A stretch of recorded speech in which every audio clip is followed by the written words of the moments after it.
Good morning, everyone. Welcome to today's live lecture session. I am Riya Pramanik, your academic counselor. So, we are continuing with our subject that is state politics in India. The subject code is BPSC 143. In today's lecture, we will be covering two units, one from Block 2 Federalism, that is Unit 6, Sub-Regional Autonomy and Governance. Whereas in the later part of our lecture, we will be covering Block 3 Development and State Politics, first unit, that is Unit 7, State Development Models. So, in Unit 6, we will be talking about the sub-regional autonomy issues that India is facing over time. In Unit 7, we will be talking about all the different kinds of models that different states have adopted, and it's been highlighted because of their achievements. So, this is what we are going to learn in today's session. Let's begin with Unit 6, that is sub-regional autonomy and governance. How it emerges and how it impacts the government of India, and what are their demands. We will be looking for these issues in today's class. To introduce this unit, the notion of sub-regional autonomy has attained much significance in the contemporary discourse in political science. So, this sub-regional autonomy issue is one of the very important and now highlighted issue in our political science. These movements, or the sub-regional autonomy movements, are about getting autonomy within the constitutional framework to the people which is part or sub-region of a relatively larger region. So, this autonomy movements, what are the basis of these movements? It is based on the ethnicity, identity politics, religion, caste, region, social factors, even economic factors and historical experiences. So, these are the basis on which these sub-regional autonomy movements are being conducted and are being going on since independence. And the number of these factors, like it is not like that what are the named factors, only because of them these sub-regional autonomy movements are happening. There are n number of reasons for which these autonomy movements can happen. So the number of these factors is not fixed.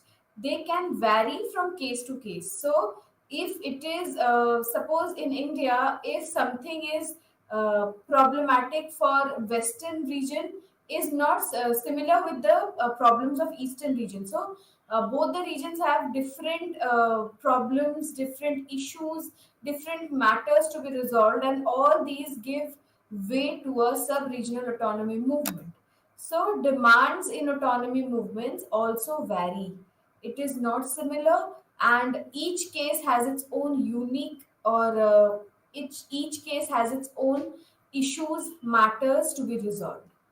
In some instances, the demands are confined to rearrange relations between the sub-region and the larger region.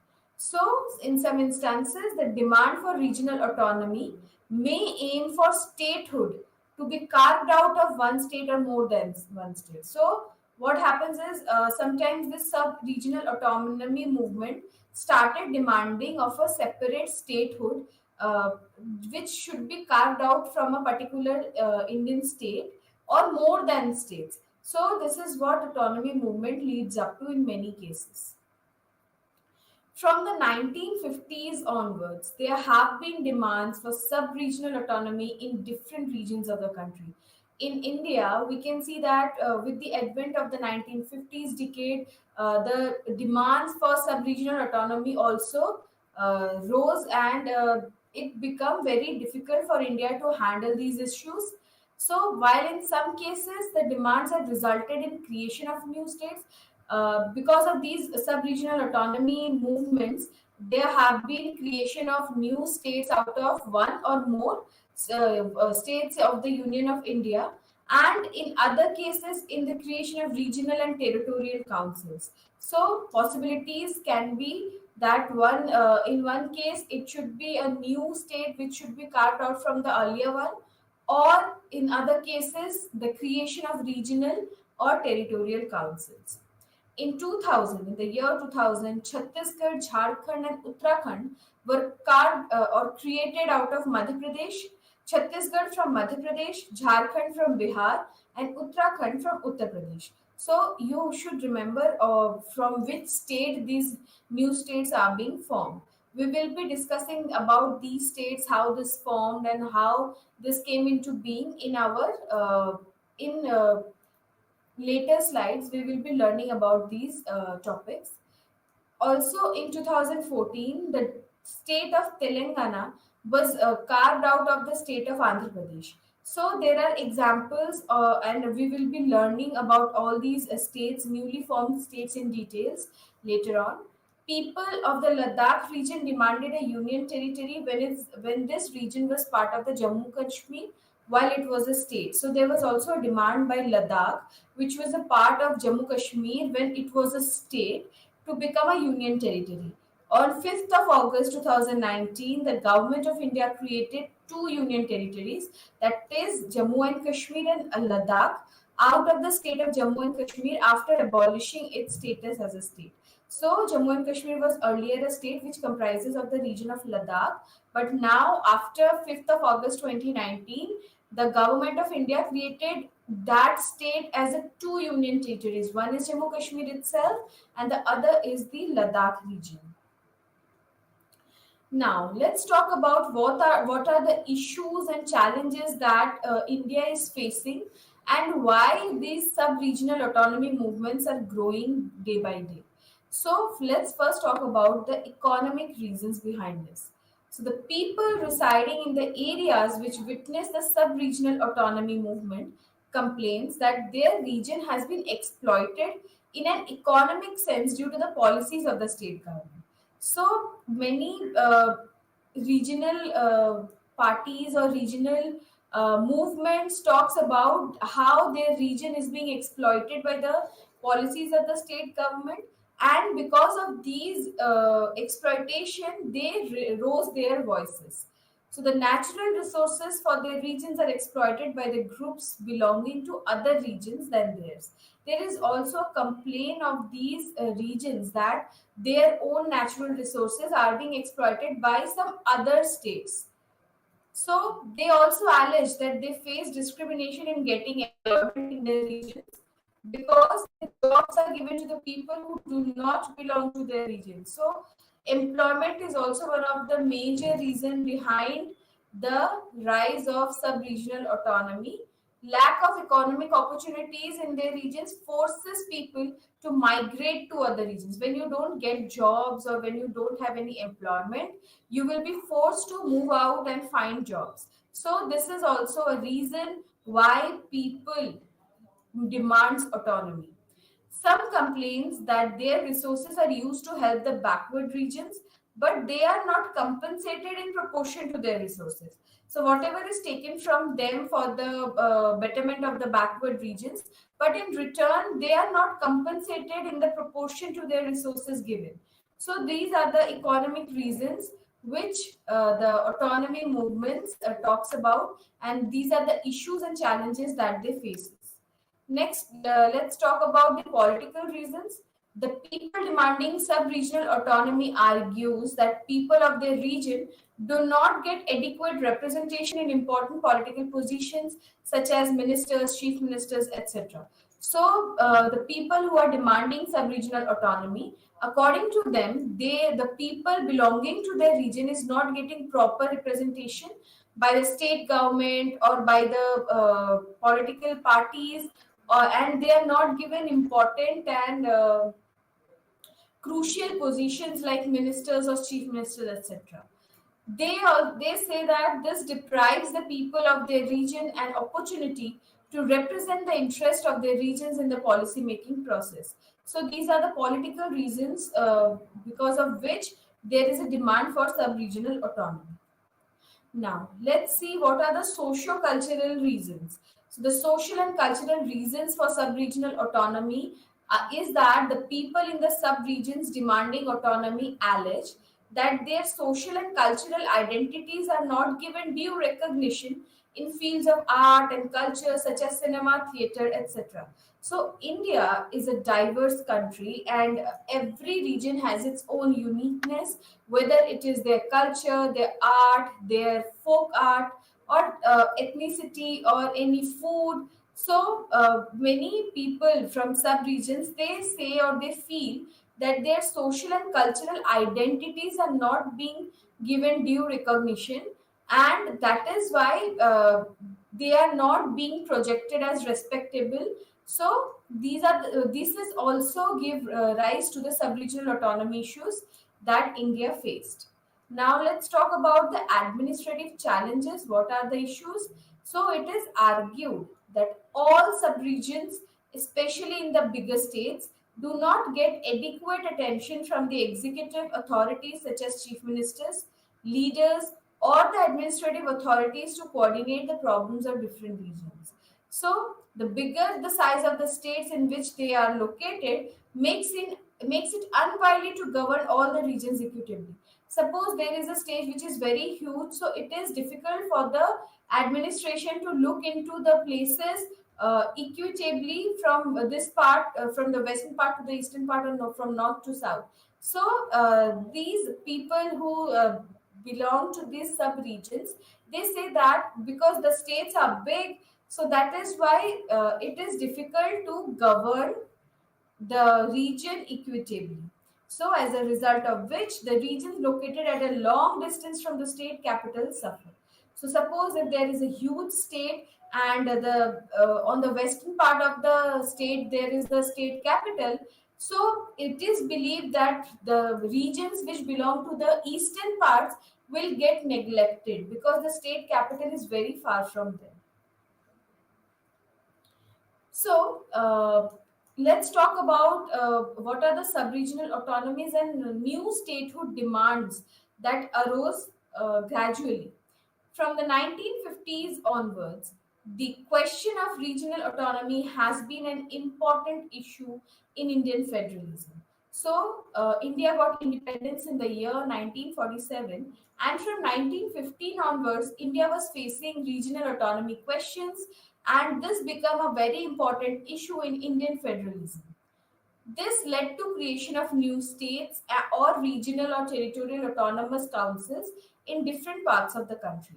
So these questions of regional autonomy paved the way for new states or regional or territorial autonomous councils in several parts of India.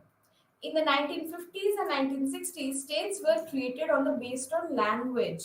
So this is very important to remember that in the earlier hub, in the initial phase of this sub-regional autonomy questions, the states are being formed or are being created on the basis of language. Between the 1960s and 1980s, states were formed out of Assam. So between 1960s to 80s, states were formed out of Assam that is situated in the northeastern part of our country. In the year 2000, three states, Chhattisgarh, Jharkhand, and Uttarakhand, were created in predominantly Hindi-speaking region, supposedly in the north and the central part of our country. In the year 2014, the state of Telangana was formed out of the state of Andhra Pradesh. The demands for the fulfillment of the regional aspirations continue to be raised in different regions of the country. So, this is not it. There are many demands that is still going on, and people are demanding for sub-regional autonomy. Let's talk about the formation of Jharkhand, Chhattisgarh, and Uttarakhand states. So these states are very famous and come to our mind often, but these states are very new. They were not there initially, but they are carved out of a bigger state in the year 2000. So in 2000, three new states emerged out of big states like Madhya Pradesh, Bihar, and Uttar Pradesh. So, the formation of these three states in 2000, Jharkhand, Chhattisgarh, and Uttarakhand, is the first example of this century about the reorganization of the states. So, this with the advent of this century, These are the first examples that there are state reorganization still going on. So Jharkhand, Chhattisgarh, and Uttarakhand were carved out of Bihar, Madhya Pradesh, and Uttar Pradesh, respectively. So you should remember that Jharkhand came out of Bihar, Chhattisgarh from Madhya Pradesh, and Uttarakhand from Uttar Pradesh. The creation of these states was considered a step towards fulfilling the demands of the regions that constituted these states. So, why these states are newly formed, or why these states are created? So that they can fulfill the demands of this region, and the people who were demanding several issues or several things from the state. So these cases shared some common features. So Jharkhand, Chhattisgarh, and Uttarakhand have some commonalities in between them. So they also were different from each other in some respect. So they have some similarities, but along with that, there are many differences as well. So, what is the similarity? A predominantly Hindi speaking population inhabits them. So, what is the commonality between Jharkhand, Chhattisgarh, and Uttarakhand is that the people residing there are Hindi speakers. Now, let's talk about the other common features that these states have is that they are an example of the first time creation of new states in predominantly Hindi speaking region known as the Hindi heartland. So, in Hindi heartland, these new three states emerged. Second common feature among them is that they are rich in mineral resources. All these three states are very rich mineral resources for India, and this is the commonality between these states. Jharkhand and Chhattisgarh have a substantial population of tribals. So, among these three states, Jharkhand and Chhattisgarh is inhabited by a substantial population of tribals, and according to Tillin, who wrote in 2013 that the formation of Chhattisgarh, Uttarakhand, and Jharkhand states took place in a context. So there is a context in which there is the emergence of these newly formed states, that is Jharkhand, Chhattisgarh, and Uttarakhand. So it was marked by the decline of Congress. So what is the context of these states to be emerged? That is marked by the decline of the Congress party and rise of BJP and its competition with smaller parties in states from which the new states emerged in 2000, that is from Bihar, Madhya Pradesh, and Uttar Pradesh. These were the states amongst which the newly formed states were created. So let's focus state-wise, like how what happened in Chhattisgarh, how things like what is the composition there of the population. So starting with Chhattisgarh, the roots of demands for Chhattisgarh can be traced to 1948. So always remember that the demands are not newly formed. It exists many times, is exists since a long time. So the roots of demand for Chhattisgarh is traced to 1948. State Reorganization Commission rejected the idea of separate Chhattisgarh in year 1954. So people were demanding autonomous control since a very long time, even after since the independence. But in the year 1954, the State Reorganization Commission rejected their idea. Chhattisgarh identity was formed based on a substantial population of marginalized social groups. So, what is the composition of the Chhattisgarh state? It is a state where there is a substantial population of marginalized social groups, that is, the scheduled castes, scheduled tribes, and other backward classes, and the notion of economic exploitation of the region. So, what is important here that this region or the people from this region, they believe that there is economic exploitation going on them. So, according to Louis Tillin, the demand became popular in the 1990s due to competition between two national parties, the BJP and the Congress, rather than the popular mobilization. So, according to Tillin, there is no role of popular mobilization in creation of Chhattisgarh, but there is the reason behind this is the competition between two national parties, that is Bharatiya Janata Party and the Congress. So Chhattisgarh Mukti Morcha, an organization, formed by activists following different ideologies, underlined the need to create a state of Chhattisgarh. So, there is an organization known as Chhattisgarh Mukti Morcha. Important to note down.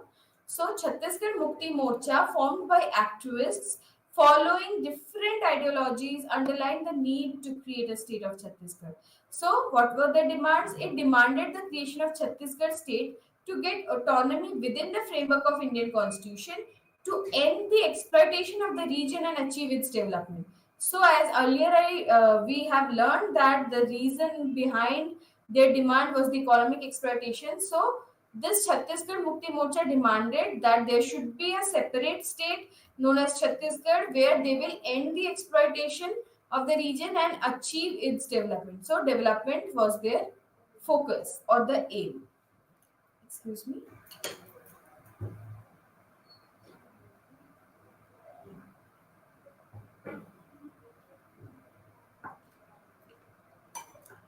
Okay, so let's move forward to Jharkhand. The identity of Jharkhand emerged from the articulation of Adivasi identity and identity of the region which had witnessed industrial development. So, the composition of Jharkhand is that there is a significant population of Adivasi identity, the tribal population, and the area witnessed industrial development. So the demand for the formation of Jharkhand state was presented before the Simon Commission in 1920s. Just imagine from how long these states are demanding for their autonomy. So it was presented before the Simon Commission in the year 1920s, at that time by the tribal leadership of the Chota Nagpur region, which later became part of the present Jharkhand state. So, some organization had come into existence from 1910 in order to promote education and development, formed Adivasi Mahasabha in the year 1937 under the leadership of Jayapal Singh. So, the Adivasi Mahasabha was renamed as Jharkhand after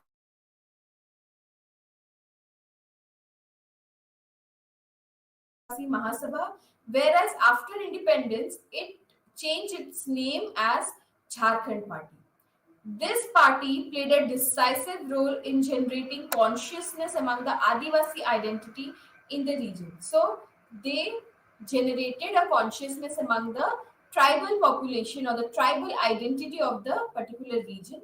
However, the merger of the Jharkhand party with Congress in 1963 created a vacuum in the tribal leadership. So, in the year 1963, there was a merger between the Jharkhand party and the Congress, which created a vacuum in the tribal leadership. So it was followed by the emergence of the Jharkhand Mukti Morcha in 1972. The Jharkhand Mukti Morcha had been involved in raising several issues of tribals in South Bihar, including the demand to form a separate state, Jharkhand. So in the 1980s, the demand for Jharkhand re-emerged. So Tillin identifies three processes that led to the reassertion of the demand. So what were those processes that Tillin talks about? The first is the formation of a non-Congress government after emergency. So the period between 1975 to 77, it was the whole country was under the impact of or the under the emergency period, and it was said by Tillin that the process which led to the reassertion of the demand, one of the reason behind that is the formation of a non-Congress government after emergency. The second is the competition between Jharkhand movement on the need for a new state, and the third is the attempts of BJP to expand its support base. So, according to Tillin, these are the three processes that led to the reassertion of the Jharkhand's demand. Now, let's move forward to Uttarakhand. The formation of Uttarakhand out of Uttar Pradesh was one of the demands raised in different regions of Uttar Pradesh. So, apart from the demand for Uttarakhand, there are demands for new states in other parts or other regions of Uttar Pradesh as well. So, Uttar Pradesh is a very huge state, and the demand for Uttarakhand is not the only demand, but several parts of Uttar Pradesh demanding autonomy. Demand was created to create in the backward regions of eastern Uttar Pradesh and Bundelkhand, which consist of some districts of Uttar Pradesh and some contiguous districts of Madhya Pradesh regions, Purvanchal and Bundelkhand state respectively. In a relatively more developed region of western Uttar Pradesh, which witnessed green revolution, the demand for creation of separate states of Harit Pradesh was made. So, along with Uttarakhand, there was also a demand for a Harit Pradesh, uh, where where it was located. It was located on the developed region of the western Uttar Pradesh, where they wanted to create a separate Harit Pradesh because that part of Uttar Pradesh witnessed the Green Revolution.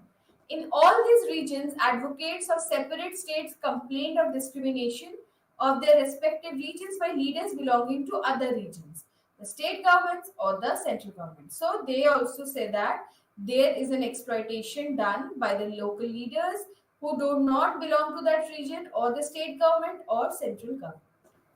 So, except in the case of demand for Uttarakhand, those in other regions of UP did not witness popular mobilization. So, what we can learn from this is that in Uttarakhand's demand, there was a very big popular mobilization. So, the demands were raised by political leaders, political parties, and organizations. So, popular mobilization of Uttarakhand became more sustained and vocal in the 1990s, and though it can be traced back to the 1950s. So the demand was there since 1950s onwards, but the popular mobilization became more sustained and vocal in the decade of 1990s.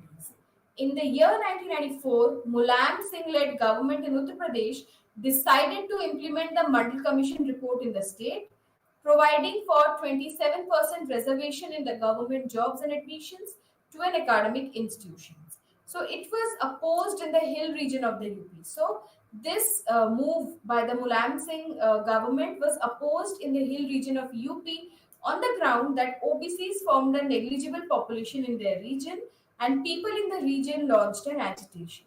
So it led to police firing in the place known as Khatima, resulting in the death of people. So this protest went violent, and there was death of people saw. So the development intensified the demand for the creation of Uttarakhand state to be carved out of Uttar Pradesh. So this is how Uttarakhand was formed. Now let's talk about Andhra Pradesh and Telangana state. So the roots of the demand for the formation of Andhra Pradesh state can be traced to the hunger strike of Potti Sriramulu, a Gandhian, resulting in his death in the year 1953. So there was a demand for a separate state. It can be traced back to the hunger strike done by Potti Sriramulu, who was a Gandhian. That hunger strike resulted into his death in the year 1953. So what he did, Potti Sriramulu set on a hunger strike and demanded the formation of a state to be carved out of the district of Madras state in the same year. This also persuaded the central government to appoint a commission to look into the feasibility of organization the state boundaries on a linguistic basis. So the commission came to be known as the State Reorganization Commission. So the state of Andhra Pradesh consisting of three regions. So Andhra Pradesh consists of three regions, Rayalaseema, Andhra and the Telangana region was formed on 1st November 1956. So the people of Telangana region opposed the creation of the Andhra Pradesh on following grounds. So since beginning also the Telangana region didn't wanted Andhra Pradesh to be created as a separate state on the following issues that we will be discussed now. So the first is that the Telugu language was not appropriate criteria for that. The second is that the Telangana was different historically from Andhra region. It was a backward region. So from Andhra, Telangana is more backward. So there was a difference, historical difference between these two regions. In response to the opposition of the Telangana region to the creation of Andhra Pradesh, an agreement was signed in 1956 between the Congress leaders both regions, that is Telangana and Andhra.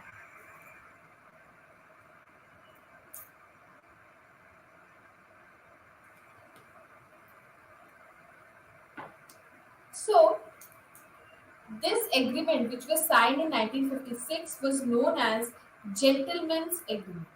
So, this Gentleman's Agreement aimed to safeguard the interest of the Telangana region. Among the important provisions of the Gentleman's Agreement included creating a regional committee and arranging for power sharing between Telangana and Andhra region. So it was decided through this gentleman's agreement is that if the chief minister was from one region, the deputy chief minister would be from another region. So the regional committee was expected to look into the grievances of the region and recommend a device for their solution. So this is what gentleman's agreement talks about. But in due course, the people of Telangana complained that the terms of the gentleman's agreement were not followed and that Telangana region was discriminated against in multiple ways in the state of Andhra Pradesh. So, Telangana, they complained that the gentleman's agreement is not properly followed and they are being discriminated in the state of Andhra Pradesh. So, they demanded a separate state of Telangana and launched a movement in support of a new state. So, on the eve of the 1971 parliamentary elections, a group of lawyers, teachers, students formed a party known as Telangana Praja Samiti, which demanded the creation of a separate state for Telangana. So, on the occasion of 2009 Lok Sabha election, P. Chidambaram, Union Home Minister at that point of time, announced on 9th of December 2009 that the process would be initiated to form a Telangana state. So, the demand was there earlier also, and with time in the year 2009, P. Chidambaram, at that point of time, he was the Union Home Minister. He announced that the process would be initiated to form a Telangana state. UPA 2 government appointed a Sri Krishna committee to look into whether there was a need for a separate Telangana or United Andhra Pradesh state. So, the UPA government, United Progressive Alliance 2 government, they appointed a committee known as Sri Krishna Committee. The task of this committee was to look into the matter and see whether there is a need for a separate state or not. So, the committee suggested that states bifurcation into Simandhra, consisting of Rayalaseema and Andhra region and Telangana state. Consequently, the state of Telangana was formed in June 2014. So, this is what. So, let's move forward. Let's talk about Assam. In Northeast India, there have been demands after independence for reorganization of federal relations between the center, state, and local units of government in Northeast India. What were the demands? The demands have been taken in three forms: for the formation of the sovereign state, case involving insurgencies, creating new states out of existing states, and sub-regional autonomy within the existing states. So, let's talk about the hill state movements and the formation of Meghalaya state. So, now we will be moving forward towards the northeastern part of our country and the formation of the states. So, the tribes inhabiting hill districts as predominantly inhabited by the indigenous tribes such as Jaintia, Khasi, Garos, Mizos, which were part of the state of Assam, demanded in the 1950s-60s formation of a hill state. So this demand led to the formation of an autonomous state of Meghalaya in the year 1971 and 1972 within the state of Assam, which finally became a state of Meghalaya in 1972, separate from Assam. So these hill districts had district councils, which entitled them to enjoy autonomy in Assam under the sixth schedule of the constitution.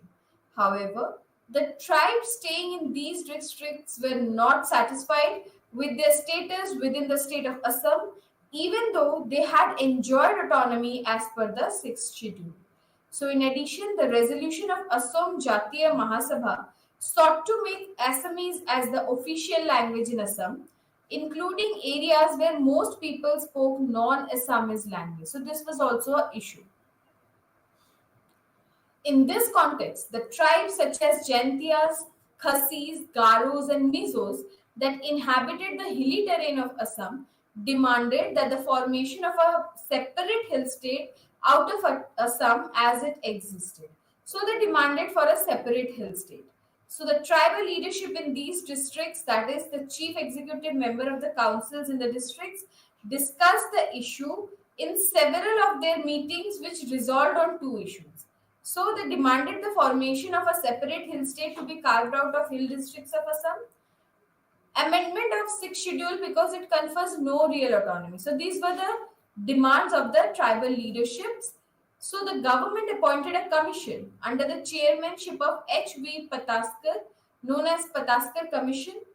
It was appointed from 1965 to 66, and the aim was to reorganize administrative setup in the hill area of Assam. So instead of a separate state, an autonomous state which came to be known as Meghalaya was created on 1st of April 1970 within the state of Assam.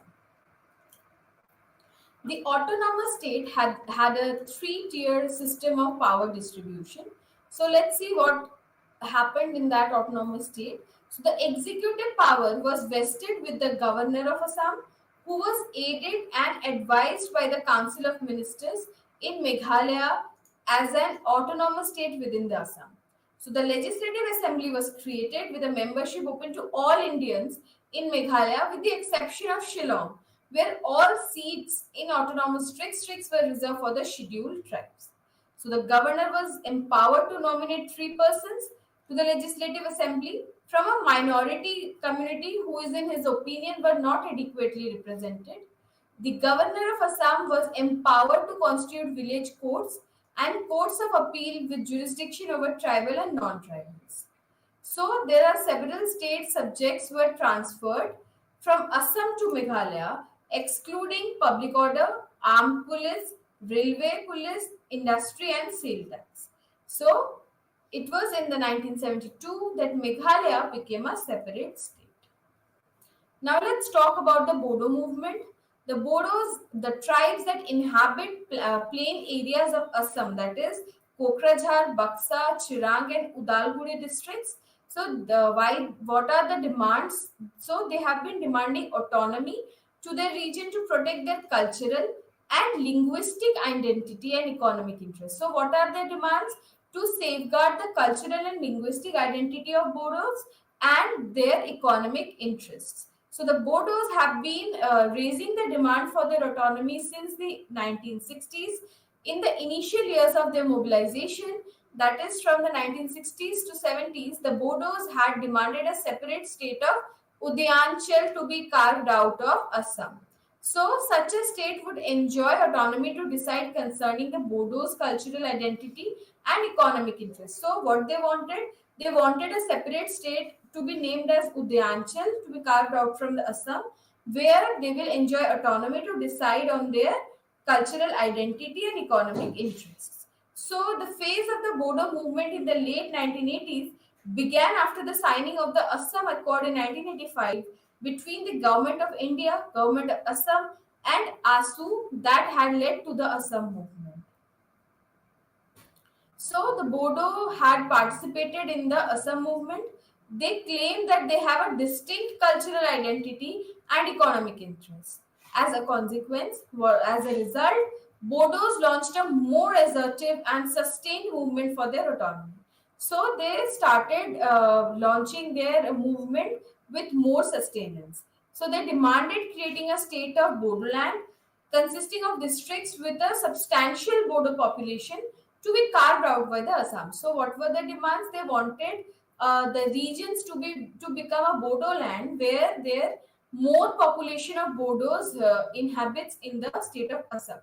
So in due course, the Bodos shifted the focus of their demand from a separate state of Bodo land to getting institutions such as District Autonomous Council, which will enjoy autonomy with the state of Assam. So their demand or the focus shifted. In this context, Bodos signed agreements on or accords with the Government of India and Government of Assam at different times and created autonomous bodies. So it was a continuous process. Now, let's move on to Unit 7, which talk about different state development models. This unit is very important because it gives us an insight of how different states perform so well in their own capacities that they highlighted the matters which are important for a state's growth and their development. So let's introduce the unit. The development model denotes the policies of a state about the development in various aspects of society, such as infrastructure, health and education, welfare policies, including poverty alleviation, etc. In India, development models exist at two levels. So, at all India levels and in different states.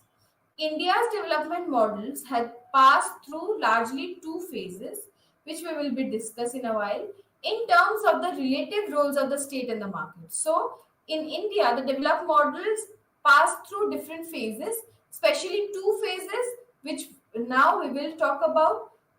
The first phase, that is from 1950s to 1991, that's a very large time.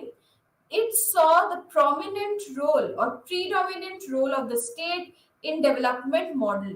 So state was playing a very crucial role in this first phase, and it was predominant role that state plays in the development models. So this development model was known as Nehruvian or Mahalanobis model. Since the state played a leading role in it, this model was known as the state-led development model. So because state was crucial in this model, state was playing a very essential role. So that is why this is also known as state-led development model.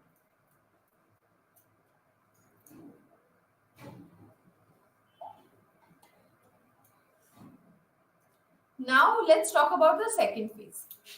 Second phase was marked by the increasing role of the market and relative decline in that of state. So in the first phase, we saw that there is a predominant role of state, whereas in the second phase, the role reversed and it was now the role of market which become predominant, and we can see a relative decline in that of the state's role. So this phase began in 1991 with the introduction of economic reforms in India. These reforms were popularly known as liberalization, privatization, and globalization, LPG in short form. Liberalization, privatization, and globalization. Let's talk about the development at subnational levels, issues, and challenges. Development within the states can be called as subnational development. So, whatever development is happening within a state is known as subnational development. So, there have not been uniform patterns of development in different states or in subnational levels of development. So, there is no uniformity in the development parameters between these subnational levels and state levels. Different states have different issues and challenges. So, every state is not same because of their geographical location, their population composition, their resources that exists in those states. So there is differences in issues and challenges as well. So there exists regional inequality within states and between states in India. Economic reforms introduced in 1991 gave the states in India to play a relatively less constrained role than earlier in their initial development agenda. So states no longer depend on the center for their economic and industrial development. So now, before the states were dependent upon the center, but now after 1991, states are no longer dependent, and now they are sufficient on themselves, and they are not dependent upon states for their economic and industrial development. Now, let's move on to the individual states and models of development. How these states performed and how there is a new meaning that these models gave us for development. Let's start with Punjab model. The Punjab is a state which located in the western northwestern part of India, and the development model of Punjab showcases development patterns in the states or regions in India where agriculture is a major contributor to the growth and development. So Punjab is a state where agriculture is the major contributor. The state is based and state is full of agricultural lands, and it is agriculture which contribute to the growth and development of the state. So Punjab was a major savior of country which suffered due to food shortage in the 1960s.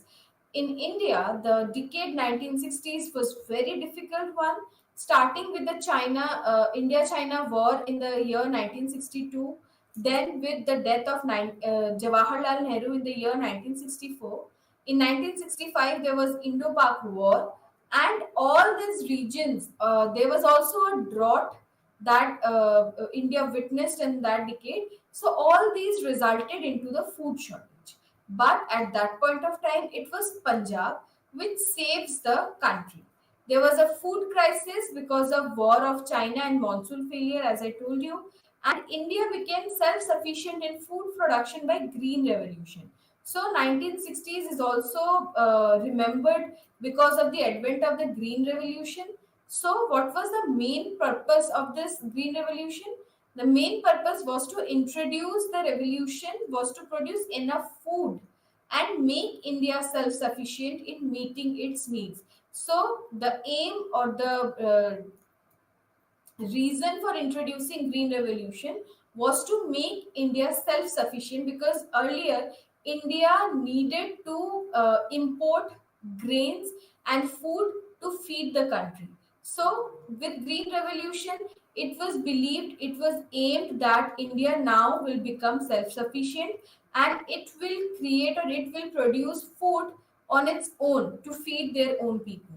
So, Punjab witnessed a major jump in the wheat and rice production, since these were the two crops that benefited immensely from the Green Revolution. So, with the advent of Green Revolution, two crops with which there were two crops that benefited immensely. One was wheat and the rice, and because of that, Punjab witnessed a major jump in that area. Minimum support price was introduced for both these crops, which ensured a minimum level of income for the state's farmers. Green Revolution also impacted the class formation of Punjab and employment patterns. So, Green Revolution not only produces a huge amount of agricultural produce, but also it impacted the class formation in Punjab and the employment status or the patterns of that particular state. So the Punjab model of agriculture development became one of the most successful development stories in post-independent India. So we can say that this Punjab model after independence became one of the most successful stories or development stories at that point of time. Although the success of Green Revolution based development model contributed to the prosperity of the country, in the long term it resulted in the economic and social crisis in the states. So any movement, any happening has its positive and negative. So whether we can see that Green Revolution provided food to India, but it has its negative impact as well. So this Green Revolution based development model contributed to the prosperity of the country, no doubt in that. But in long term, it resulted negatively. So soon Punjab witnessed a gradual decline of the industrial sector, because the Green Revolution focus on was on the agricultural sector. So Punjab witnessed a decline of the industrial sector. Its agricultural focus resulted in serious environmental concerns. So, because of repeated productions on the same patch of land, agricultural land, so there was a serious environmental concerns which arose, and especially the decline in soil quality due to the overuse of chemicals and fertilizers. So, in Green Revolution, it was advised to the farmers to use chemicals and fertilizers for better results. So, this ultimately declined the soil quality. The state government was also giving massive farm subsidies in the form of water, electricity, and subsidies. So, the rise of the problem of insurgency made it further worse for the state. So, this all resulted in the problem of insurgency, which came or which arose in the Punjab state. which led to the increasing cases of suicides among the farmers and agricultural laborers. Some scholars explain the violence in Punjab that occurred in the 1980s as a consequences of the crisis created by the Green Revolution. So whatever happened in the 1980s in Punjab, some scholars blame Green Revolution for that. Now, let's move towards to Kerala model. Kerala model is generally known for its emphasis on human development, especially education and health. Kerala model is generally known for its emphasis on human development, as I told you about education and health. This is very important aspect that Kerala model focuses on. In 1975, a report of the United Nations regarded Kerala's development as a role model. Kerala's development indicators are quite close to the developed countries in terms of education, health, women, and welfareism. So the focus was on human development. How it should be happened? It should be happened through introduction of welfare policies aiming at enhancing people's income. So what was the focus of Kerala? The focus was upon the development or cooperatives and tourism development.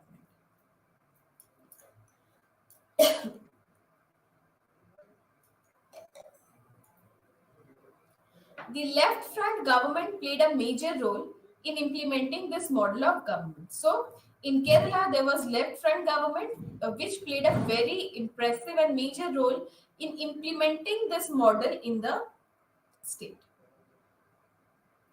Kerala's development model proved to be rural centric and more efficient.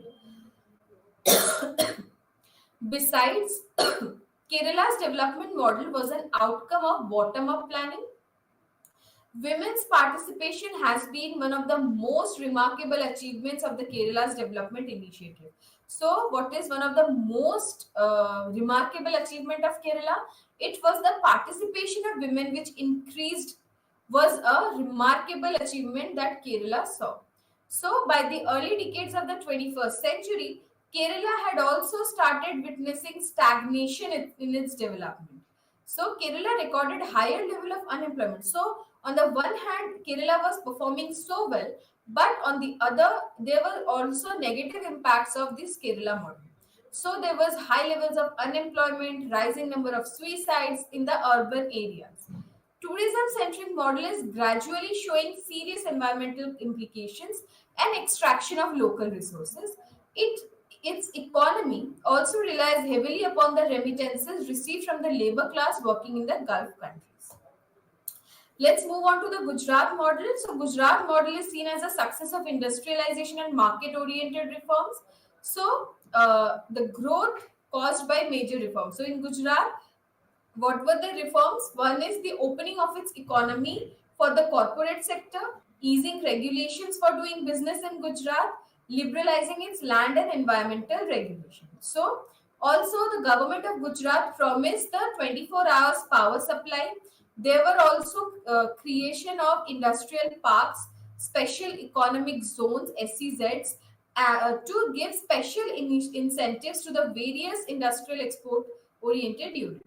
Also, Gujarat attracted the maximum foreign direct investment between the 1990s and 2010s among states of India. So, the development of Gujarat was based on trickle-down theory of growth. Gujarat has a very higher rate of strong entrepreneurial class. There was local self-government that hardly played any role in the planning of the implementation of the development programs, and as the focus was on the industry. So, local self-government was neglected.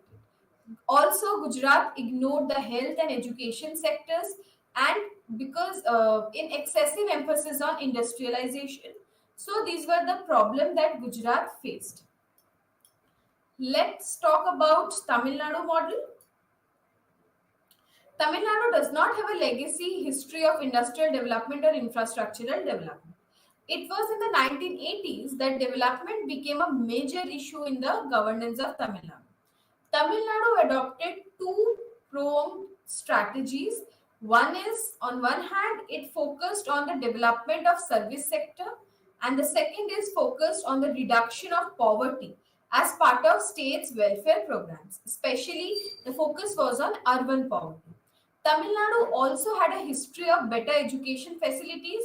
This provided a social base for industrial development of the state. So, Tamil Nadu also became a hub of automobile sector. Tamil Nadu also focused on providing food to the urban poor through state-led welfare program. So, what was the focus of this Tamil Nadu model? It focused on the urban poor and it tries how to provide food to this urban poor through the welfare programs launched by the government. So, Tamil Nadu government also invested heavily in distributing other benefits to the poor.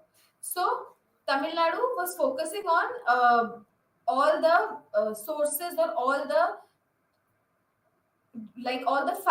factors which could provide benefits to the poor, and especially the focus was on the girls. So the state also developed an improved health infrastructure by investing in public health and promoting the private sector in the health sector. So public health was also a major concern for the government of Tamil Nadu. This resulted in states' improved performance on Human Development Index. So, whatever they were doing with the public health and providing food to the urban poor, and their focus was on removing poverty from the state, it resulted in a very good and improved performance by Tamil Nadu on the Human Development Index.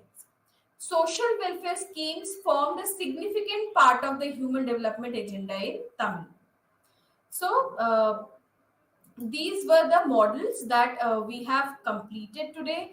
So, not only Tamil Nadu, Gujarat, they provided a very good examples in front of other states of India to develop the state. Also, there were many factors as reasons why these states turned out to be one of the models, and they performed very well. Like in Punjab, the Green Revolution helped Punjab so very much that they could provide this food to the country, which were in the decade when there was monsoon failure, there was war like situation. So there were several factors which provided the base for these states to become a model state. So as in today's class, as we learned about the autonomous movements, how autonomous movements was happening over time since independence, and then we move forward to all the states which asked for sub-regional autonomies, including Jharkhand, Chhattisgarh, Uttarakhand. Then Andhra Pradesh and Telangana was also divided, and new states was created. Also, we learned that how Jammu Kashmir and Ladakh were where it was a one state earlier, but after 2019, 5th of August, it was converted into union territories, now divided into two parts. The one union territory is Jammu and Kashmir, the other is the Ladakh. So later on, we also learned about the hill movement or the creation of Meghalaya, and how it was difficult for Assam to sustain the all the tribal groups that it consisted. Then we moved towards to the development models, and we learned that how Punjab model was there, which become a very which played a very important role in providing food to India, and the major reason was that of the Green Revolution. We also learned that whether these models were providing very good examples towards other states, but along with that, there were some negative points which also come with these benefits. So, as I told you that in Punjab model, because of Green Revolution, there were degradation of the soil, and also because there was a overuse of chemicals and fertilizers to produce more and more agricultural products. The soil was very declining. The quality of the soil was very declining, and also the state saw a large number of suicides by the farmers, and also it is believed that all the 1980s violence that occurred in Punjab was a result of the Green Revolution. Later, we talked about Kerala model, where we could see that how Kerala focused on education and health, and also it aims to enhance people's income. And the major focus was on how it should uh, work on people's the urban poor who were living in the state. The focus was done by the left front government, and they started working on education, health, women. So what happened is Kerala model was performing well, but it also has some negative impacts. So now it is felt that in Kerala the economy also relies heavily upon the remittances received from the labor class of who are working in the Gulf countries. So there are many Kerala people, Keralites who now move to the Gulf countries, and now Kerala is somewhat dependent upon the economy of Kerala depends upon the incomes coming from the Gulf countries. Also, because Kerala introduces the tourism centric model, it also degraded the environment a lot. Then we talked about Gujarat model, how Gujarat created SEZs. Then we came to Tamil Nadu. So we can see that these state models provided a very good examples for other states of India. With this, I end this lecture today. Thank you.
మీ అందరికీ శుభోదయం. ఈరోజు మనము కొత్త పాఠాన్ని తెలుసుకుందాము. Visual sense making అంటే ఒక ఒక చిత్రాన్ని ఏ రకంగా మనం అర్థం చేసుకోవాలి అనే దాని గురించి మనం ఈరోజు పాఠం తెలుసుకుందాం. ఇప్పుడు మనము ఎన్నో విజువల్స్ చూస్తూ ఉంటాం ప్రతిరోజు. ఎట్లా అంటే ప్రపంచీకరణ నేపథ్యంలో ఏమైంది అంటే విజువల్స్ అనేవి చాలా ముఖ్యంగా తయారైపోయాయి. ఎలా అంటే ఇప్పుడు ఈ రోజు అమెరికాలో ఉన్నటువంటి వాళ్ళు కానివ్వండి, లేకుంటే విదేశాలలో ఉన్న వాళ్ళు కానివ్వండి, సౌదీ అరబ్లో ఉన్నారు కానివ్వండి, ఇక్కడి నుంచి పల్లెటూరు అయినా కావచ్చు, ఏదైనా మనం విజువల్స్ ద్వారా కమ్యూనికేషన్ అనేది రోజు రోజుకు పెరుగుతుంది.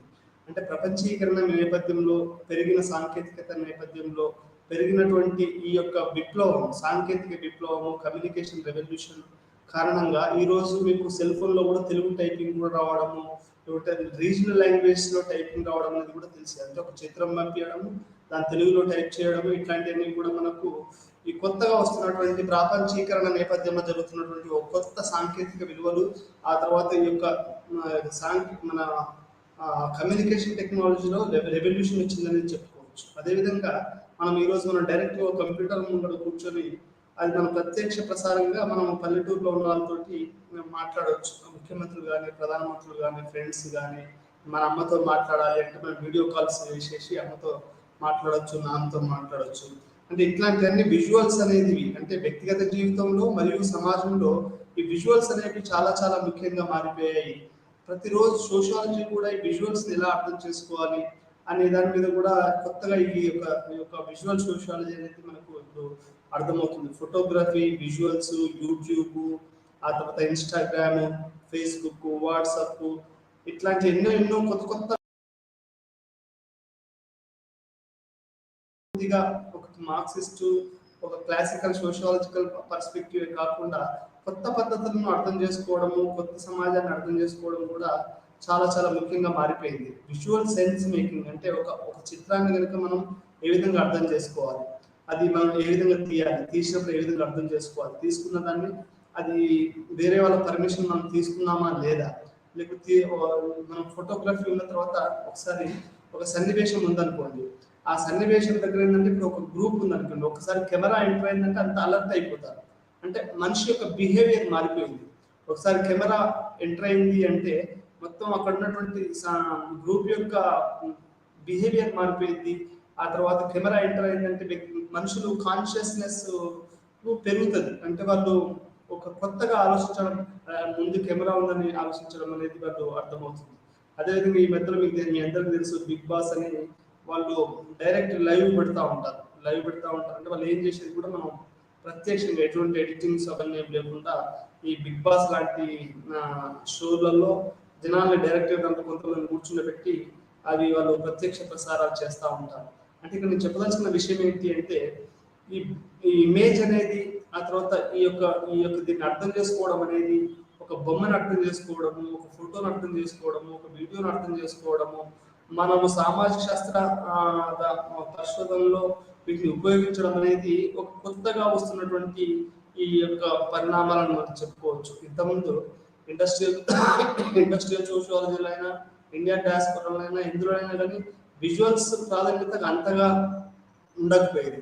కానీ 1970s అన్వర్డ్స్ కూడా విజువల్స్ యొక్క ప్రాధాన్యత పెరగడము, విజువల్స్ కూడా ఒక రీసెర్చ్ మెథడాలజీగా తీసుకోవడము, దాన్ని ప్రోగా కొంతమంది, యాంటీగా కొంతమంది యొక్క మాట్లాడడం అనేది మనకు అర్థమవుతుంది.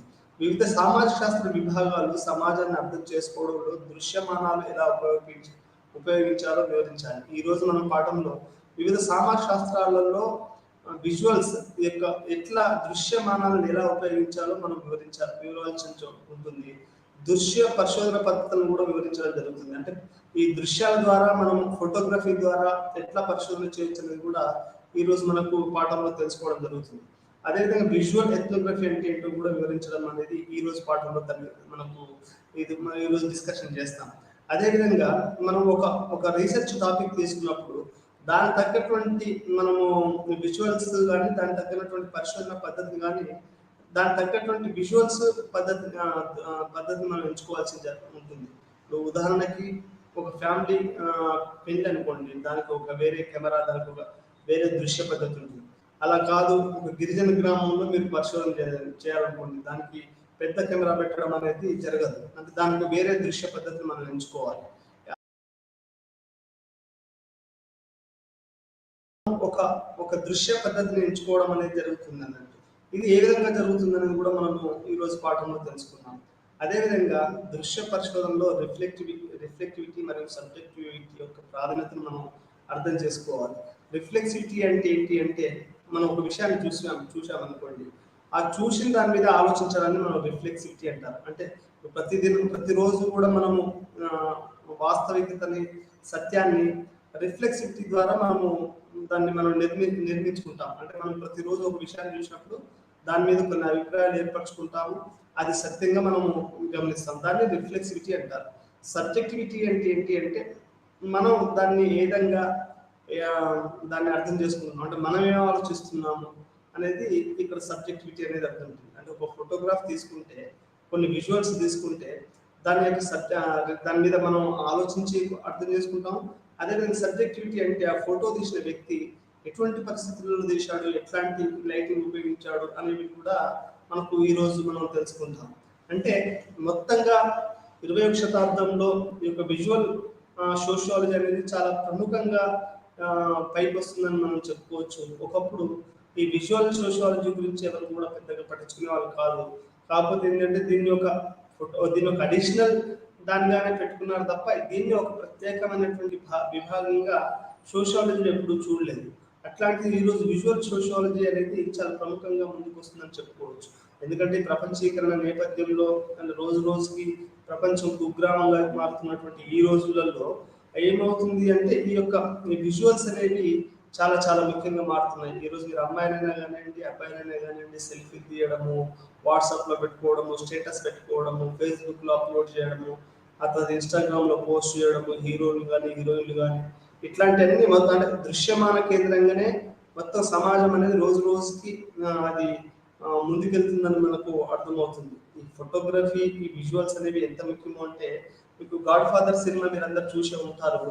ఇప్పుడు అంటే చిరంజీవి సినిమా కాదు, ఒరిజినల్ గాడ్ ఫాదర్ హాలీవుడ్ లో తీసినటువంటి సినిమా.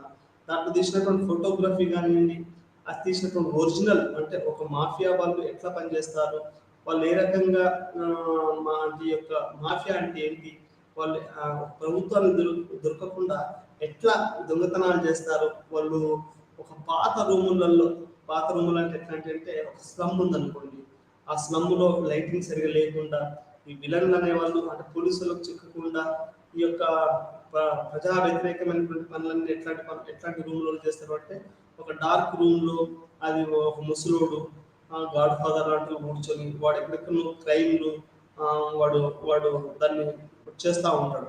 అంటే వాడు ప్రయత్నం చేస్తూ ఉంటాడు అన్నట్టు. క్రైమ్ అంటే ఎట్లా అంటే వాడు దాన్ని అది చేస్తూ ఉంటాడు.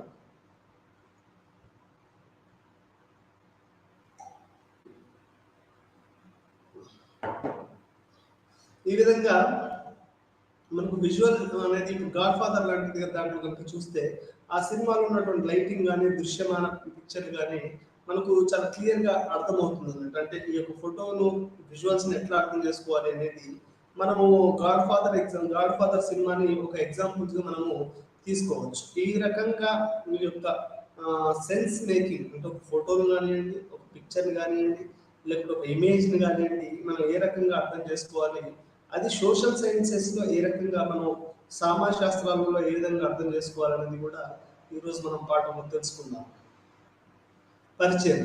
సమకాలీన సమాజాలలో విజువల్ సమృద్ధిగా మరియు విశ్వవ్యాప్తంగా ఉంటున్నాయి. అవి మన దైనందిక జీవితంలో మరియు మన సంస్కృతిలో ఒక భాగం. సాంకేతిక పురోగతి, ఫోటోగ్రఫ్లు, ఫిల్మ్లు, వీడియోలు, క్లిప్పింగ్లు మొదలైన కొత్త రకాల దృశ్య రూపాలతో మనకు సుపరిచితం. మనకు సమకాలీన సమాజం అనేది విజువల్స్ సమృద్ధిగా అవపడుతున్నాయి. మీ అందరికీ తెలుసు, మన వాట్సాప్ మొత్తం ఫుల్ అయిపోతుంది. ఎట్లా అంటే రోజు మార్నింగ్ విజువల్స్ తోటో, పండుగ విజువల్స్ తోటో, ఏదో రకమైనటువంటి విజువల్స్ తోటి మన సెల్ ఫోన్ మొత్తం జామ్ అయిపోతుంది. ఎందుకంటే అన్ని విజువల్స్ వచ్చేసేసి మీద పడుతున్నాయి మన మీద. అంటే విజువల్స్ అనేటివి ఈ రోజు మొత్తం విజువల్ ఓరియంటెడ్గా మారిపోయింది. అందరూ ఉదయం లేవని గుడ్ మార్నింగ్ అని చెప్పేసి ఒక మెసేజ్లు పంపిస్తూ ఉంటారు, పూల మొక్కలు ఇట్లాంటివన్నీ. అంటే ఏంటి, రోజు రోజుకి సమాజం మొత్తం ఒక విజువల్స్ వైపు ఇంతకుముందు వాట్సాప్ వైపు ముందు నేను ఇవన్నీ ఏం చూడలేదండి. అంటే విజువల్స్ అంత ప్రాధాన్యత ఉన్నట్టు నాకేమి అనిపించలేదు. కానీ రోజు రోజుకి ఏమవుతుంది అంటే ఈ వాట్సాప్ వల్ల, ఫేస్బుక్ వల్ల, ట్విట్టర్ వల్ల, ఇన్స్టాగ్రామ్ వల్ల, టీవీల వల్ల, లేకపోతే కంప్యూటర్స్ వల్ల కానీ, లేకపోతే ఇంటర్నెట్ వల్ల కానీ, మీకు ఇంటర్నెట్ ఎన్ని ఇమేజెస్ వస్తాయి ప్రతిరోజు. కొన్ని లక్షల ఇమేజెస్ అనేటివి ఈ యొక్క ఇంటర్నెట్ ద్వారా వస్తుంటాయి. మీరు ఇంటర్నెట్ ఓపెన్ చేశారంటే మొత్తం మీకు కావాల్సినటువంటి ఇమేజెస్ వస్తాయి, మీకు కావాల్సినటువంటి సినిమాలు వస్తాయి, అన్నీ వస్తాయి. అంటే మనకి ఏమవుతుంది అంటే మనం రోజు రోజుకి సమకాలీన జీవితంలో ఈ విజువల్స్ అనేది సమృద్ధిగా దొరుకుతున్నాయి. ఇంతకుముందు రాత మాత్రమే ఉండేది, కానీ ఈరోజు విజువల్స్ అనేవి చాలా చాలా ముఖ్యంగా వస్తున్నాయి. అసలు సమాజం మరీ ముఖ్యమైన సిటీ సమాజం అయితే పెద్ద వాల్ పోస్టర్లు ఉంటాయి. ఒక అమ్మాయి ఇలా వచ్చింది అనుకోండి, శ్రీదేవి కానీ, ఇప్పుడు కొత్త దేవి కానీ పెద్ద పోస్టర్ ఉంటుంది. లేకపోతే ఆయన ఫోటో పెద్దగా ఇప్పుడు చౌరస్తాలో కానివ్వండి, అది షారూక్ ఖాన్ సినిమా అయినా కానివ్వండి, రజనీకాంత్ సినిమా అయినా కానివ్వండి, కమల్ సినిమా అయినా కానివ్వండి, ఇవన్నీ కూడా ఇమేజెస్, అంటే ఈ యొక్క ఇమేజెస్ మీద ఆధారపడి ఉంటాయి. మనకు ఈ యొక్క సాంకేతిక పురోగతి ఫోటోగ్రాఫ్లు, ఫిల్మ్లు, వీడియోలు, క్లిప్పింగ్లు మొదలైనవి రకరకాల దృశ్య రూపాలతో మనకు సుపరిచయం అవుతున్నాయి. ప్రతిరోజు ఉదయం లేవగానే మనకు కొన్ని వందల దృశ్యాలు, కొన్ని వందల విజువల్స్ అనేటివి మన కళ్ళ ముందు ఏర్పడి మనకు రంగుల చిత్రాన్ని, రంగుల జీవితాన్ని అవి ఏర్పాటు చేయడం అనేది మనకు జరుగుతూ ఉంది. అంటే ఇట్లా ఇంత ప్రాముఖ్యమైనటువంటి విజువల్స్ మనము అర్థం చేసుకోవాల్సినటువంటి అవసరం ఉంది. ఇవి ఎక్కువ ముడిపడి ఉన్నాయని మనం కనుక్కున్నాం. విజువల్స్ వ్యక్తుల ప్రాతినిధ్యం వహించడానికి లేదా తమ గురించి ప్రదర్శించడానికి ఎంచుకున్న వాటి నుండి ఒకరు చాలా సేకరించవచ్చు. విజువల్స్ ద్వారా సామాజిక జీవితాల యొక్క స్పృహ మరియు అపస్మారక రెండు రిగ్రెట్స్ ఉన్నాయి. అంటే అన్కాన్షియస్నెస్ అంటారు. ఇప్పుడు మనకు ముళ్ళు గుచ్చుకున్నాం అనుకోండి, అమ్మ అంటారు. అంటే ఎక్కడనో ఒక అన్కాన్షియస్నెస్ అనేది కూడా, అంటే అపస్మారక కూడా గుర్తుకొస్తుంది. అంటే విజువల్స్ అనేటివి రెండు రకాలైనటువంటి చేస్తారనేది మనకి ఇక్కడ అర్థమవుతుంది. ఒకటేమో అన్కాన్షియస్ మనం ఆలోచించేది, ఇంకోటి కాన్షియస్ మనం చేసేది. ఈ రెండు కూడా విజువల్స్ ద్వారా మనకు వస్తాయనేది ఇక్కడ ఈ యొక్క పాఠంలో మనం అర్థమవుతుంది. విజువల్స్ క్రమశిక్షణ విధానాలు అంటే అంటే ఎట్లా ఈ యొక్క విజువల్స్ మనం ఏ విధంగా అర్థం చేసుకోవాలి, దాని క్రమశిక్షణ ఏంటి, మనం ఎట్లా ఎట్లా పడితే అట్లా మనం తీయొచ్చా,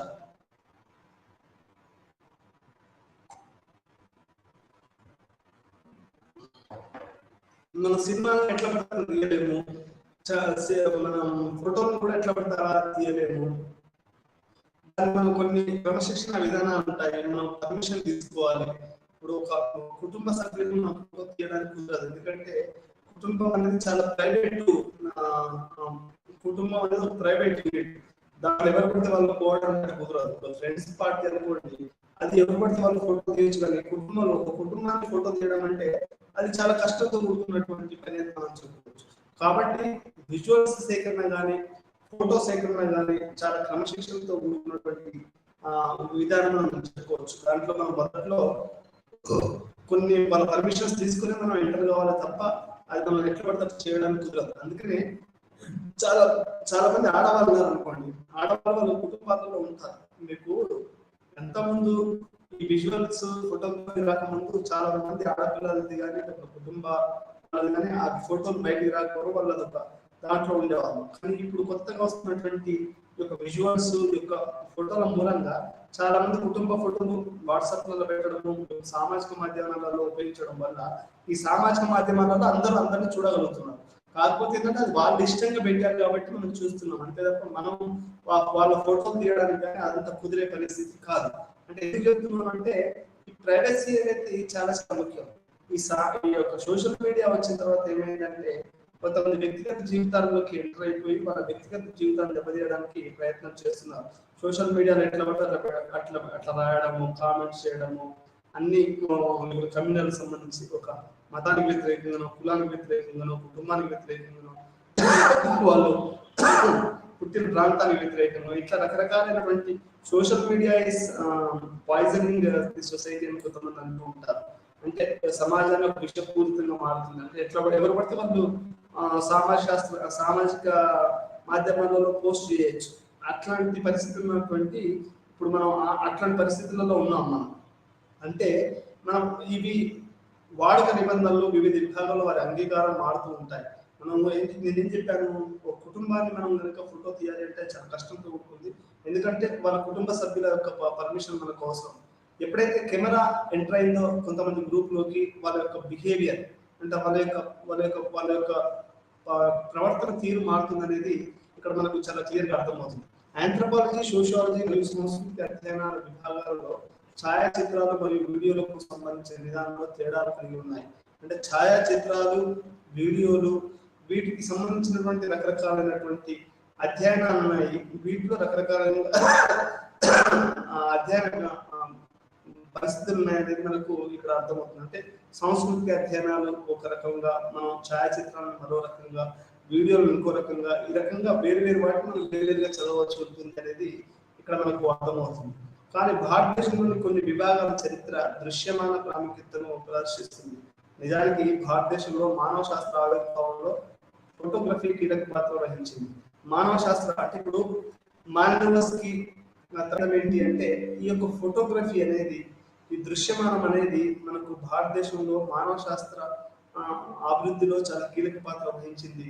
అదేవిధంగా సోషియాలజీలో కూడా ఇది భారతదేశంలో సోషియాలజిస్ట్ వచ్చినప్పుడు వాళ్ళు ఓన్లీ రాయడమే కాకుండా ఫోటోగ్రఫీ, ఇప్పుడు బాంబే ఉంది ఒక సినిమా, బాంబే లాంటి నగరాలు, హైదరాబాద్, ఇప్పుడు ఈమె రాసింది ఇది బల్లాడ్ సిటీ అని రత్నానాయుడు రాశారు. హైదరాబాద్ మహానగరం అనేది ఏ విధంగా ఉందని దాంట్లో కొన్ని ఫోటోగ్రాఫ్స్ ఉన్నాయి. ఇప్పుడు మీకు చార్మినార్ ఫోటోగ్రఫీ ఎలా ఉందనేది అప్పుడు ఆ టైంలో ఉన్నటువంటి ఫోటోగ్రఫీని చూస్తే కానీ మనకు అది అర్థం కాదు. అంటే భారతదేశంలో మానవాభివృద్ధి శాస్త్రం కానివ్వండి, సమాజ శాస్త్ర అభివృద్ధిలో ఫోటోగ్రఫీ అనేది చాలా కీలక పాత్ర వహించింది. ప్రపంచంలో కూడా ఈ ఆధునిక సామశాస్త్రమైనటువంటి సోషియాలజీ, ఆంథ్రోపాలజీ అభివృద్ధిలో ఫోటోగ్రఫీ అనేది ఒక అంతర్భాగంగా అది ఆవిర్భావంలో చాలా ప్రముఖ పాత్ర వహించింది అనేది మనకి ఇక్కడ అర్థమవుతుంది. విజువల్ ఆంథ్రోపాలజీ అంటే ఎప్పుడైతే ఈ ఫోటోలు లేకుంటే ఎట్లా అనేది మనకి ఏ రకంగా మొదలైంది అనేది ఇక్కడ మనం అర్థం చేసుకుందాం. ఆంథ్రోపాలజీ విభాగంలో మార్గరెట్ మీడ్ అనే ఆమె విజువల్స్ ఉపయోగించి కొన్ని మార్గదర్శక పరిశోధనలు చేసింది. మొట్టమొదటిసారిగా ఆంథ్రోపాలజీలో పనిచేసినటువంటి మార్గరెట్ మీడ్ అనే మహిళ, ఆమె మొట్టమొదటిసారిగా ఫోటోలని పరిశోధనలో వాడడం అనేది మొదలుపెట్టింది. ఆమె సమూహన వ్యక్తిత్వాలు ఉన్నవారు మరియు న్యూ గినియా స్థానికుల అధ్యయనానికి ప్రసిద్ధి చెందింది.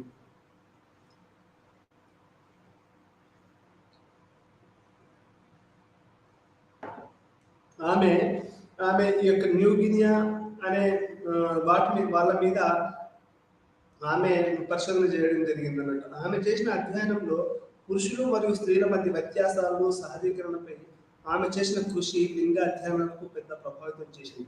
ఆమె చేసినటువంటి ఈ యొక్క న్యూ గినియా, ఆ తర్వాత యుక్త వయసులో వాళ్ళు ప్రవర్తిస్తారు అనే విజువల్ ఆంథ్రోపాలజీని మొట్టమొదటిసారిగా మార్గరెట్ మీడ్ తన యొక్క విజువల్స్ దాంట్లో ఆమె దాన్ని ఉపయోగించిందని మనం చెప్పుకోవచ్చు.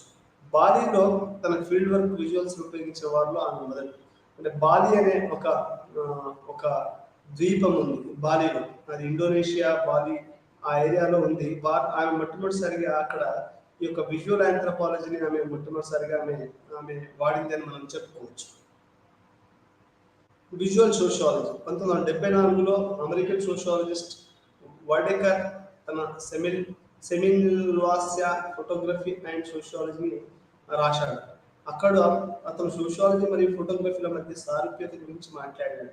రెండు రంగాలు ఒకే సమయంలో ఉద్భవించాయని మరియు సమాజంలోని అంశాలను వివరించడంలో రెండింటికి సారూప్యతలు ఉన్నాయని అతను రాశాడు. మీ అందరికీ తెలుసో లేదో, సోషియాలజీ పుట్టుక అంటే ఇండస్ట్రియల్ రెవల్యూషన్, ఆ తర్వాత ఎప్పుడైతే సోషియాలజీ పుట్టుక జరిగిందో రెనెసాన్స్ పీరియడ్, ఆ పీరియడ్ లోనే ఈ యొక్క ఫోటోగ్రఫీ కూడా పుట్టింది. అంటే నీకు సమాజ శాస్త్రానికి ఫోటోగ్రఫీకి తన పుట్టుకకి రెండు చాలా దగ్గరగా మన పోలికలు ఉన్నాయి. సమాజాన్ని అర్థం చేసుకోవడానికి సోషియాలజీ పుట్టింది, అదేవిధంగా అదే టైంలో ఫోటోగ్రఫీ కూడా ఆ టైంలోనే పుట్టడం అనేది జరిగింది. కాబట్టి ఈ ఫోటోగ్రఫీకి సోషియాలజీకి చాలా దగ్గర సంబంధం ఉందని, ఈ సమాజాన్ని అర్థం చేసుకోవడంలో ఈ రెండు కూడా చాలా ప్రముఖమైనవి అనేది మనకు అమెరికన్ సోషియాలజిస్ట్ స్టోవెర్డ్ తన సెమినార్ వ్యాసం ఫోటోగ్రఫీ సెమినార్ వ్యాసంలో ఫోటోగ్రఫీ అండ్ సోషియాలజీలో ఆయన రాశారు 1974 అమెరికన్ సోషియాలజిస్ట్. అంటే అటు విజువల్ ఆంథ్రోపాలజీ కానివ్వండి, విజువల్ సోషియాలజీ కానివ్వండి, విజువల్ ఆంథ్రోపాలజీ అనేది చాలా ముందుగా 1901 అట్లా పుడితే, ఈ విజువల్ సోషియాలజీ అనేది 1974లో అట్లా పుట్టిందని మనము చూసుకోవచ్చు. చరిత్ర మరియు దృశ్యాలు అంటే మొత్తం మన చరిత్రను ఇంకా చూస్తే, ఉదాహరణకి మీకు ఒక బెస్ట్ ఎగ్జాంపుల్ చెప్తాను. ఈసారి ఆస్కార్ అవార్డు పొందినటువంటి no man at the front side అని సినిమా మీరు చూస్తే, ఆ సినిమా మొత్తం ఫోటోగ్రఫీ మీదనే ఆధారపడి ఉంది. అది రెండో ప్రపంచ కాలంలో అంటే ఒక ఒక యుద్ధం అనేది సమాజాన్ని ఎంత కకలావికలం చేస్తుంది, అది ఎట్లా మొత్తం సమాజాన్ని పట్టి పీడిస్తుంది అనే జర్మన్ నవల ఆధారంగా తీసినటువంటి ఈ సినిమా ఇప్పుడు మనం మొత్తం ఫోటోగ్రఫీ మీదనే ఆధారపడ్డాం. అంటే దృశ్యాలు, ఆ రోజు మనం తీసినటువంటి దృశ్యాలు అవి ఎట్లా ఉన్నాయనేది చూపించాలి. అట్లే మనకు చరిత్రను కనుక మనం దృశ్య రూపంగా చూస్తే చాలా అది ఏ విధంగా ఉంది, ఎట్లా ఉంది అనేది మనకు చాలా క్లియర్గా ఆ రోజులలో సమాజం, గాంధీ గారి టైంలో ఎట్లా ఉండేది, వాళ్ళు నడిచే బ్లాక్ అండ్ వైట్ సినిమాలు మనం చూస్తే మనకు అర్థమవుతుంది. ఈరోజు మనం ఎక్కువగా కలర్స్ వాడుతున్నాం, కానీ అప్పుడు అంతా ఫోటోలన్నీ కూడా బ్లాక్ అండ్ వైట్లో ఉండేటివి. అంటే ఆ రోజులలో ఎట్లా ఉండేటిది అనేది మనకు అర్థమవుతుంది. అంటే చరిత్రను మనం దృశ్య రూపంగా కూడా చూసుకోవచ్చు.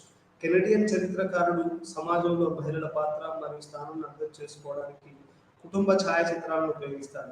ఇప్పుడు మీరు జపాన్ సమాజాన్ని అర్థం చేసుకోవాలనుకోండి, the best way is that how Japan families living. ఇప్పుడు దాంట్లో కొన్ని మీరు ఛాయాచిత్రాలు తీసుకుంటే మీరు జపాన్ సమాజాన్ని అర్థం చేసుకునే అవకాశం ఉంది. అదేవిధంగా అమెరికన్ ఫ్యామిలీస్ ఎట్లా ఉంటాయి, కొన్ని ఛాయాచిత్రాలు తీసుకున్నాయి అనుకోండి, అమెరికన్ ఫ్యామిలీస్ యొక్క కొన్ని ఛాయాచిత్రాలు తీస్తే మీకు ఆ యొక్క అమెరికన్ సమాజం ఎట్లా ఉందనేది మీకు అర్థమవుతుంది. అంటే ఫ్యామిలీ ఫోటోలను అర్థం చేసుకోవడం ద్వారా మనము ఈ యొక్క చరిత్రను అర్థం చేసుకోవచ్చు అనేది మనకు అర్థమవుతుంది. మరీ ముఖ్యంగా మహిళల యొక్క కొన్ని ఫోటోలు చూడటం వల్ల, అంటే ఆ రోజు సమాజం వాళ్ళు ఎట్లా వేషధారణ ఉంది, వాళ్ళ చదువు ఎట్లా ఉంది, వాళ్ళ బిహేవియర్ ఎట్లా ఉంది, వాళ్ళ యొక్క కట్టుబట్టు ఎట్లా ఉంది అనేది కూడా మనం అర్థం చేసుకోవడానికి అవకాశం ఉంటుంది. ఈ రకంగా కుటుంబ ఛాయాచిత్రాలను మనం అర్థం చేసుకోవడం ద్వారా ఆ యొక్క సమాజాన్ని అర్థం చేసుకోవచ్చు అనేది మనకి ఇక్కడ గెరాల్డినో బోర్స్ తెలియజేస్తుంది. భారతీయ మహిళల చరిత్ర గురించి రాయడానికి ఆమె కుటుంబ ఛాయాచిత్రాలను పత్రాలుగా ఉపయోగిస్తుంది. అంటే మన భారతీయ స్త్రీల గురించి రాయాలంటే కూడా ఈ యొక్క ఛాయాచిత్రాలు చాలా ముఖ్యమని తెలుసుకోవచ్చు. మీరు ఉదాహరణకి ఒక ఉదాహరణ చెప్తాను. మీరు తెలంగాణ సాయుధ పోరాటం కనుక చూస్తే, ఒక ఇట్లా గన్నులు పట్టుకున్నటువంటి తెలంగాణ రైతు మహిళల పోరాటం కానివ్వండి, రైతాంగ పోరాటం చూస్తే మహిళలు ఇట్లా గన్నులు పట్టుకుని ఉంటారు. అంటే ఆ రోజులలో నిజాంకు వ్యతిరేకంగా ఆ రకంగా జరిగిందనేది మనకు అప్పుడు ఫోటోలను అధ్యయనం చేస్తే మనకు చాలా క్లియర్గా ఆ రోజు స్త్రీలు ఎలా ఉండేవారు. కళ్ళల్ల కాలం కొట్టి నీ గోరి కొడతాం కొడుకో నైజాం సర్కలోడా అనే పాట కూడా ఆ టైంలోనే వచ్చింది. అంటే ఆ టైంలో ఎట్లా ఉండేది అనేది మనం కనుక చూడాలంటే ఆ రోజు ఛాయాచిత్రాలను మనము చూడవలసి ఉంటుంది. ఆ రోజు ఎట్లా ఉండేది అనేది కూడా మనం అర్థం చేసుకోవాల్సి ఉంటుంది. ఛాయాచిత్రాల్లో ఉన్న మహిళలను ఇంటర్వ్యూ చేసింది. అంటే ఆ యొక్క ఆ ఫోటోలలో ఉన్న వాళ్ళని ఈమె ఇంటర్వ్యూ చేసింది. కెనడియన్ చరిత్రకారుడు అనేది మనకి ఇక్కడ అర్థమవుతుంది. ఆమె మహిళలు మరియు వాళ్ళ యొక్క సమాజంలో వాళ్ళ పాత్రను అర్థం చేసుకోవడానికి ఈ యొక్క ఫోటోగ్రఫీ అంటే విజువల్స్ని చాలా ప్రముఖంగా ఆమె ఉపయోగించారు అనేది మనకు ఈ యొక్క అర్థమవుతుంది. ఛాయాచిత్రం తీసిన సమయం లేదా సంఘటనల గురించి, వారి జ్ఞాపకాల గురించి ఆమె వారిని అడిగింది. అంటే అప్పుడు ఆ ఫోటో తీసుకొని తీయడము, వాళ్ళ గురించి అడగడము, ఆ టైంలో మీరు ఏం చేస్తున్నారని అడిగి మొత్తం రాసుకోవడం అనేది ఈ యొక్క చరిత్రకారిని మనకు తెలుస్తున్నట్టు. కెనడా సామాజిక శాస్త్రం ఆమె తెలుసుకున్నది మనకు ఈ యొక్క తెలుస్తుంది. ఆమె ఫోటోలో ఉన్న ఇతర కుటుంబ సభ్యుల గురించి, వ్యక్తుల గురించి, ఆ సమయంలో సామాజిక వాతావరణాన్ని అర్థం చేసుకోవడానికి కూడా అడుగుతుంది. ఆమె ఈ ఫోటోల గురించి అడుగుతూ ఆ రోజులలో ఎట్లా ఉండేది అనే విషయాన్ని కూడా ఈ యొక్క పరిశోధనలో అడగడం అనేది జరుగుతుంది. ఫోటోగ్రఫీ గురించి చుట్టూ ఉన్న వివరాలను గుర్తు చేసుకునే ప్రక్రియలో మహిళలు తమ సొంత జీవిత అనుభవాలను వివరాలను వెల్లడించాలి. అంటే ఈ ఫోటో గురించి చెప్తా ఆడవాళ్ళు తమ యొక్క వ్యక్తిగత జీవితాలకు సంబంధించిన విషయాలను కూడా ఈ యొక్క పరిశోధకులకు చెప్పడం జరిగింది. ఆ రకంగా చాలా రిచ్ డాటా రావడము, అది ఒక సమాజం ఆ రోజు సమాజం ఎట్లా ఉంది అనేది ఫోటోగ్రాఫ్ల ద్వారా మనం సమాజంలో యొక్క స్త్రీల యొక్క జీవితాన్ని మనం అర్థం చేసుకోవచ్చు, లేకుంటే మన స్త్రీల యొక్క జీవితాన్ని చదవచ్చు అనేది మనకి ఇక్కడ ఫోటోగ్రఫీ ద్వారా, విజువల్ సోషియాలజీ ద్వారా అర్థమవుతుంది అనేది మనకి ఇక్కడ అర్థం చేసుకోవాల్సిన అవసరం ఉంది. Visuals ethnography. విజువల్స్ ఎథ్నోగ్రఫీ అంటే కెమెరాని మనం డైరెక్ట్ వాళ్ళ ముఖాల మీద పెట్టామనుకోండి, అది మనిషిని డైరెక్ట్ క్యాప్చర్ చేయడం, అది ఒక రకంగా విజువల్ ఎథ్నోగ్రఫీ అని మనం చెప్పుకోవచ్చు. ఎథ్నోగ్రఫీని మెథడాలజీగా అర్థం చేసుకోవాలి. ఎథ్నో అంటే పీపుల్ అండి, ప్రజల గురించి ఉన్న గిరిజన గ్రామంలో వాళ్ళతోటి అన్నం తింటూ, వాళ్ళతోటి తిరుగుతూ, వాళ్ళతోటి బయటకు పోతూ, వాళ్ళు లాగానే వంట చేసుకుంటూ, వాళ్ళలాగానే వేషధారణ చేసుకుంటూ, వాళ్ళ భాష నేర్చుకున్న దాన్ని మనం ఈ రకంగా మొత్తం భాష అవన్నీ తెలుసుకోవడాన్ని మనము ఎథ్నోగ్రఫిక్ రీసెర్చ్ అని చెప్తాం.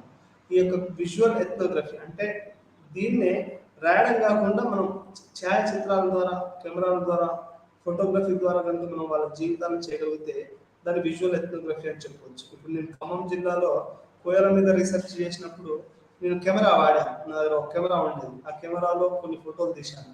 వాళ్ళు నీళ్ళు ఎట్లా పట్టుకుంటారు, వాళ్ళు వేటకి ఎట్లా వెళ్తారు, వాళ్ళ గుడిసెలు ఎలా ఉంటాయి, ఇలా అన్ని చాలా చాలా చాలా రకాలైనటువంటి ఫోటోలు తీయడం, వాళ్ళకి జ్వరం వస్తే ఏ రకంగా వాళ్ళు హాస్పిటల్లో వెళ్తారు, ఇవన్నీ కూడా నేను కొంత ఎథ్నోగ్రఫిక్ ఫోటోగ్రఫీ చేశాను.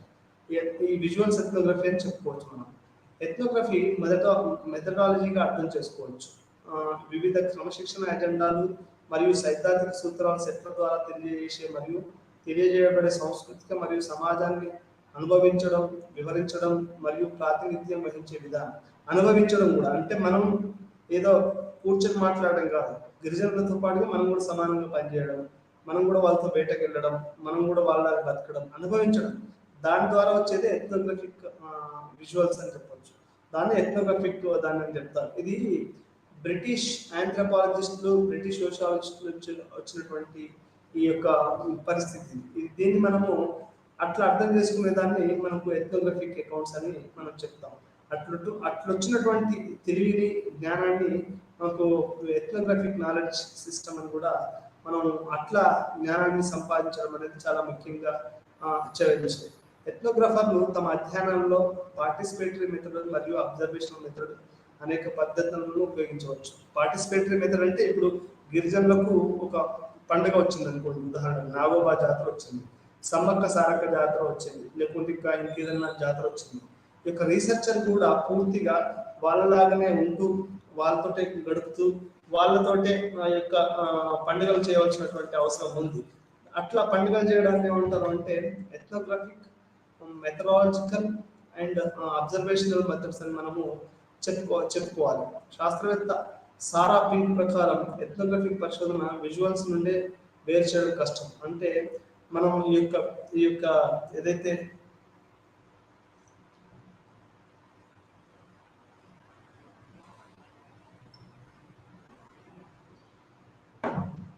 ఈ యొక్క పరిశోధన విజువల్స్ నుంచి మనం వేరు చేయడం అనేది కష్టము. ఎథ్నోగ్రాఫర్ అనేవాడికి ఫోటోలు తీయడము, జీవితంలో భాగం కావడము అనేవి ఇవి కలిసిమెలిసి ఉంటాయి.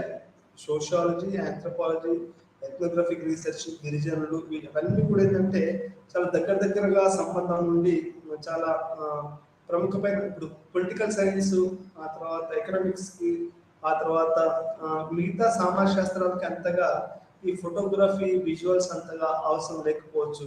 కానీ ఎప్పుడైతే సోషియాలజిస్టులు, ఆంథ్రోపాలజిస్టులు ఉన్నారో వాళ్ళకి ఈ ఫోటోగ్రఫీ విజువల్స్ అనేవి చాలా చాలా ముఖ్యం. ఎందుకంటే సమాజంతో వాళ్ళు ఎప్పటికీ పూర్తిగా వాళ్ళతో కలిసి అనుభవించి వారి జీవితాన్ని రాస్తారు కాబట్టి ఇది ఒక కొత్త, ఇది మనకు విజువల్ సోషియాలజీ, విజువల్ ఆంథ్రోపాలజీ అనేది ఇప్పుడు విజువల్ ఎకనామిక్స్ లేకపోవచ్చు, అవి లేకపోవచ్చు, పొలిటికల్ సైన్స్ లేకపోవచ్చు, కానీ విజువల్ ఆంథ్రోపాలజీ, సోషియాలజీ ఉంటుంది. ఎందుకంటే ఇది ప్రజలతో ప్రత్యక్షంగా ఒక సామాజిక శాస్త్రవేత్త కానీ, ఒక మానవాభివృద్ధి శాస్త్రవేత్త కానీ కలిసి పనిచేయవలసిన అవసరం ఉంది కాబట్టి అతను ఇవన్నీ చేయవలసినటువంటి అవసరం ఉంటుంది. విజువల్ ఎథ్నోగ్రఫీలో విజువల్స్ తెలియడం కష్టం. ఎథ్నోగ్రఫీలో చిత్రాలు, శబ్దాలు, పదాలు లేక సంస్కృతి వ్యక్తీకరణ యొక్క ఏదైనా మాధ్యమంగా అనివార్యం. ఇప్పుడు ప్రతి భాష, కోయకు ఒక లాంగ్వేజ్ ఉందండి, వాళ్ళు రకరకాల శబ్దాలు చేస్తూ ఉంటారు. ఇప్పుడు ఏఆర్ రెహమాన్ మ్యూజిక్ ఉంది, అతను రకరకాల శబ్దాలు చేస్తూ ఉంటారు. ఆ తర్వాత ఇతను ఇళయరాజా ఉన్నాడు, అతను రకమైనటువంటి శబ్దాలు ఉన్నాయి. అంటే ఇప్పుడు ప్రతి కమ్యూనిటీ కూడా కొన్ని శబ్దాలు ఉంటాయి, చిత్రాలు, శబ్దాలు ఉంటాయి. వాటిని మనం యాజ్ క్యాప్చర్ చేయగలిగాలి. ఇప్పుడు వాళ్ళ పాటలు ఉంటాయి, వాళ్ళ గిరిజన సంస్కృతి కుస్తాడి ఉంది, తెలంగాణకు కుస్తాడి, హైదరాబాద్, నిజామాబాద్ లో వాళ్ళు పాటలు పాడుకుంటూ బతుకమ్మని తీసుకెళ్ళి వాళ్ళు ఊర్లో ఉన్నటువంటి చెరువులో వేయడం జరుగుతుంది. అంటే ఈ యొక్క బతుకమ్మను మనం ఎథ్నోగ్రఫిక్ అకౌంట్గా మనం తీయొచ్చు. అప్పుడు రకరకాల పాటలు పాడతారు, పదాలు పాడతారు, శబ్దాలు చేస్తారు, డ్యాన్సులు చేస్తారు. ఆ తర్వాత ఇట్లాంటివన్నీ మొత్తం అంటే ఈ యొక్క గిరిజన సమాజంలో కూడా ఇది సేమ్ ఇలానే జరుగుతుంది. దీన్ని మనము ఇది అనివార్యం అని కూడా పింక్ 2001లో చెప్పాడు. దీన్ని సోషియాలజీ, ఆంథ్రోపాలజీ వాళ్ళు మనం ఎక్కువగా చేయాల్సి ఉంటుంది. మీకు ఇంకొక ప్రత్యక్షమైనటువంటి ఉదాహరణ చెప్తాను. ఇప్పుడు మాంకాలమ్మ అని మనకు హైదరాబాద్లో జరుగుతుంటుంది. మాంకాలమ్మ అని, ఎల్లమ్మ అని, మల్లమ్మ అని, గండి మైసమ్మ అని, లేకపోతే బంగారు మైసమ్మ అని, నల్లపోచమ్మ ఇట్లాంటి దేవతల మీద మన తెలంగాణ ఆడబిడ్డలు వాళ్ళు బోనాలు, మొక్కులు ఇవన్నీ చేస్తూ ఉంటారు.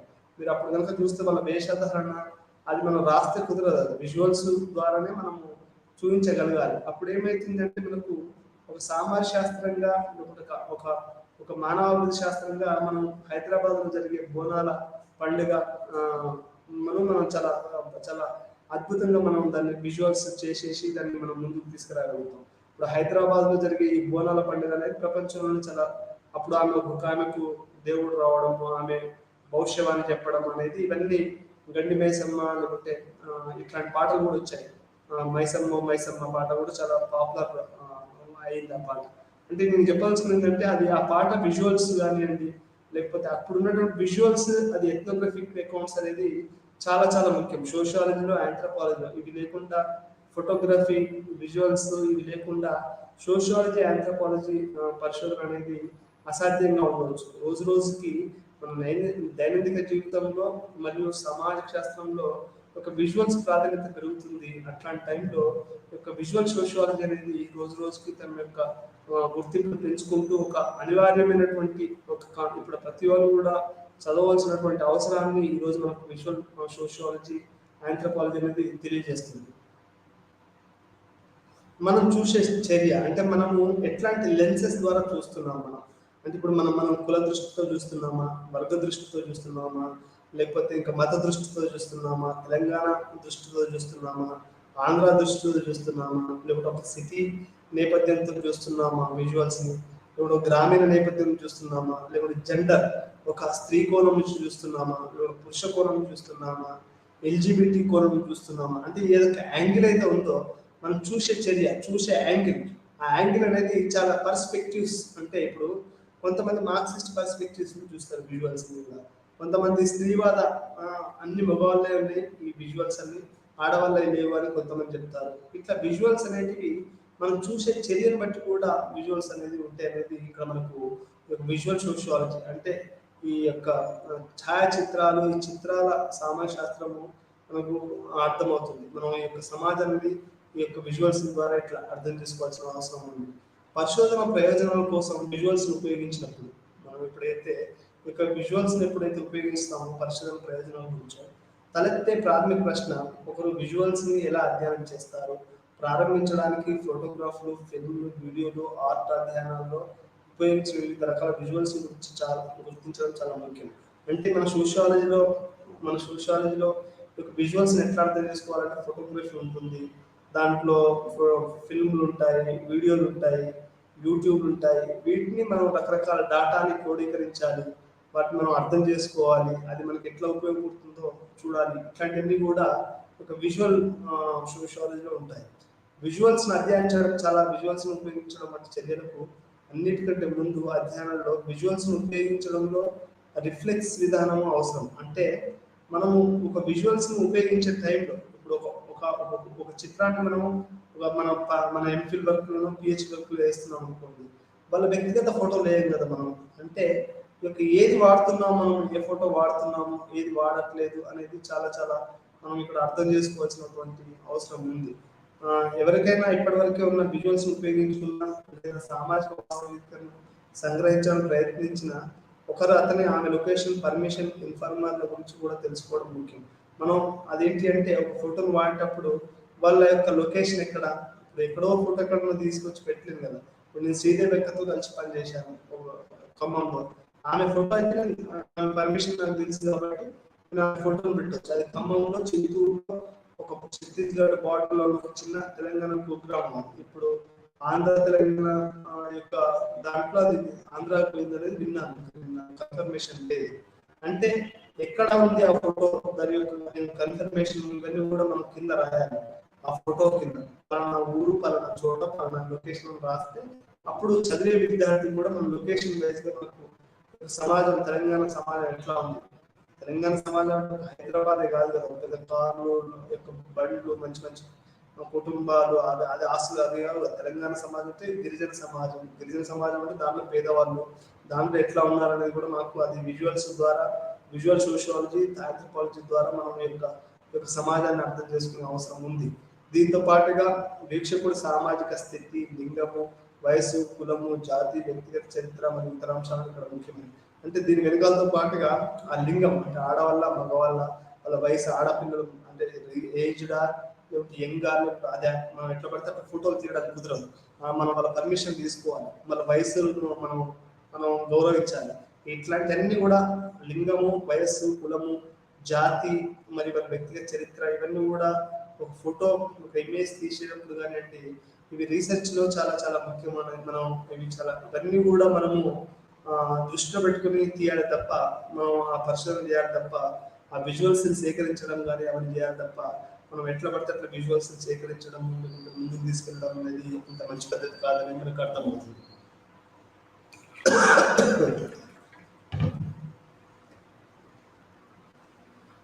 Reflexivity and subjectivity.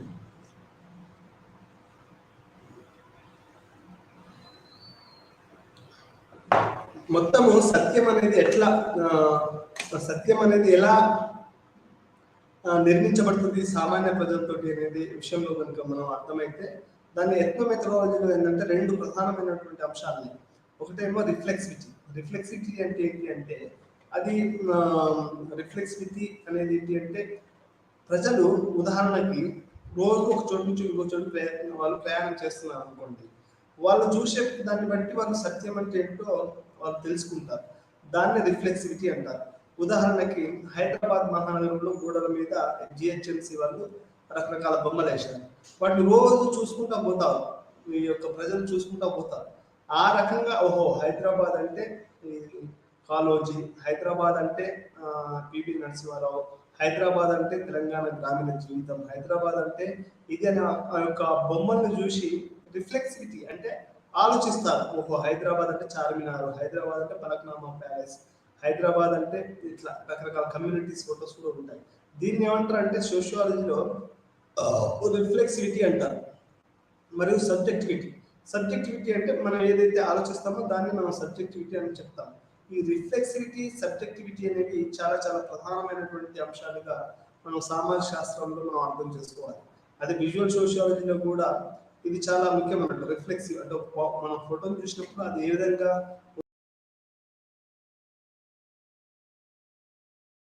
దాన్ని తీసిన వాళ్ళు ఎవరు, వాళ్ళు ఎట్లా తీశారు, వర్గ దృక్పథంతో చూశారా, ఏ సబ్జెక్టు.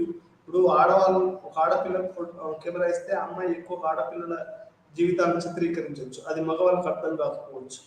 అంటే సబ్జెక్టివిటీ అంటే ఆమె యొక్క స్వీయ ధోరణి, దాన్ని మనం స్వీయ ధోరణి అని చెప్పుకోవచ్చు.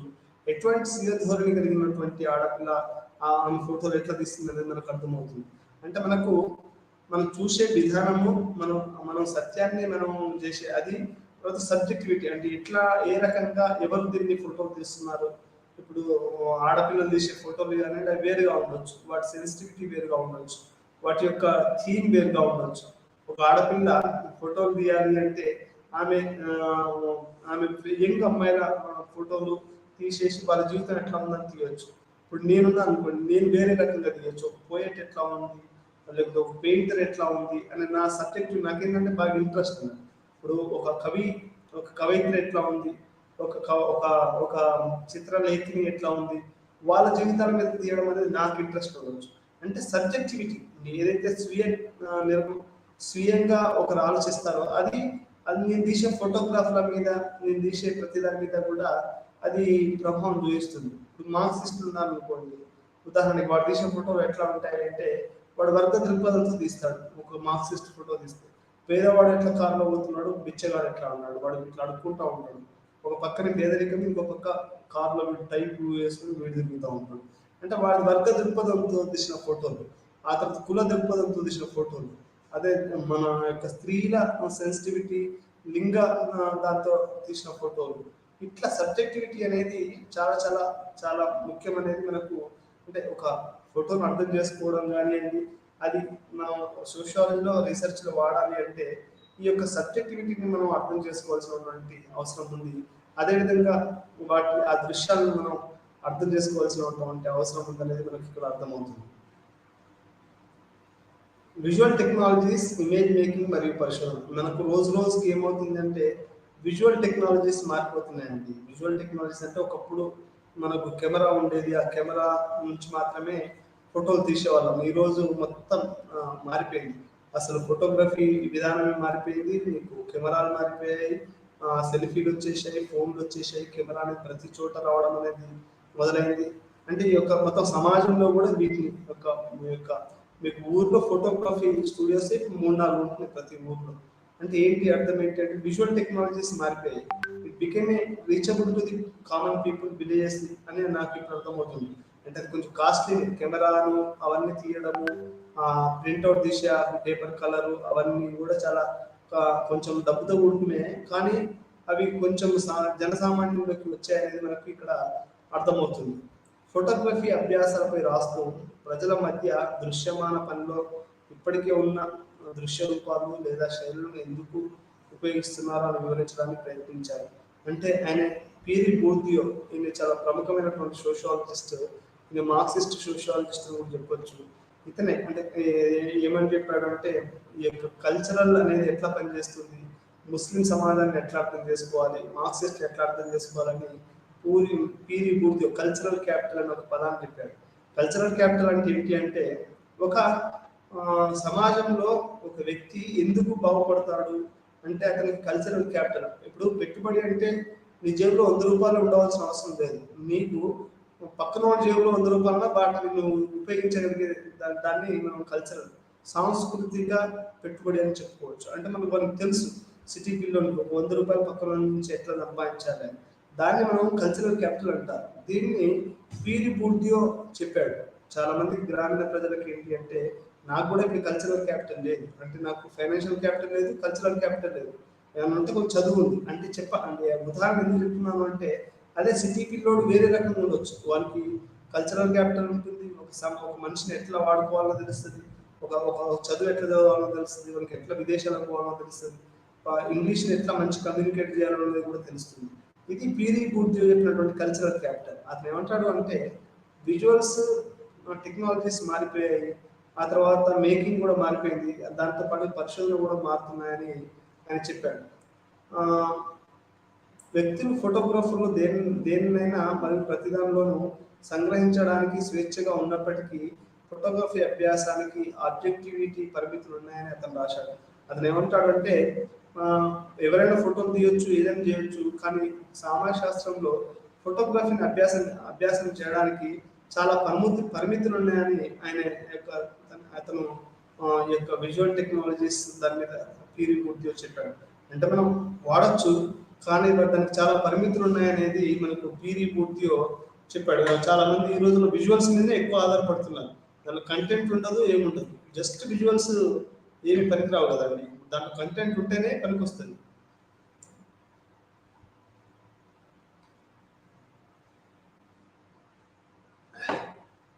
ఈ రకంగా పీరి బూర్దియో యొక్క ఫోటోగ్రఫీ అభ్యాసానికి చాలా పరిమితులు ఉన్నాయని ఆయన చెప్పడం జరిగింది. లింగ గుర్తింపులు, సాంకేతిక మరియు చిత్రాలు. ఇంతకుముందు ఏంటంటే 2 రకాలైనటువంటి జెండర్స్ ఉండేటివండి, మగ ఆడ. నా చిన్నతనంలో కూడా ఇప్పుడు నపూసకులు లేకపోతే స్వలింగ సంపర్కులు వాళ్ళు ఉండేవాళ్ళేమో కానీ ఇంత గుర్తింపు లేదు. ఈరోజు ప్రతి ఫామ్లో కూడా థర్డ్ జెండర్, మనకు గవర్నమెంట్ ఫామ్లో కూడా థర్డ్ జెండర్ ఆప్షన్ వచ్చింది. అంటే మనకు ఈరోజు మస్కులారిటీస్ ఉన్నాయి, అంటే మగతనాలు ఉన్నాయి. మగతనం అనేది కాదు, మగతనాలు. ఒక ఆడపిల్ల కూడా మగతనంగా ఉండొచ్చు, అంటే అది మస్కులైన్గా ఉండొచ్చు. అదేవిధంగా ఒక అబ్బాయి కూడా ఫెమినైన్గా, అంటే స్త్రీ సున్నితత్వాన్ని కలిగి ఉండొచ్చు. అంటే ఫెమినైన్ నీకేంటి అంటే ఇక్కడ ఫెమినానిటీ హ్యాస్ చేంజ్డ్, ఆ తర్వాత మస్కులారిటీస్ హ్యాస్ చేంజ్డ్. అంటే ఒక ఒక అబ్బాయి అమ్మాయి అనేది కాదు. ఈరోజు ట్రాన్స్జెండర్, అతను బయోసెక్షువల్, లెస్బియన్, గే ఇవన్నీ కూడా వచ్చాయి. అంటే ఆడవాళ్ళు ఆడవాళ్ళు లైంగిక సంపర్కాలు ఇవన్నీ కూడా ఉన్నాయి. అతను మగవాళ్ళు మగవాళ్ళు, ఆడవాళ్ళు మగవాళ్ళు, ఆ తర్వాత ట్రాన్స్జెండర్ అంటే మొత్తం అవయవాలు మార్చుకోవడము, అబ్బాయి అయితే అమ్మాయిగా మారడం, అమ్మాయి అయితే అబ్బాయిగా మారడము, ఈ అనేది ఇట్లా అంటే రకరకాలైనటువంటి మనకు లైంగిక గుర్తింపులు ఉన్నాయి ఈరోజు. ఒక ఒక రెండు లైంగిక గుర్తింపులే కాదు, అమ్మాయి మగ అబ్బాయి అలానే కాదు. అబ్బాయి అయినా కానీ అమ్మాయిగా ఉండొచ్చు, అమ్మాయి అయినా కానీ అబ్బాయిగా ఉండొచ్చు. అంటే అది మారిపోయింది అనేది ఇక్కడ చెప్తుంది. దాన్ని బట్టి మనకు ఫోటోగ్రఫీ కూడా మారుతుంది. లింగ గుర్తింపులు మారుతున్నాయి, సాంకేతిక విలువలు మారుతున్నాయి, మరియు దాంతో పాటుగా చిత్రాలు కూడా మారుతున్నాయి అనేది మనకి ఇక్కడ అర్థమవుతుంది. మీరందరూ తెలుసు, హిజ్రాలో చాలా మంది ఫోటోలు తీస్తూ ఉంటారు. వాళ్ళని ఇట్లా చెక్కలాగా ఇట్లా కొట్టి వాళ్ళు అడుగుతూ ఉంటారు, అయ్యా డబ్బులు ఇవ్వని. అంటే వాళ్ళని ఫోటోలు చాలా మంది తీస్తూ ఉంటారు. వాళ్ళకి హక్కులు ఉన్నాయి. వాళ్ళు వాళ్ళు వాళ్ళు మగవాళ్ళే కానీ ఆడవాళ్ళుగా ఉంటారు. కొంతమంది ఏంటి అంటే వాళ్ళు ఆడవాళ్ళు కానీ మగరాయుడిలాగా వాళ్ళు ప్రవర్తిస్తూ ఉంటారు. వాళ్ళకు మస్కులానిటీ ఉంటుంది, ఫెమినైనిటీ ఉండదు. ఈ రకంగా ఉంటాయి. అంటే మనకు ఇంత ముందులో కాకుండా ఇప్పుడు భిన్నమైనటువంటి లింగ వివిధతలు గుర్తింపులు ఉన్నాయి. సాంకేతికలు కూడా చాలా మారిపోతుంది. మనకు చిత్రాలు కూడా చాలా మారిపోతున్నాయి అనేది మనకు ఈరోజు మనకు అర్థమవుతున్నటువంటి పరిస్థితి. విజువల్స్, ఇమేజ్ లేదా ఇతర వ్యక్తుల విజువల్ టెక్నాలజీస్ పరిశోధనలో భాగమైనప్పుడు పరిశోధకుడు మరియు ఇన్ఫార్మర్ ఐడెంటిటీలు ఎలా నిర్మించబడతాయో అని వివరించబడతాయని నిర్మించడంలో అవి పాత్ర పోషిస్తాయి. విజువల్స్ ఎథ్నోగ్రఫీ పరిశోధనలో లింగ సంబంధాలు, అధికారిక సంబంధాలు లేదా అధికార సంబంధాలు లింగ విశ్లేషించబడతాయి. అంటే ఈ యొక్క ఫోటోగ్రఫీలో ఎవరు తీస్తున్నారు ఫోటోగ్రఫీ, అది ఎవరు ఫోటో ఇస్తున్నారు, ఇది చాలా ముఖ్యమని మనకు మిషెల్ ఫూకో చెప్తా ఉంటాడు. అంటే ఇది అధికార కేంద్రాలు, ఇప్పుడు ఎవరు ఫోటో తీస్తున్నారు ఎవరు ఇస్తున్నారు అధికార సంబంధాలను కూడా ఇది తెలియజేస్తుంది అనేది మనకు యొక్క తెలుస్తుంది. ఎట్లా పడితే అట్లా మనం ఫోటో తీయడానికి కుడతారు కదా. ఇప్పుడు ఒక ముఖ్యమంత్రి ఉన్నాడు అనుకోండి, కేసీఆర్, నువ్వు ఫోటో దిగితే వాళ్ళు ఉంచుకుంటారా? అంటే అదేంటి, అది ఒక అధికార సంబంధాలతో కూడుకున్న వాళ్ళే ఫోటోలు తీయడము అట్లాంటి జరుగుతుంది. అంటే ఇది విజువల్ ఎథ్నోగ్రఫీ అనేది ఈ లింగ సంబంధాలు, అధికార సంబంధాలు లేదా అధికార సంబంధాలు లింగం విశ్లేషించబడతాయి అనేది మనకి ఇక్కడ చాలా స్పష్టంగాను ఖచ్చితంగాను తెలుస్తుంది.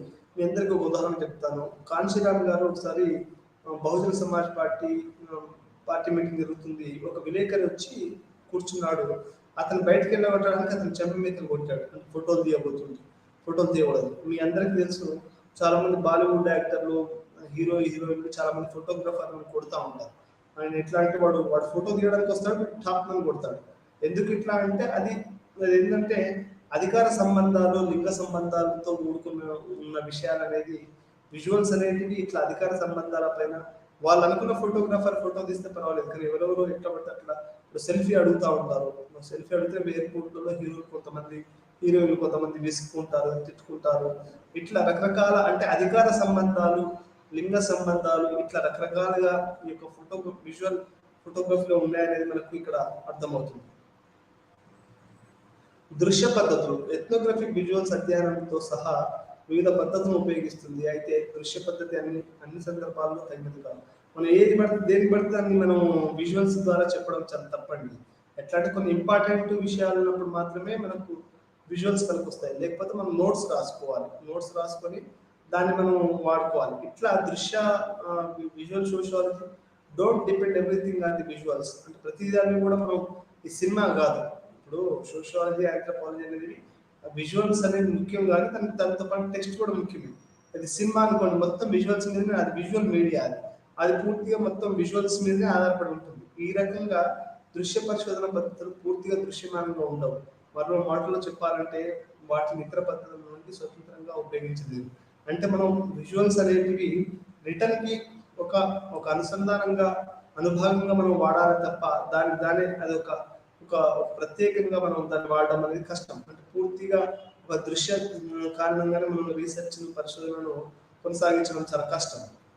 సాంకేతికతను ఎంచుకోవడం, మనం ఏదైనా పరిశోధన చేసేటప్పుడు, ఇప్పుడు గిరిజనుల మీద పరిశోధన చేసేటప్పుడు ఆదిలాబాద్లో కానీ, ఖమ్మంలో కానీ, శ్రీకాకుళంలో కానీ, లేకపోతే ఇంకెక్కడైనా కానివ్వండి, మీరు ఎటువంటి సాంకేతికతను వాడుతున్నారు, అంటే ఎటువంటి కెమెరాలు వాడుతున్నారు అనేది మనకు ఆధారపడి ఉంటుంది. దాన్ని బట్టే మనకు వచ్చే ఫోటోగ్రఫీ కానివ్వండి, మనకు రీసెర్చ్ అవుట్పుట్ కానీ రావడం అనేది జరుగుతుంది. మనం మనం తీసుకున్న సబ్జెక్టు ఇప్పుడు మనం కల్చరల్ ఆస్పెక్ట్ మాత్రమే చేయాలనుకోండి, గిరిజనులని వాళ్ళ వాళ్ళ పాటల గురించి మాట్లాడాలి అంటే మనం వీడియోగ్రఫీ తీయాలి. లేదు మనం కొన్ని వేరే వాటిని తీయాలంటే ఫోటోగ్రఫీ తీయాలి. అలా కాదు వాళ్ళని సినిమా తీయాలంటే సినిమా వేరే కెమెరాలు వాడాలి. అంటే మనం తీసుకునే టెక్నాలజీ అనేది కూడా అది మన యొక్క దాని అవుట్పుట్ని అది మనం అది ప్రభావితం చేస్తుంది అనేది మనకి ఇక్కడ అర్థమవుతుంది. ఉత్పత్తి చేయబడిన విజువల్స్ని ప్రజలు విభిన్నంగా అర్థం చేసుకోవడంతో పాటు సాంకేతికతను ప్రజలు కూడా భిన్నంగా అర్థం చేసుకోవచ్చు. ఒక్కొక్క సాంకేతికత ఒక్కొక్క రకమైనటువంటి లిమిట్స్ ఉంటాయి అనేది మనకి ఇక్కడ అర్థమవుతుంది. ఉపయోగించిన పరికరాల అధ్యయనంలో ఉన్న వ్యక్తులు విభిన్న అర్థాలుగా సృష్టించగలరు. ఉదాహరణకి సెట్టింగ్లో ఏది ఉత్తమమైనది ఉపయోగించబడుతుందో జాగ్రత్తగా ఎంచుకోవాలి. ఇప్పుడు మీకు రామ్ గోపాల్ వర్మ అని అడిగారు అనుకోండి, ఆయన చాలా సినిమాలు తీశాడు, సత్య ఇట్లాంటి రంగీల శివ లాంటి సినిమాలు తీసిన ఆయన ఏం చెప్తాడు అంటే ఈ సాంకేతికత అనేది చాలా ముఖ్యము. ఆయన చాలా మందికి ఈ అవకాశాలు ఇచ్చాడు కెమెరామెన్ గా అట్లా. అంటే ఇక్కడ చెప్పాల్సింది ఏంటంటే మనం సాంకేతికతను ఎంచుకోవడం అనేది చాలా చాలా చాలా ముఖ్యమైనటువంటి విషయం అని మనకి ఇక్కడ అర్థమవుతుంది. అది రీసెర్చ్ లో కానివ్వండి, లేకపోతే సినిమా ఎంటర్టైన్మెంట్ విషయంలో కానివ్వండి, కెమెరా ఈ యొక్క సాంకేతికతను ఎందుకు ఎంచుకోవడము. ఇప్పుడు విఎఫ్ఎక్స్ అని వస్తుంది, అంటే విజువల్స్ ఏదో వస్తుంది, విజువల్స్ దానికి సంబంధించినటువంటి ఇప్పుడు ప్రతిదీ కూడా షారూఖ్ ఖాన్, ఆ తర్వాత కమల్ హాసన్, ఆ తర్వాత రోబో రజనీకాంత్, ఇవన్నీ కూడా విఎఫ్ఎక్స్ ఎఫెక్ట్స్ అంటే విజువల్ టెక్నాలజీస్ ఇవన్నీ. అంటే తెర మీద వాళ్ళు రకరకాలటువంటి మార్చేసేసి విజువల్స్ మొత్తం మార్చేస్తారు. మనం మాట్లాడుతున్న దాన్ని వాళ్ళు ఇంకా చాలా సెట్టింగ్ చేసేసేసి ఈ విజువల్స్ మారుస్తారు. అంటే టెక్నాలజీ అనేది ఇప్పుడు మన భారతదేశంలో లేకుండా ఇంపోర్ట్ చేశారు విజువల్ టెక్నాలజీస్. ఇట్లా చాలా వాటిని వాళ్ళు మన భారతదేశంలో ఈ రోజు మనకు కొత్తగా లేటెస్ట్ టెక్నాలజీని ఇప్పుడు రాజమౌళి గారు అన్నారు అనుకోండి, ఆయన ఒక కొత్త టెక్నిక్స్ విజువల్స్ అవన్నీ ఆ టెక్నాలజీ బిఎస్ఎఫ్ వాడుతూ ఉంటారు. బాంబేలో షారూఖ్ ఖాన్ వాడతాడు, ఆ తర్వాత కమల్ హాసన్ భారత్ 2కి, శంకర్ అయితే ఎన్ని విఎఫ్ఎక్స్ వాడతాడో మనకు తెలియదు. అంటే అతను విజువల్ టెక్నాలజీస్ మొత్తము ఇది మారుతూ ఉంటుంది. మీకు బెస్ట్ ఉదాహరణ చెప్పాలి అంటే టెక్నాలజీని ఎంచుకోవడంలో అంటే మెకనైజ్ గోల్డ్ అనేది మొత్తం సాంకేతికతను మార్చేసిందని చెప్పుకోవచ్చు. ఇప్పుడు అదేవిధంగా సూపర్ స్టార్ కృష్ణ గారు తీసినటువంటి సింహాసనంలో కూడా అది ఫస్ట్ టైం 70mm పెద్ద బయోస్కోప్ కెమెరాతో తీశారు. అంటే సాంకేతికతను ఎంచుకోవడం అనేది మనకు ఇక్కడ చాలా ప్రధానమైనటువంటి విషయం అనేది ఇక్కడ దాన్ని బట్టి మనకు రీసెర్చ్ అవుట్పుట్ రావడం జరుగుతుంది. సోషియాలజీలో మనకి ఇవన్నీ ఇంత పెద్దగా డిస్కస్ చేయాల్సిన అవసరం లేదు, కానీ సాంకేతికత ఎంచుకోవడం అనేది మనకు సబ్జెక్టుని కానీ పరిశోధనలు కానీ అది ఒక రకమైనటువంటి ప్రభావం చూపిస్తుంది అనేది మనం తీసుకుని ఎంచుకోవడం అనేది చాలా ముఖ్యమైనది ఇక్కడ మనకు అర్థమవుతుంది. ఎథ్నోగ్రాఫిక్ రీసెర్చ్లో విజువల్స్ అంటే ఈ యొక్క మొత్తం ఈ యొక్క మనం చేసేటువంటి మానవ ఎథ్నోగ్రాఫిక్ రీసెర్చ్ అనేది దాంట్లో విజువల్స్ అనేది చాలా ప్రముఖమైనటువంటి పాత్ర వహిస్తాయి. ఒక ముసలావిడ మనం ఫోటో తీయవచ్చు, ఆమె ఇంటర్వ్యూ ఇవ్వకపోవచ్చు, అంటే అట్లా ఆమె విజువల్స్ అనేది మనకు చాలా పనికొస్తాయని మనం చెప్పుకోవచ్చు. మానవ విషయాల అధ్యయనంకి నైతిక పరిగణనలు కేవలం కీలకం. సమ్మతి, గోప్యత, ఇన్ఫార్మర్ల బాధ్యత, డేటా యాజమాన్యం మొదలైన వాటిపై పరిశోధనలు ఉన్నాయి. అంటే కీలకమైన సమ్మతి. ఫస్ట్ మనం వాళ్ళను పర్మిషన్ తీసుకోవాలి, తీసుకోకుండా మనం ఫోటోలు వాళ్ళ యొక్క జీవితాన్ని మనం చేస్తే అది చాలా చిందరం వాళ్ళ జీవితం మీద చెడు ప్రభావం చూపించే అవకాశం ఉంటుంది. కాబట్టి మనం ఒక ఫోటో తీస్తున్నాము, ఒక విజువల్ తీస్తున్నాము అంటే ఫస్ట్ వాళ్ళు మనం పర్మిషన్ తీసుకోవాలి. తర్వాత గోప్యత అంటే వాళ్ళు విడుదల చేయమన్నప్పుడు మనం విడుదల చేయాలి తప్ప వాళ్ళని మనం వాళ్ళ సమ్మతి లేకుండా మనం ఫోటోలను కానీ వాళ్ళ వ్యక్తిగత సమాచారాన్ని మనం గోప్యతను మనం మెయింటైన్ చేయాల్సిన అవసరం ఉంది. ఆ తర్వాత ఇన్ఫార్మర్ల భద్రత అంటే మనకు ఎవరైతే ఇన్ఫార్మర్ చేశారో వాళ్ళ భద్రతను కూడా మనం చూసుకోవాల్సి ఉంటుంది. అదేవిధంగా డేటా యాజమాన్యం మొదలైనవి కూడా మనం చాలా జాగ్రత్తగా చూసుకోవాలి. మనం అప్పుడు ఒక సినిమా తీసినప్పుడు, ఒక ఎథ్నోగ్రాఫిక్ రీసెర్చ్ చేసినప్పుడు ఆ ఫోటోలని వాటన్నిటి ఎవరికి పడితే వాటిలో ఫేస్బుక్లో, ట్విట్టర్లో పెట్టేసేసి దాన్ని మొత్తం అది చేయడం అనేది చాలా అనైతికతతో కూడుకున్నటువంటి పరిస్థితి. ముఖ్యంగా ఏదైనా జాతి శాస్త్ర అధ్యయనంలో పరిశోధకుడు నైతిక ప్రవర్తన చాలా ముఖ్యం. అండ్ మరీ ముఖ్యంగా కొన్ని కమ్యూనిటీస్ ఇప్పుడు కోయాస్, గోండ్స్ వీళ్ళంతా ఉన్నారు పాపం. వాళ్ళు ఒక్కోసారి బట్టలు ఉండవు, అట్లా ఉండవు, దాన్ని మనం ఎట్లా పడితే అట్లా ఫోటోలు తీసేసి ఇట్లా మనం చేయడం అనేది అది చాలా అనైతికత అనేది మనకి ఇక్కడ అర్థమవుతుంది. అంటే కొన్ని జాతుల విషయంలో మనం చాలా జాగ్రత్తగా ఉండి మనం వాళ్ళ యొక్క గౌరవాన్ని, వాళ్ళ యొక్క సమ్మతిని, వాళ్ళ యొక్క గోప్యతను ఇట్లాంటివన్నీ కూడా చాలా మనం జాగ్రత్తగా చూసేసి ఒక ఎథిక్స్ మెయింటైన్ చేయాలనేది ఇక్కడ మనకు అంటే ఒక నిబద్ధత మనకు మెయింటైన్ చేయాలనేది మనకి ఇక్కడ అర్థమవుతుంది. ఫోటోగ్రఫీకి అర్థాల యొక్క ఏకపక్ష స్వభావం కారణంగా విద్యార్థర వీక్షకులు విజువల్స్ లక్ష్యంగా పరిగణించబడతాయి.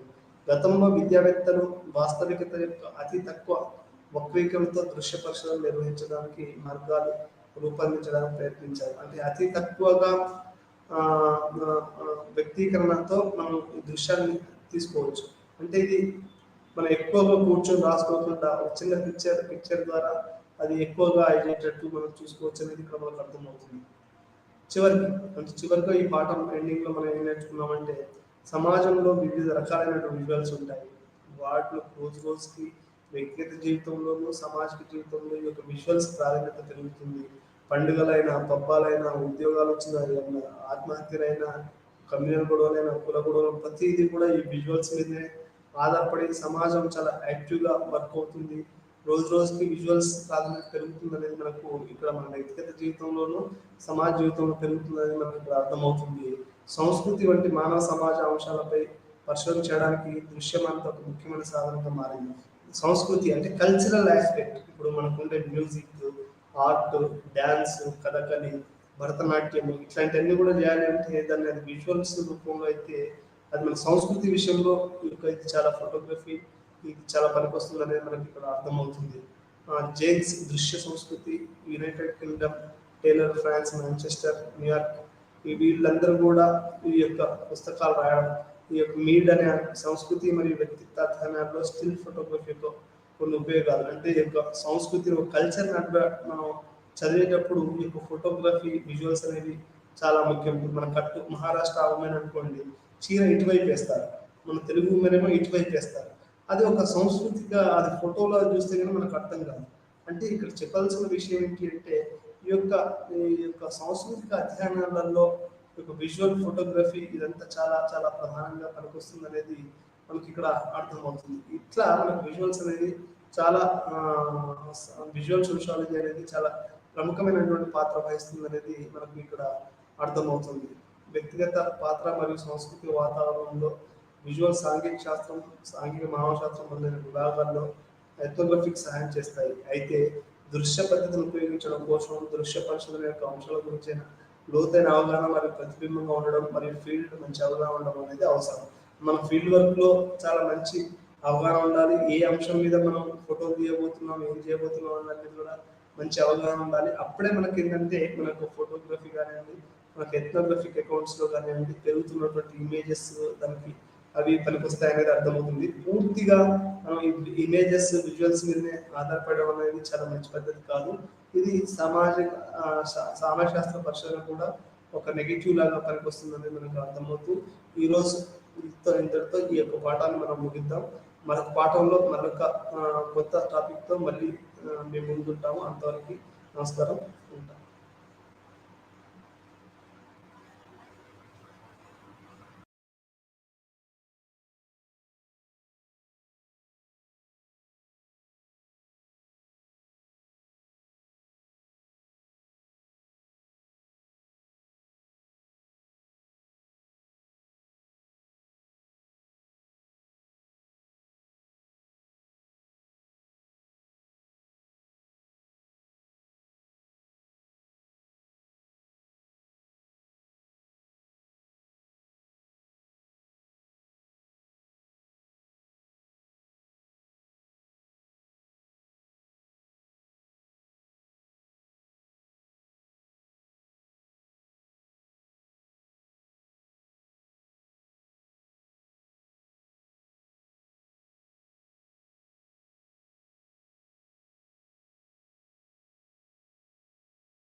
লাইট গিটাৰ দি দিব লাগিব লাগে নেকি?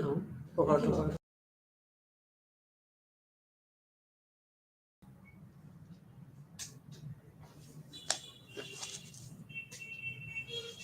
নমস্কাৰ আজি আমি পঢ়িম আন্তৰ্জাতিক অৰ্থনৈতিক সংগঠনসমূহৰ বিষয়ে এতিয়া আন্তঃৰাষ্ট্ৰীয় সম্পৰ্কৰ বিষয়ে আমি যেতিয়া পঢ়ো বা আমি যিখিনি বস্তু অধ্যয়ন কৰি আহিছোঁ তেতিয়া আমি কি পাইছিলোঁ যে মানে আমাৰ যিখন ইণ্টাৰনেশ্যনেল ফিল্ড বা আন্তঃৰাষ্ট্ৰীয় যিখন সমাজ ব্যৱস্থা এই সমাজ ব্যৱস্থাখনত বেচিকেলি কিহে ডমিনেট কৰি আছে যুদ্ধ বিগ্ৰহ হয়নে নহয় আমি মৰ্গেণ্টৰ থিয়ৰী যেতিয়া পঢ়িছিলোঁ তেতিয়া আমি কি পাইছিলোঁ যে যুদ্ধটো তেওঁ কি কৈছিলে তেওঁ যিটো ৰিয়েলিষ্ট থিয়ৰী এই ৰিয়েলিষ্ট থিয়ৰীটো তেওঁ কি কৈছিলে যে যুদ্ধ এটা অনিবাৰ্য বস্তু ইয়াত মানে আন্তঃৰাষ্ট্ৰীয় ফিল্ডত যুদ্ধ লাগিবই আৰু আমি নিজেও দেখিছোঁ যে আমাৰ ফাৰ্ষ্ট ৱৰ্ল্ড ৱাৰ বা ছেকেণ্ড ৱৰ্ল্ড ৱাৰ যেতিয়া হৈ গৈছে তেতিয়া পৃথিৱীত কেনেকুৱা ধৰণৰ ধ্বংসলীলাই আমাক চুই গৈছে বা আজি পোষ্ট ইণ্ডিপেণ্ডেঞ্চ ভাৰতবৰ্ষত যদি কিবা কাৰণে যুদ্ধ লাগে তেতিয়াহ'লে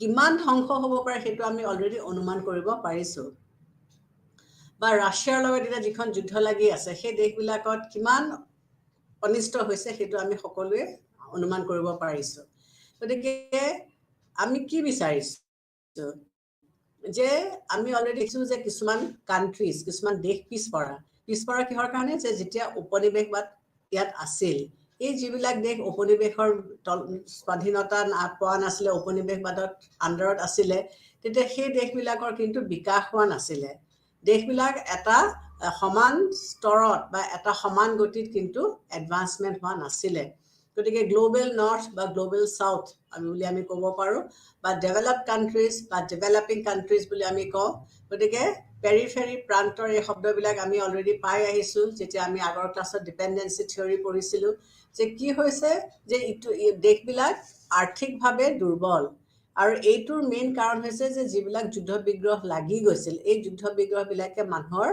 একেবাৰে ইকনমিটো অৰ্থনীতিটো দেউলীয়া কৰি পেলাইছে এটাটো কলনিয়েলিজমৰ কাৰণে তেওঁলোকে আগবাঢ়িব পৰা নাই যি সময়ত ইংলেণ্ডত শিল্প বিপ্লৱ হৈছিলে তেতিয়া এই যিবিলাক ইংলেণ্ডৰ কলনিয়েল কাণ্ট্ৰিজ আছিলে এই কলনিয়েল কাণ্ট্ৰিজবিলাকে কি কৰিছিলে তেওঁলোকে কেঁচা সামগ্ৰীবিলাক কম দামত তেওঁলোকে নিজৰ দেশলৈ লৈ গৈছিলে আৰু তাত বস্তুবিলাক তৈয়াৰী কৰি পেলাই তেওঁলোকে মেচিন মেড বস্তুবিলাক তেওঁলোকৰ কলনিয়েল মাৰ্কেটছবিলাকলৈ পঠিয়াই দিছিলে যিটোৰ কাৰণে সেই কলনিয়েল কাণ্ট্ৰিজবিলাকৰ অৰ্থনৈতিক বিকাশ হ'ব নোৱাৰিলে গতিকে ডেভেলপ কৰিব নোৱাৰিলে গতিকে এতিয়াও কিছুমান কাণ্ট্ৰিজ যদিও এতিয়া ইণ্ডিপেণ্ডেণ্ট হ'ল এতিয়া most of the countries are sovereign countries independent হৈ গৈছে কিন্তু এতিয়াও সেই আৰ্থিকভাৱে তেওঁলোকে টনকিয়াল হ'ব পৰা নাই গতিকে আমি দুটা ভাগত ভাগ কৰি পেলাইছোঁ ডেভেলপ কাণ্ট্ৰিজ আৰু ডেভেলপিং কাণ্ট্ৰিজ যিবিলাক হৈছে ডেভেলপ কাণ্ট্ৰিজ তেওঁলোকৰ যিটো পুঁজিবাদী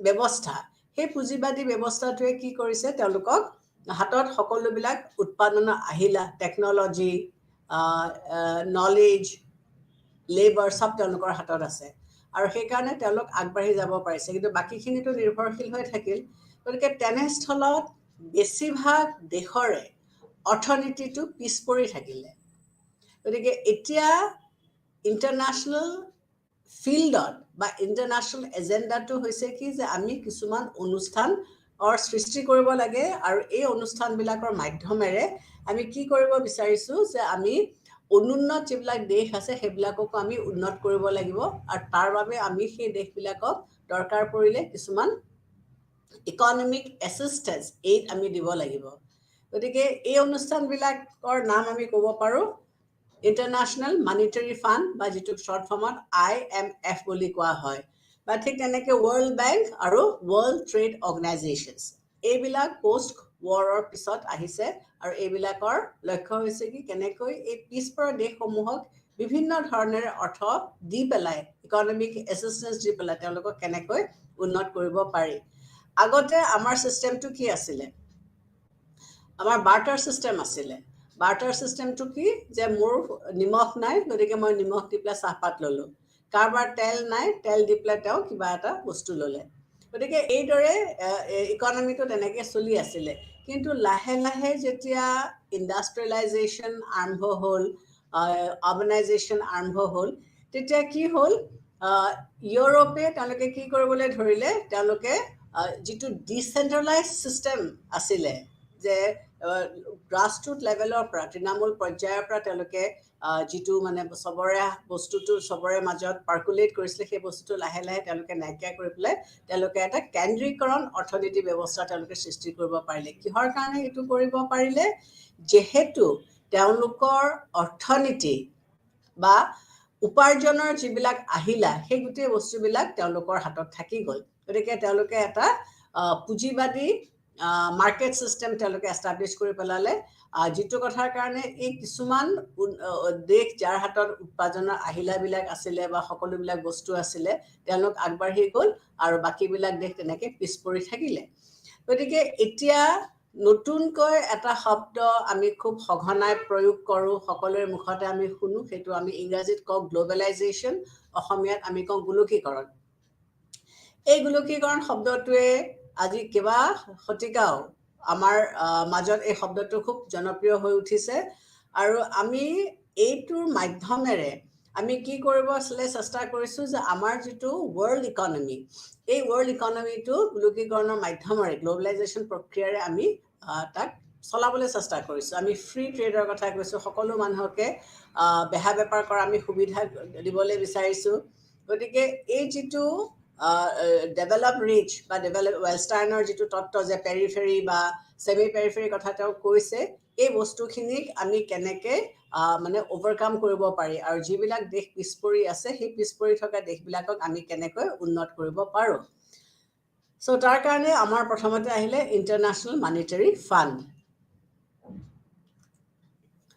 এতিয়া ইণ্টাৰনেশ্যনেল মনিটাৰী ফাণ্ডৰ মেইন লক্ষ্যটো কি হৈছিলে, যে ইয়াৰ কেনেকৈ সৃষ্টি হৈছিলে, 1945 যিখন ব্ৰিটেন উডছৰ এগ্ৰিমেণ্ট হৈছিলে, সেই এগ্ৰিমেণ্টতে এনেকুৱা এটা ব্যৱস্থাৰ কথা কৈছিলে, য'ত আমি অৰ্থনীতিটোক আমি একগোট বা একেলগে আমি মানে উন্নত কৰিব পাৰোঁ। গতিকে তাত প্ৰায় 730জন সদস্যই অংশগ্ৰহণ কৰিছিলে, আৰু 44খন মিত্ৰ দেশ আছিলে, যিবিলাকে তেওঁলোকে মাউণ্ট ৱাশ্বিংটন হোটেলত তেওঁলোকে একগোট হৈছিলে, আৰু তাত তেওঁলোকে ডিচাইড কৰিছিলে বা তেওঁলোকে ৰুলছ ৰেগুলেশ্যনছ বনাবৰ কাৰণে প্ৰয়াস কৰিছিলে, যে কেনেকৈ আন্তঃৰাষ্ট্ৰীয় যিটো ইকনমিক ডাউনফল হৈ আছিলে যুদ্ধৰ কাৰণে, সেই বস্তুবিলাক কেনেকৈ দূৰ কৰি পেলাই সকলো দেশকে আমি মানে উন্নতিৰ পথত আমি লৈ যাব পাৰোঁ।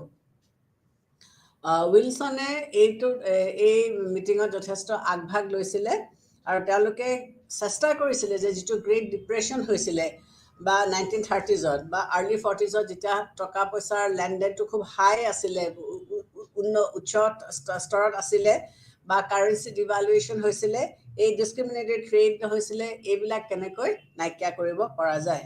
গতিকে ইণ্টাৰনেশ্যনেল মনিটাৰী ফাণ্ড হৈছে এটা গ্ল'বেল অৰ্গেনাইজেশ্যন, ই গোটেই পৃথিৱী জুৰি আছে, আৰু ইয়াৰ লক্ষ্য হৈছে কি, যে কেনেকৈ তেওঁলোকে ইকনমিক সহযোগিতা আনিব, অৰ্থনৈতিক দেশবিলাকৰ মাজত ইকনমিক বা অৰ্থনৈতিক সহযোগিতা সকলো দেশৰে মাজত আনিব পাৰে, সেইটো তেওঁলোকৰ মেইন লক্ষ্য আছিলে।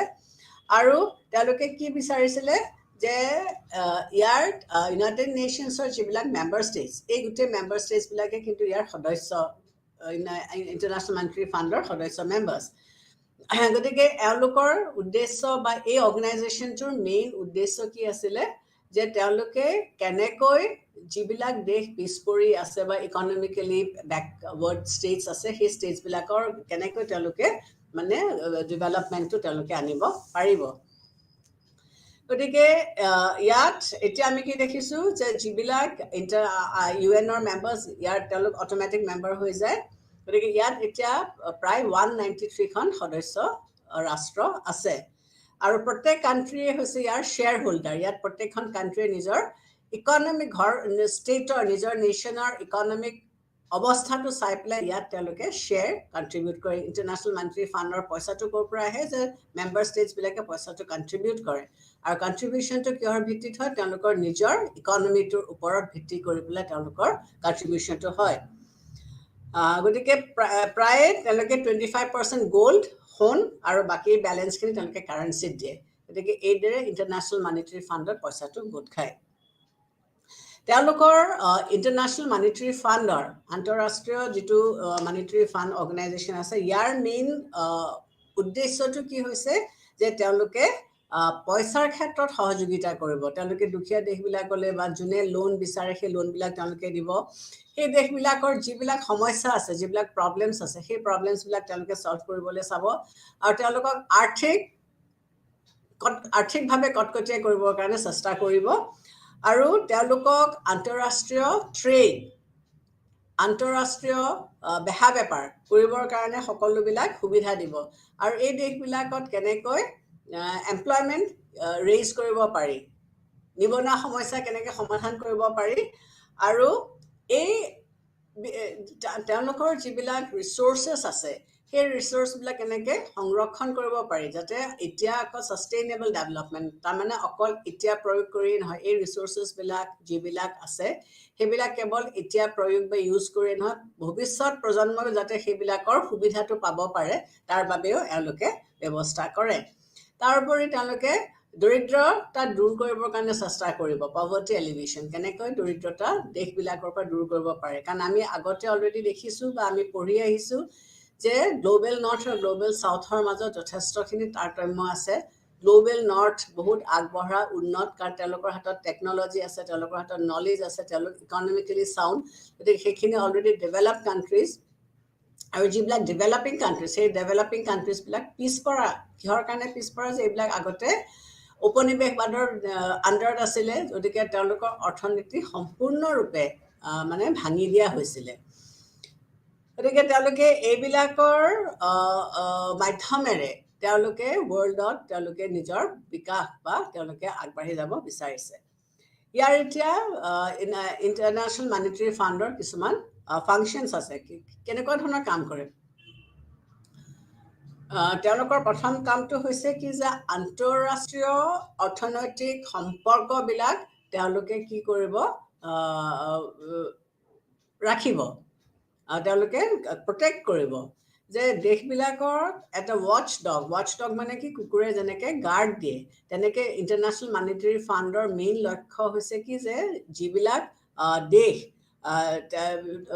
যাক তেওঁলোকে দেখিছে যে ইকনমিক তেওঁলোকৰ ডাউনফল হৈছে বা ইকনমিকেলি তেওঁলোক উঠিব আগবাঢ়িব পৰা নাই তেওঁলোকক কেনেকৈ প্ৰটেকশ্যন দিব তেওঁলোকৰ দ্বিতীয় কামটো হৈছে কি যে ৰাষ্ট্ৰসমূহৰ লীগৰ যিটো বিফলতা হ'ল লীগ অফ নেশ্যনছ ফেইল কৰিলে যিবিলাকে গোপন মিত্ৰতা কৰিছিলে সেইবিলাক ৰাজ্যৰ তেওঁলোকে কি কৰিব মানে জাতীয়তাবাদৰ সৃষ্টি কৰি পেলাই তেওঁলোকে হেল্প কৰিব ইকনমিকেলি হেল্প কৰিব যাতে তেওঁলোক মানে একগোট হৈ থাকিব পাৰে যদি তেওঁলোকৰ ফিস্কেল যিবিলাক মানে পইচা পাতিৰ ক্ষেত্ৰত যিবিলাক তেওঁলোকৰ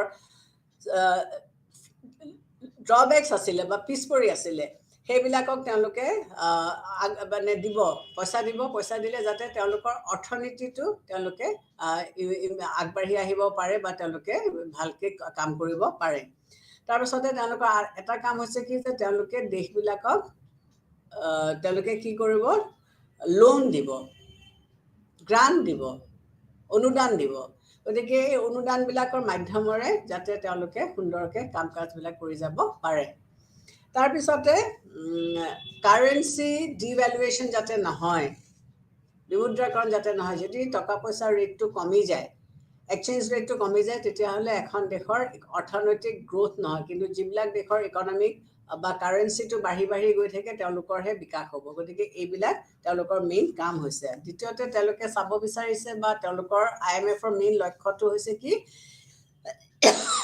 যাতে কোনো ধৰণৰ অৰ্থনৈতিক কোনো এখন দেশৰ ব্ৰেকডাউন নহয় এখন দেশৰ অৰ্থনৈতিক ব্ৰেকডাউন হোৱাৰ লগে লগে তাৰ মেইন হেৰিটো কাৰ ওপৰত পৰে জনসাধাৰণৰ ওপৰত পৰে কাৰণ তেওঁলোকে আটাইতকৈ বঞ্চিত হয় কমন পিপলে আটাইতকৈ বঞ্চিত হয় যাতে এইটো নহয় সেইটো তেওঁলোকে চায় আৰু তেওঁলোকে কি কৰিব ক'ব বিচাৰিছে যে যিবিলাক ষ্টেটে তেওঁলোকৰ যিটো ইনকাম তেওঁলোকে উপাৰ্জন কৰে বা পায় সেইটো তেওঁলোকে কি কৰিব লাগিব এটলিষ্ট তাৰ আধা অংশ তেওঁলোকে খৰচ কৰিব লাগিব গতিকে এতিয়া কি দেখিলোঁ যে ইয়াৰ মেইন লক্ষ্য বা মেইন ডিউটিটো হৈছে কি যে দুখীয়া দৰিদ্ৰ দেশবিলাকক তেওঁলোকে টকা পইচা দি তেওঁলোকে সহায় কৰিব বিচাৰিছে আৰু এই টকা পইচাৰ সহায়ৰ বিনিময়ত তেওঁলোকে অৰ্থনৈতিক ইকনমিক এটা ইকুৱেলিটি বা ইকনমিক এটা প্যাৰিটি তেওঁলোকে আনিবৰ কাৰণে তেওঁলোকে চেষ্টা কৰিছে গতিকে আন্তৰ্জাতিক বাণিজ্যৰ যিবিলাক নিয়ম আছে সেইবিলাক যাতে সংহতি ৰক্ষা কৰা হয় আৰু বাণিজ্যত যাতে বৈষম্যমূলক কোনো প্ৰথা বা নলয় তাৰ বাবদ ব্যৱস্থা কৰা হৈছে যাতে ট্ৰেড বা বেহা বেপাৰ কৰিলেও বা বাণিজ্য কৰিলেও যাতে সকলোৱে একেধৰণে সমান সুবিধা পায় কিন্তু যদি আমি ভালকে পৰ্যবেক্ষণ কৰি চাওঁ তেতিয়াহ'লে আমি কি দেখিছোঁ যে IMF বা আন্তৰ্জাতিক যিটো মনিটাৰী ফাণ্ড চিষ্টেম আছে এইটো সাধাৰণতে যিবিলাক ধনী দেশ এই ধনী দেশবিলাকেহে ইয়াৰ ওপৰত আধিপত্য চলাব পাৰিছে কিয়নো এতিয়া দেখা গৈছে যে USA কি কৰিছিলে ইয়াত তেওঁলোকৰ কন্ট্ৰিবিউশনটো বেছি USA কন্ট্ৰিবিউশনটো এই কাৰণেই বেছি যে US ইকনমিক্যালি খুব ষ্ট্ৰং আৰু সাউণ্ড গতিকে প্ৰথমতে তেওঁলোকে কি কৰিছিলে প্ৰায় 33% ভোটিং ৰাইটছ আছিলে গতিকে তেওঁলোকৰ যেহেতু অনুদানটো বেছি আছিলে গতিকে তেওঁলোকৰ ভোটিং ৰাইটছটো বেছি হ'ল কিন্তু এতিয়া লাহেকে সেইটো 17% লৈ হ্ৰাস পালে IMFৰ যিবিলাক ডিচিশনছ সেই ডিচিশনছবিলাক বা তেওঁলোকে যিবিলাক সিদ্ধান্ত লয় সেইবিলাক সদায় উন্নত দেশসমূহৰ দ্বাৰা নিয়ন্ত্ৰিত গতিকে অনুন্নত দেশবিলাকক কি দিব লাগিব বা কেনেধৰণে দিব লাগিব বা কি দিয়াটো উচিত সেইটো সদায় সেই ৰিচ কাণ্ট্ৰিজবিলাকে উন্নত কাণ্ট্ৰিজবিলাকে ডিটাৰমাইন কৰে গতিকে সাধাৰণতে আমাৰ যিটো পুঁজিবাদী যিবিলাক ধনী ৰাষ্ট্ৰ এই পুঁজিবাদী ধনী ৰাষ্ট্ৰবিলাকে সদায় নিজৰ স্বাৰ্থটোহে তেওঁলোকে চায় গতিকে এই অনুন্নত দেশবিলাকৰ সঁচাকৈ কিবা ইকনমিক উন্নতি হৈছে নে নাই বা কৰিব পাৰিছে নে নাই সেইটো তেওঁলোকে ইমান ধ্যান দি নাচায় গতিকে এই ক্যাপিটালিষ্ট যিটো সিস্টেম পুঁজিবাদ যিটো পোষ্ট ৱৰ্ল্ড ৱাৰৰ পিছত গঠন হ'ল বা যিটোৰ দ্বাৰা দেশ তেওঁলোকে নিয়ন্ত্ৰণ ধনী বা ডেভেলপ কাণ্ট্ৰিজবিলাকে যি ধৰণে নিয়ন্ত্ৰণ কৰি আছে তাক আমি কি ক'ব তেনেস্থলত ইণ্টাৰনেশ্যনেল মনিটাৰী ফাণ্ডক আমি এটা দাঁত নথকা বাঘ বুলি আমি ক'ব পাৰোঁ বাঘ ঠিকেই বাঘ বুলি ক'লে আমি সকলোৱে ভয় খাওঁ কিন্তু যেতিয়া বাঘটোৰ দাঁত নাথাকে তেতিয়া আমি জানো যে বাঘটোৱে কামুৰিব নোৱাৰে গতিকে এইটোকো তেওঁলোকে আমাৰ যিসকল ইণ্টাৰনেশ্যনেল পলিটিকেল থিংকাৰ্ছ তেওঁলোকে IMFক দাঁত নথকা এটা বাঘৰ লগত তুলনা কৰিছে যে নিজৰ কোনো মতামত নাই ডেভেলপড যিবিলাক ধনী ৰাজ্য কাণ্ট্ৰিজ এই ধনী নেশ্যনছবিলাকেহে ইয়াক চলাইছে গতিকে IMFক তেওঁলোকে যি ধৰণে কৈছে তেওঁলোকে সেইমতে কৰিবলগীয়া হৈছে গতিকে ধনী দেশবিলাকে যি ধৰণেৰে ডিৰেকশ্যনছ দিছে সেই ডাইৰেকশ্যনছ মতেহে তেওঁলোকে কাম কাজবিলাক কৰি যাবলগীয়া হৈছে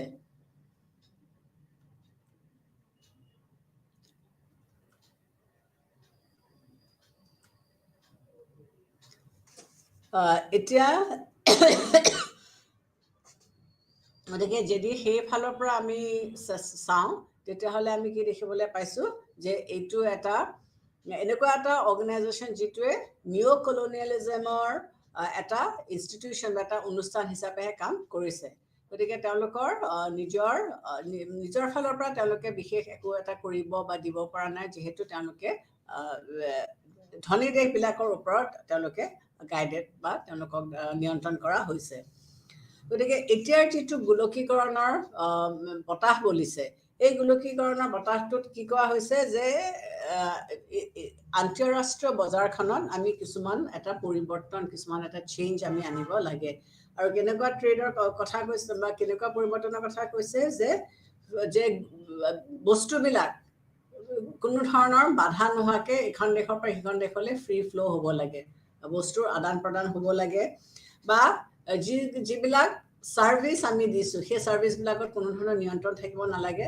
বা যিটো জ্ঞান নলেজ আমি পাইছো সেই নলেজ আৰু যিটো মানৱ শক্তি এই মানৱ শক্তিবিলাক আমি সকলো দেশলৈ আদান প্ৰদান কৰিব লাগে ইংলেণ্ডৰ কিবা এটা ভাল যদি আছে এছিয়ান কাণ্ট্ৰিজলৈ পঠিয়াব লাগে এছিয়ান কাণ্ট্ৰিজৰ যদি কিবা ল'বলগীয়া বস্তু আছে তেতিয়াহ'লে ৱেষ্টাৰ্ণ কাণ্ট্ৰিজলৈ পঠিয়াব লাগে এই আদান প্ৰদানটোৱে নলেজৰ আদান প্ৰদান সাৰ্ভিসৰ আদান প্ৰদান টেকনলজিৰ আদান প্ৰদানে কি কৰিব এখন দেশৰ বা এখন ৰাজ্যৰ বা এখন নেশ্যনৰ বিকাশত সহায় কৰিব তো এনে স্থলত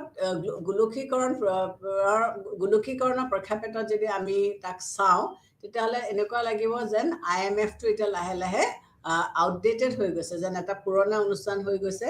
গতিকে ক্ৰিটিকসকলে কি ক'ব বিচাৰিছে যে IMFক এতিয়া নতুনকৈ পুনৰ সংগঠন কৰিব লাগে, ৰিষ্ট্ৰাকচাৰ কৰিব লাগে। আগৰ ছিষ্টেমত চলি থাকিলে কিন্তু এতিয়া পৃথিৱীখনত তেওঁলোকে বিকাশ আনিব নোৱাৰিব।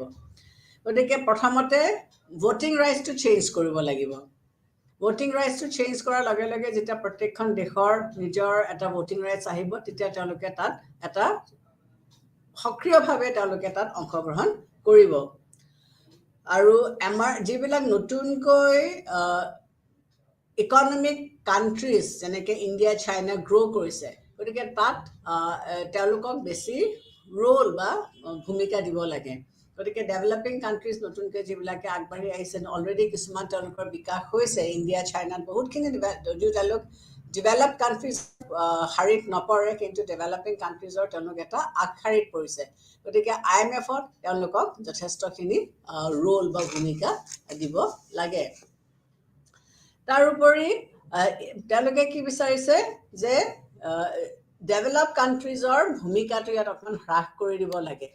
আৰু পাৰ্টিকুলাৰলি তেওঁলোকে কৈছে যে ইউনাইটেড ষ্টেটছৰ যিটো ডমিনেন্স IMFৰ ওপৰত আছে, তেওঁলোকৰ যিটো অধিপত্যতা তেওঁলোকে IMFৰ ওপৰত চলাইছে, সেইটো হ্ৰাস কৰি দিব লাগে।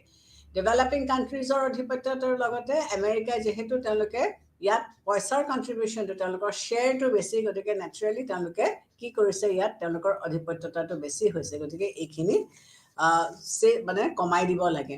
গতিকে IMFটোৱে কি কৰিব লাগে, তেওঁলোকে যিটো ঠেক গণ্ডিৰ ভিতৰত সোমাই পৰিলে আৰু তেওঁলোকক আমেৰিকাই নিয়ন্ত্ৰণ কৰি আছে, গতিকে সেই বস্তুটোৰ পৰা তেওঁলোক ওলাই আহিব লাগিব। কাৰণ যেতিয়া IMF পতা হৈছিলে তাৰ উদ্দেশ্যটো খুব ভাল আছিলে। উদ্দেশ্যটো কি আছিলে যে তেওঁলোকে কেনেকৈ দুখীয়া দেশবিলাকক যিটো মানে পোষ্ট ৱাৰৰ পিছত যিবিলাকৰ ইকনমি একেবাৰে ধ্বংস হৈ গৈছিলে, নষ্ট হৈ গৈছিলে, সেইবিলাকক আৰ্থিক সাহাৰ্য দি পেলাই তেওঁলোকক কেনেকৈ উন্নত কৰিব পাৰি, কিন্তু সেই বস্তুটোৰ পৰা তেওঁলোক লাহে লাহে মানে আঁতৰি আহিবলগীয়া হৈছে। কাৰণ কিয়, এই ধনী ৰাজ্যবিলাকে ইয়াত নিয়ন্ত্ৰণ বা কণ্ট্ৰল কৰি আছে। গতিকে এইটো এটা গ্ল'বেল অনুষ্ঠান হিচাপে কাম কৰিব লাগে। আৰু ইয়াৰ বস্তুটো হৈছে কি যে ই ভাৰসাম্যটো মেইনটেইন কৰিব লাগিব, বেলেঞ্চটো মেইনটেইন কৰিব পাৰিব লাগিব। যদি তেওঁলোকে IMFটো অনগল ডেভেলপ কাণ্ট্ৰিজৰ দ্বাৰা নিয়ন্ত্ৰিত হৈ থাকে, তেতিয়াহ'লে কিন্তু এইটো প্ৰব্লেম হ'ব। গতিকে আল্টিমেটলি কি কৰিব লাগিব যে ইয়াক এটা নতুন, যদি এইটোৱে কামখিনি কৰিব নোৱাৰে তেতিয়াহ'লে এটা নতুন অনুষ্ঠানে ইয়াক ৰিপ্লেচ কৰিব লাগিব, ইয়াক গুচাব লাগিব। এটা নেক্সট আহিলে ৱৰ্ল্ড বেংক। ৱৰ্ল্ড বেংক কেতিয়া স্থাপন কৰা হৈছিলে? 1945 চনত, 1945ত ৱৰ্ল্ড বেংক ডিচেম্বৰ মাহত স্থাপন কৰা হৈছিলে। গতিকে ৱৰ্ল্ড বেংকৰ মেইন কথাটো কি আছিলে? ইয়াৰ হেডকোৱাৰ্টাৰ্ছ ক'ত? ৱাশ্বিংটনত। ৱাশ্বিংটন ইয়াৰ মেইন কোৱাৰ্টাৰ্ছ আছিলে। ইয়াৰ মেইন উদ্দেশ্য ৱৰ্ল্ড বেংকৰ আছিলে কি যে এটা ডেভেলপিং কাণ্ট্ৰিজবিলাকৰ কাৰণে এটা মানদণ্ড তৈয়াৰী কৰি দিয়া আৰু তেওঁলোকৰ টকা পইচা অৰ্থনীতিটো এনেকুৱা ধৰণেৰে এৰেঞ্জ কৰি দিব লাগে বা এনেকুৱা ধৰণেৰে অৰ্গেনাইজ কৰি দিব লাগে যাতে তেওঁলোকে এটা ইকনমিক গ্ৰোথ তেওঁলোকৰ হয়। এইটোৱে 1949 ৱৰ্ল্ড বেংকে 1949ত UN এজেঞ্চি হিচাপে তেওঁলোকক স্বীকৃতি দিয়া হৈছিলে। আৰু কৰ্পৰেশ্যন হিচাপে 1956ত ইণ্টাৰনেশ্যনেল ডেভেলপমেণ্ট এছ'চিয়েশ্যন বুলি কোৱা হয়। গতিকে ইয়াৰ মেইন উদ্দেশ্য আছিলে কেনেকৈ দেশবিলাকক তেওঁলোকে সহায় কৰিব পাৰে। তো ৱৰ্ল্ড বেংকৰনো কি কি কাম? তেওঁলোকৰ যথেষ্টখিনি কাম তেওঁলোকে পালন কৰিবলগীয়া হয়। উৎপাদনশীল উদ্দেশ্যৰ বাবে তেওঁলোকে কি কৰিবলগীয়া হয়? তেওঁলোকে মেম্বাৰ যিবিলাক ষ্টেটছ আছে সেই মেম্বাৰ ষ্টেটছবিলাকক তেওঁলোকে কিছুমান সুবিধা প্ৰদান কৰিব লাগিব আৰু সদস্যসকলক পুনৰ নিৰ্মাণ আৰু বিকাশত সহায় কৰিব লাগিব। গতিকে তেওঁলোকৰ মেইন মানে উদ্দেশ্য, ৱৰ্ল্ড বেংকৰ মেইন উদ্দেশ্যটো হৈছে কি যে যিবিলাক ডেভেলপিং কাণ্ট্ৰিজ তেওঁলোকৰ পুনৰ সংগঠন তেওঁলোকৰ ৰিষ্ট্ৰাকচাৰ কৰিব লাগিব কাৰণ আগতে তেওঁলোকৰ ষ্ট্ৰাকচাৰটো দুৰ্বল আছিলে গতিকে পুনৰ ষ্ট্ৰাকচাৰ ৰিগঠন কৰি পেলাই তেওঁলোকক কেপিটেল ইনভেষ্টমেণ্ট কৰিবলৈ দিব লাগে যাতে তেওঁলোকৰ বিকাশ হয় তাৰোপৰি তেওঁলোকে কি কৈছে যে ব্যক্তিগত যিবিলাক বিত্তীয় বিনিয়োগ আছে সেইবিলাকৰ গ্যাৰান্টি দিব লাগিব গতিকে প্ৰাইভেট ফাইনান্সক তেওঁলোকে গ্যাৰান্টি দিয়াটো কথা তেওঁলোকে কৈছে দ্বিতীয়তে কৈছে যে আন্তৰ্জাতিক বাণিজ্যৰ লিংক টাৰ্ম প্ৰথমৰ বাবে কাম কৰিব লাগিব গতিকে long term growth international trade যাতে এদিনৰ কাৰণে নহয় এইটো লং টাৰ্মৰ তেওঁলোকে যাতে কাম কৰে ইণ্টাৰনেশ্যনেল ইনভেষ্টমেণ্টছ আন্তঃৰাষ্ট্ৰীয় যিটো ব্যৱস্থা তাত যিটো মানুহে ক্ৰয় কৰিব সেইটো দীঘলীয়া টাৰ্মত কৰিব লাগিব আজি কেইদিনমানৰ কাৰণে পইচাটো ভৰালো আকৌ উলিয়াই লৈ গুচি গ'লো তেতিয়া দিগদাৰী হ'ব চৰকাৰৰ ঋণ দিব লাগিব লোন ঋণ এইবিলাক গভৰ্ণমেণ্টক দিয়াটোৰ কথা তেওঁলোকে কৈছে যে ৱৰ্ল্ড বেংকে পইচা দিব গভৰ্ণমেণ্টক গভৰ্ণমেণ্ট গ্যাৰাণ্টৰ থাকিব লাগিব যেতিয়া লোনটো দিব তেতিয়া কি হ'ব লাগিব চৰকাৰক অনুদান ঋণ দিয়াৰ কথা তেওঁলোকে কৈছে আৰু তাত গ্যাৰাণ্টাৰ্ছ থাকিব লাগিব তাৰোপৰি ৱৰ্ল্ড বেংকে কি কৰিব লাগিব তেওঁলোকে দৰিদ্ৰতা দূৰীকৰণৰ কিছুমান কাৰ্যসূচী ল'ব লাগিব আৰু সেইবিলাক লৈ পেলাই তেওঁলোকে পইচা পাতি দিলে যাতে দুখীয়া দেশবিলাকৰ পৰা আৰু দৰিদ্ৰতাটো একেবাৰে নাইকিয়া হৈ যায় তাৰ ব্যৱস্থা তেওঁলোকে ল'ব লাগিব তাৰোপৰি তেওঁলোকে কিছুমান কণ্ডিশ্যনেল লেণ্ডিঙৰ কথা কৈছে যে দিয়া টকা পইচা দিব কিছুমান কণ্ডিশ্যন তাত লগাই দিব তেনেকুৱা ধৰণৰ কণ্ডিশ্যন যে পইচাটো লৈছে অন্য কামত তেওঁলোকে লগাব নোৱাৰিব তেওঁলোকৰ মূল কাম হ'ব কি যে কেনেকৈ দৰিদ্ৰতা নিবাৰণ কৰিব পাৰি দৰিদ্ৰতা গুচাব পাৰি তাৰোপৰি লোন মানে ৱৰ্ল্ড বেংকৰ আৰু এটা লক্ষ্য বা উদ্দেশ্য হৈছে কি যে কেনেকৈ তেওঁলোকে উৎপাদনৰ হাৰ বৃদ্ধি কৰিব পাৰি উৎপাদন কেনেকৈ আৰু বৃদ্ধি কৰিব পাৰি এটা লিডাৰ হিচাপে তেওঁলোকে কাম কৰিব আৰু তেওঁলোকে গ্যাৰাণ্টাৰ হিচাপে কাম কৰিব বহুত সময়ত তেওঁলোকে ৱৰ্ল্ড বেংকে বহুত ইম্পৰ্টেণ্ট কাম তেওঁলোকে কৰি আছিলে তেওঁলোকৰ আণ্ডাৰত বহুতবিলাক ফিনান্সিয়েল এছিষ্টেঞ্চ এই দৰিদ্ৰ দেশবিলাকলৈ আহিছে বা তেওঁলোকে পাইছে কিন্তু যদিও তেওঁলোকে কাম কৰি আছে বা সাহায্য দিছে বা দেশবিলাকে তেওঁলোকৰ অনুদান লৈ পেলাই ডেভেলপিং কাণ্ট্ৰিজবিলাকে নিজকে ডেভেলপ কৰিছে যিবিলাক সমালোচক আছে এই সমালোচকসকলে কিন্তু এতিয়াও এটা কথাই ক'বলৈ চেষ্টা কৰি আছে যে যেনেকৈ IMFক ৰিষ্ট্ৰাকচাৰিঙৰ প্ৰয়োজন হ'ল তেনেকৈ ৱৰ্ল্ড বেংকৰ ৰিষ্ট্ৰাকচাৰিঙৰ প্ৰয়োজন গতিকে এই ৰিষ্ট্ৰাকচাৰিঙত তেওঁলোকে এটা নতুন গ্যাপ বুলি কয় নতুন জেনেৰেল এগ্ৰিমেণ্ট অন ট্ৰেড এইটোৰ কথা কৈছে আৰু ৱৰ্ল্ড ট্ৰেড অৰ্গেনাইজেশ্যনৰ কথা তেওঁলোকে কৈছে গতিকে এই ৱৰ্ল্ড ট্ৰেড অৰ্গেনাইজেশ্যন এইটো এটা নতুনকৈ আহিলে কাৰণ আমি অলৰেডি কি দেখিলোঁ যে IMF ৱৰ্ল্ড বেংক আৰু ৱৰ্ল্ড ট্ৰেড অৰ্গেনাইজেশ্যন এই তিনিটাই হৈছে এতিয়া অনুষ্ঠান ঋণ দিয়া অনুষ্ঠান বা অৰ্থনৈতিক অনুষ্ঠান যিয়ে পিছপৰা দেশবিলাকক কেনেকৈ উন্নত কৰিব পাৰি বা কেনেকৈ আগবঢ়াই নিব পাৰি তাৰ ব্যৱস্থাটো লৈ আছে এতিয়া ৱৰ্ল্ড ট্ৰেড অৰ্গেনাইজেশ্যনৰ কেতিয়া স্থাপন কৰা হৈছিলে 1995ত ইয়াৰ অৰ্গেনাইজেশ্যনটো কেনেকুৱা যে এখন ষ্টেট এটা ভোট গতিকে এইটো ভিত্তিত তেওঁলোকে চেষ্টা কৰিছিলে এখন ষ্টেট এটা ভোট যিবিলাক সিদ্ধান্ত তাত লোৱা হয় এই সিদ্ধান্তবিলাক সৰ্বসন্মতিৰ দ্বাৰা লোৱা হয় যে এখন ষ্টেটে কিবা এটা কৈছে সেইটো নহয় সকলোৱে এই সিদ্ধান্তবিলাক ল'ব তাৰপিছতে যিবিলাক আলোচনা হয় সেই আলোচনাবিলাকৰ পৰা যদি কিবা বিবাদৰ সৃষ্টি হয় তেতিয়াহ'লে সেইবিলাক সমাধান কৰিবৰ কাৰণে তেওঁলোকে চেষ্টা কৰিব চ' ৱৰ্ল্ড ট্ৰেড অৰ্গেনাইজেশ্যনৰ লক্ষ্যটো হৈছে কি যে 1945ক ইয়াক পতা হৈছিলে আৰু ইয়াৰ মেইন লক্ষ্যটো হৈছে কি যে কেইটামান গাইডলাইনছ দিছে কিছুমান কটকটীয়া বাট আমাক দেখুৱাই দিছে যিটোৰ দ্বাৰা বা যিটো মাধ্যমেৰে আমি ৱৰ্ল্ড ট্ৰেড মানে পৃথিৱীত ইকনমিক এনহান্সমেণ্ট বা ইকনমিক গ্ৰোথ আমি আনিব পাৰোঁ প্ৰথমতে কৈছে যে প্ৰত্যেকখন দেশতে ফ্ৰী ফ্লো অফ গুডছ মানে কোনো ধৰণৰ বাধা নোহোৱাকৈ ইখন দেশৰ পৰা সিখন দেশলৈ সকলো ধৰণৰ গুডছ মানে ছাৰ্ভিচ আইডিয়াছ এইবোৰ আহিব লাগিব। দেশ এখন উন্নতি কেনেকৈ হ'ব যেতিয়া মই অকল নিজৰ বস্তুখিনিতে ভাল বুলি মই জানো কিন্তু সেইখিনিয়ে ছাফিচিয়েণ্ট নহয়। মই অন্যৰ পৰা কিছুমান ছাৰ্ভিচ কিছুমান কাম মই ল'ব লাগিব বা বেলেগৰ কিছুমান আইডিয়া কিছুমান নলেজো মই ল'ব লাগিব। গতিকে ইয়াৰ মেইন উদ্দেশ্যটো হৈছে কি যে আমি কোনো ধৰণৰ বৈষম্যৰ সন্মুখীন নোহোৱাকৈ কোনো ধৰণৰ ডিছক্ৰিমিনেশ্যনৰ সন্মুখীন নোহোৱাকৈ আমি বেহা বেপাৰ কৰিব পাৰিব লাগিব। প্ৰেডিক্টেবল তাৰমানে আমি জানো যে মাৰ্কেট গ্ৰ'থ হ'ব আৰু সেই মাৰ্কেট গ্ৰ'থত আমাক সকলো আমি তাত অংশগ্ৰহণ কৰিব পাৰিব লাগিব বা আমি তাত সোমাব পাৰিব লাগিব। ফেয়াৰ কম্পিটিশ্যন যিকোনো এটা বেহা বেপাৰ কৰিবলৈ হ'লে তাত কম্পিটিশ্যন লাগিব। কম্পিটিশ্যন নহ'লে কোনো এটা প্ৰডাক্টে ভাল নহয় কাৰণ কিন্তু সেই কম্পিটিশ্যনটো ভাইলেণ্ট হ'ব নালাগিব বা তাত কোনো ধৰণৰ ভাইলেঞ্চ থাকিব নালাগিব। সেইটো জুডিচিয়াছ হ'ব লাগিব, ফেয়াৰ হ'ব লাগিব, সকলোৱে সন্মত একেধৰণে মিলি পেলাই কোনো ধৰণৰ মাৰপিট হাই কাজিয়া নকৰাকৈ তেওঁলোকে সুস্থ মগজুৰে কম্পিটিশ্যন কৰি পেলাই প্ৰত্যেকখন দেশ কেনেকৈ আগবাঢ়ি যাব পাৰে সেইটোৰ ওপৰতহে তেওঁলোকে গুৰুত্ব দিব লাগিব।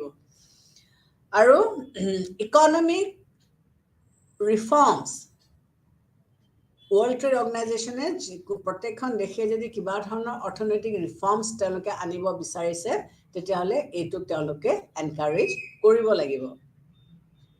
গতিকে ইয়াত আমি কি পাইছোঁ যে এওঁলোকৰ মেইন কাম হৈছে কি পৃথিৱীত অৰ্থনৈতিক বিকাশ ঘটোৱাটো। ৱৰ্ল্ড ট্ৰেড অৰ্গেনাইজেশ্যনৰ প্ৰত্যেকখন দেশে যাতে সমান সুযোগ সুবিধা পায় ট্ৰেড কৰিবৰ কাৰণে বেহা বেপাৰ কৰিবৰ কাৰণে কাৰো ওপৰত কোনো ধৰণৰ অন্যায় বা কোনো ধৰণৰ বস্তু জাপি দিয়া নহয় এইবিলাকৰ ওপৰত তেওঁলোকে গুৰুত্ব দিয়ে। যিবিলাক সদস্য মেম্বাৰ্ছ ৱৰ্ল্ড ট্ৰেড অৰ্গেনাইজেশ্যনছৰ যিবিলাক সদস্য মেম্বাৰ্ছ তেওঁলোকে কি কৰে ইয়াৰ যিটো প্ৰশাসনীয় ব্যৱস্থা এই প্ৰশাসনীয় ব্যৱস্থাটোত তেওঁলোকে মানে কণ্ট্ৰিবিউট কৰে শ্বেয়াৰ কৰে। মেম্বাৰ কাণ্ট্ৰিজবিলাকে ৱৰ্ল্ড ট্ৰেড অৰ্গেনাইজেশ্যনৰ যিটো এডমিনিষ্ট্ৰেটিভ প্ৰক্ৰিয়া সেই এডমিনিষ্ট্ৰেটিভ প্ৰক্ৰিয়াটো তেওঁলোকে অংশগ্ৰহণ কৰে বা তেওঁলোকে শ্বেয়াৰ কৰে। গতিকে ইয়াত এজন ফুল টাইম জেনেৰেল ছেক্ৰেটাৰী থাকে আৰু এই ছেক্ৰেটাৰীজনে 4 বছৰৰ কাৰণে কাম কৰে। চ' ৱৰ্ল্ড ট্ৰেড অৰ্গেনাইজেশ্যন এজন ফুল টাইম ছেক্ৰেটাৰী থাকে আৰু এওঁ 4 বছৰৰ কাৰণে কাম কৰে আৰু তেওঁক কোনে সহায় কৰে 4জন তেওঁৰ ডেপুটি থাকে। তেওঁৰ তলত 4জন সদস্য থাকে। এই 4জন সদস্যই তেওঁলোকক সহায় কৰি থাকে আৰু যিসকল মেম্বাৰ্ছ গেটৰ সদস্য এওঁলোক ইয়াৰ অট'মেটিকেলি নতুন বডিটোৰ অট'মেটিক মেম্বাৰ হৈ যায়। এতিয়া ইয়াত প্ৰায় 90% কাণ্ট্ৰিজে ইয়াত অংশগ্ৰহণ কৰে আৰু ইয়াত তেনেকৈ ট্ৰেড চলিছে। ৱৰ্ল্ড ট্ৰেড অৰ্গেনাইজেশ্যনৰ যিটো হায়েষ্ট অথৰিটি যোনে কাম কৰে সেইটো হৈছে মিনিষ্ট্ৰিয়েল কনফাৰেন্স বুলি কয়। এই মিনিষ্ট্ৰিয়েল কনফাৰেন্সটো 2 বছৰত এবাৰ বহে কিন্তু ইয়াৰ যিবিলাক দৈনন্দিন কাম মেইন বডিটো হ'ল মিনিষ্ট্ৰিয়েল অৰ্গেনাইজেশ্যন কনফাৰেন্স আৰু মিনিষ্ট্ৰিয়েল কনফাৰেন্সটো 2 বছৰত এবাৰ বহে কিন্তু দৈনন্দিন কামবিলাক ইয়াত কিছুমান তেওঁলোকৰ কিছুমান মানে ছাবচিডাৰী অনুসাংগিক কিছুমান বডি আছে সেই বডিবিলাকে কাম কৰি যায়। এই বডিবিলাকৰ ভিতৰত মেইন বডিটো হ'লগৈ জেনেৰেল কাউন্সিল। গতিকে আনুষাংগিক কামবিলাক কোনে কৰি যায় এই জেনেৰেল কাউন্সিলে কৰি যায়। গতিকে জেনেৰেল কাউন্সিলক কি কৰে তেওঁলোকক কোনে আহ্বান কৰে ডেপুটি ছেটেলমেণ্ট বডি বুলি কয়।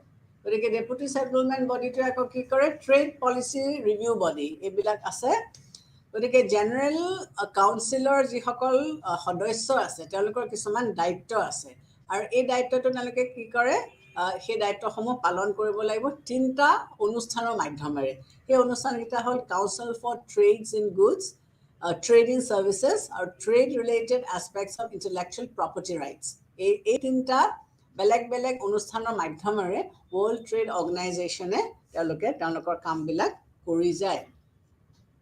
গতিকে ৱৰ্ল্ড ট্ৰেড অৰ্গেনাইজেশ্যনৰ কিছুমান কণ্ডিশ্যনছ আছে কিছুমান চৰ্ত আছে যিবিলাকৰ মাধ্যমেৰে তেওঁলোকে এই কামবিলাক কৰি যায়। এটা তেওঁলোকৰ হৈছে কি তেওঁলোকে যিবিলাক যিটো টেক্স দিবলগীয়া যিটো টেৰিফ দিবলগীয়া হয় সেইটো তেওঁলোকে মানে ৰিডিউচ কৰিব বিচাৰিছে, তেওঁলোকে সেইটো কমাই দিব বিচাৰিছে। গতিকে টেক্সৰ পৰিমাণটো যেতিয়া বেছি হৈ যায় তেতিয়া কি হয়, ট্ৰেড যিবিলাক ডেভেলপিং কাণ্ট্ৰিজ সেই ডেভেলপিং কাণ্ট্ৰিজবিলাকৰ কাৰণে ইকনমিক লছ হয়। তেওঁলোকে অলৰেডিটো ইকনমিকেলি তেওঁলোক পিছপৰা, গতিকে আকৌ এটা মানে বৰ্ধিত হাৰত তেওঁলোকে যেতিয়া টেক্স দিবলগীয়া হয় তেতিয়া তেওঁলোকৰ কাৰণে সমস্যাৰ সন্মুখীন তেওঁলোকে হ'বলগীয়া হয়।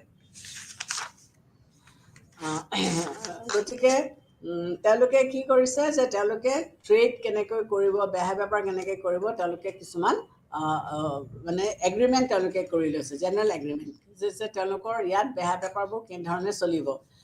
তেওঁলোকে ক'ব বিচাৰিছে যে ৰপ্তানি যিবোৰ কৰিব সেইবিলাক তেওঁলোকে কিহত কৰিব, যিবিলাক ছফ্টৱেৰ বস্তু আছে সেই ছফ্টৱেৰ বস্তুবিলাক তেওঁলোকে এক্সপৰ্ট কৰিব। তেওঁলোকে বিক্ৰী কৰিব এখন দেশৰ যিবিলাক ছাৰ্ভিচ দিব সেইবিলাক তেওঁলোকে অন্য এখন দেশত দিব। ফৰ এক্সাম্পল টুৰিজমটো তেওঁলোকে কি কৰিব, তেওঁলোকে নিজৰ দেশৰ পৰা মানুহ তেওঁলোকে পঠিয়াব বা অন্য দেশৰ পৰা মানুহ আহিব। গতিকে টুৰিজমটো যেতিয়া চলিব এইটো এটা ছাৰ্ভিচ, গতিকে টুৰিজম অহাৰ লগে লগে টুৰিষ্ট ডিপাৰ্টমেণ্ট বা টুৰিজমটো বিকাশ হোৱাৰ লগে লগে কি হ'ব, বাকীবিলাক মানে সেই দেশবিলাকৰ এটা পাৰ্টত এটা বিকাশ হ'ব। কমাৰ্চিয়েল প্ৰেজেঞ্চ, যে যিকোনো এখন কাণ্ট্ৰিতে তেওঁলোকে নিজৰ ধৰা বেংক, এতিয়া ভাৰতবৰ্ষত যদি আমি চাওঁ আমি ইয়াত কিছুমান আমেৰিকান বেংকছ দেখিবলৈ পাম বা ভাৰতীয় কিছুমান বেংকো আমি অন্য ফৰেইন কাণ্ট্ৰিজত আমি দেখিবলৈ পাম।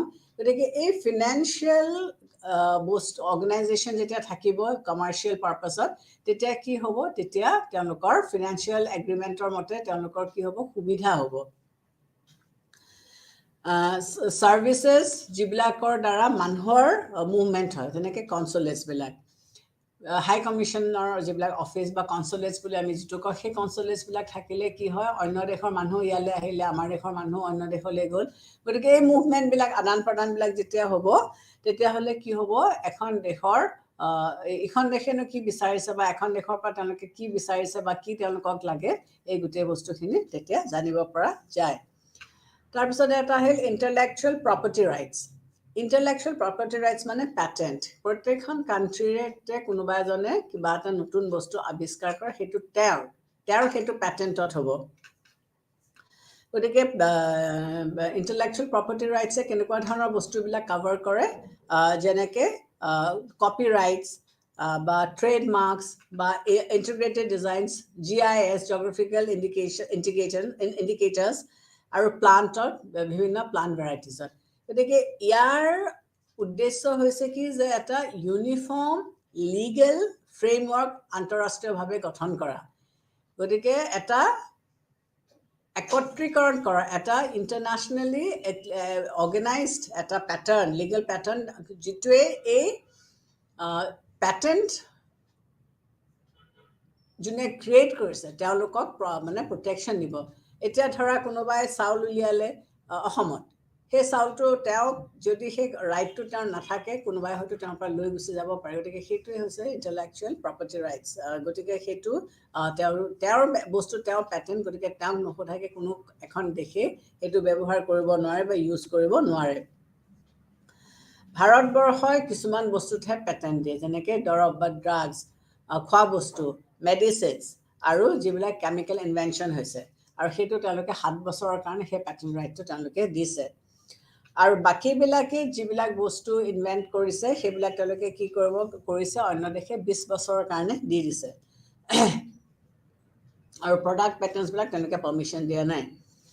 গতিকে এই ধৰণেৰে তেওঁলোকে এই বস্তুবিলাক কৰি পেলাই তেওঁলোকে আল্টিমেটলি কি বিচাৰিছে বা কি কৰিব বিচাৰিছে, যে ইণ্টাৰনেশ্যনেল বা ইণ্টেলেকচুৱেল প্ৰপাৰ্টি ৰাইটছবিলাক কেনেকৈ মেইনটেইন কৰিব পৰা যায়। ইণ্ডিয়াই এই ক্ষেত্ৰত নতুন লেজিছলেশ্যনছ বিচাৰিছে, আৰু তেওঁলোকে এইটো 2005তে পাছ কৰিছে। আৰু এইটো তেওঁলোকে কি কৈছে, যে 1995ৰ 1 জানুৱাৰীৰ পৰা এইটো বলবৎ কৰা হৈছে। আৰু এইটোৰ মাধ্যমেৰে তেওঁলোকে এপ্লিকেশ্যনছ কোনোবাই যদি দিছে, সেইটো তেওঁলোকক মানে এই এপ্লিকেশ্যনছ দিয়াৰ কাৰণে তেওঁলোকক 5 বছৰৰ সুবিধা এটা দিছে।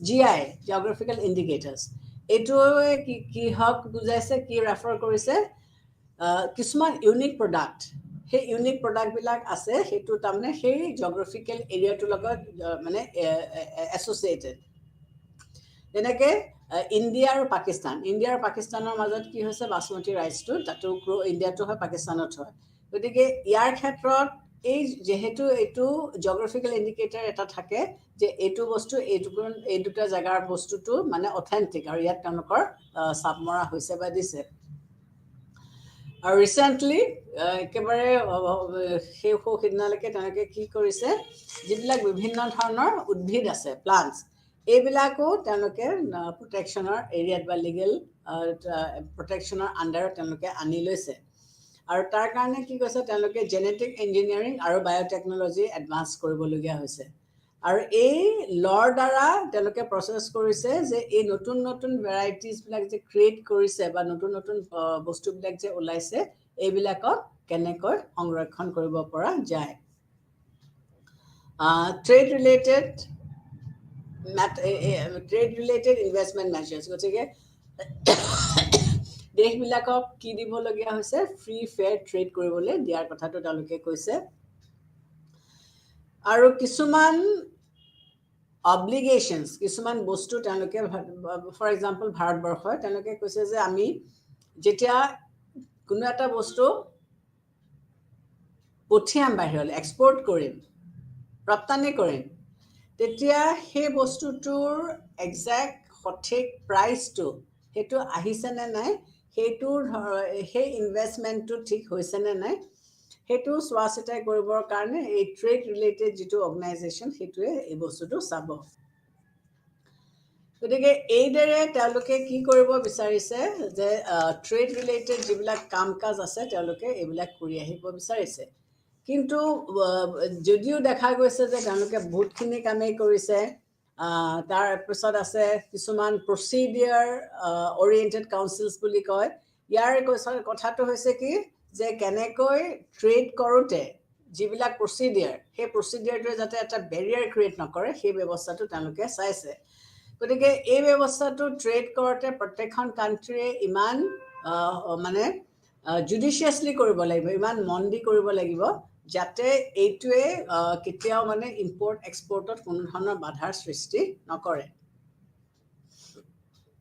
এতিয়া যদিও ৱৰ্ল্ড ট্ৰেড অৰ্গেনাইজেশ্যনে বহুতখিনি কাম কৰিছে তেওঁলোকে কিছুমান আঞ্চলিক অনুষ্ঠানৰ লগতো তেওঁলোকে ট্ৰিটিজ কৰিছে যাতে এই আঞ্চলিক অৰ্গেনাইজেশ্যনছবিলাক আগবাঢ়ি যাব পাৰে বা তেওঁলোকে এণ্টি ডাম্পিঙৰ এগেইনষ্টে কৈছে যে কোনো বস্তু নি পেলাই কোনো এটা ঠাইত মানে বস্তুটো ডাম্প কৰিব নোৱাৰে এনেকুৱা ধৰণৰ বিভিন্ন ধৰণৰ ব্যৱস্থা তেওঁলোকে হাতত লৈছে কিন্তু আমাৰ যিসকল সমালোচক আছে এই সমালোচকসকলে কিন্তু ৱৰ্ল্ড ট্ৰেড অৰ্গেনাইজেশ্যনক কিছুমান ত্ৰুটি দেখিবলৈ পাইছে তেওঁলোকে কৈছে যে ৱৰ্ল্ড ট্ৰেড অৰ্গেনাইজেশ্যনে কাম ঠিকেই কৰিছে কিন্তু কৰিলেও তেওঁলোকৰ মাজত কিছুমান সমস্যা আছে গতিকে প্ৰথমতে তেওঁলোকে কি ক'ব বিচাৰিছে যে যিবিলাক ডেভেলপিং কাণ্ট্ৰিজে ৱৰ্ল্ড ট্ৰেড অৰ্গেনাইজেশ্যনত জইন কৰিছে তেওঁলোকক কিন্তু ডেভেলপিং কাণ্ট্ৰিজৰ মৰ্যাদাটো দিয়া নাই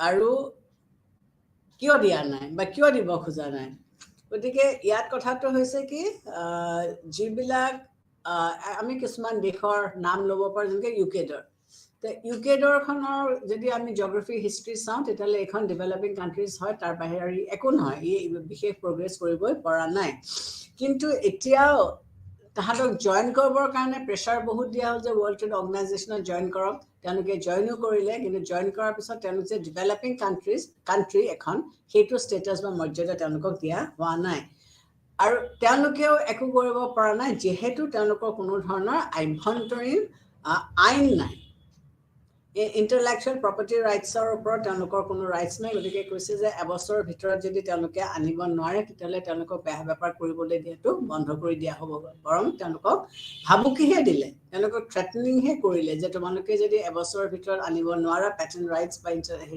তেতিয়াহ'লে ইণ্টেলেকচুৱেল প্ৰপাৰ্টি ৰাইটছটো তোমালোকৰ আৰু নাথাকিব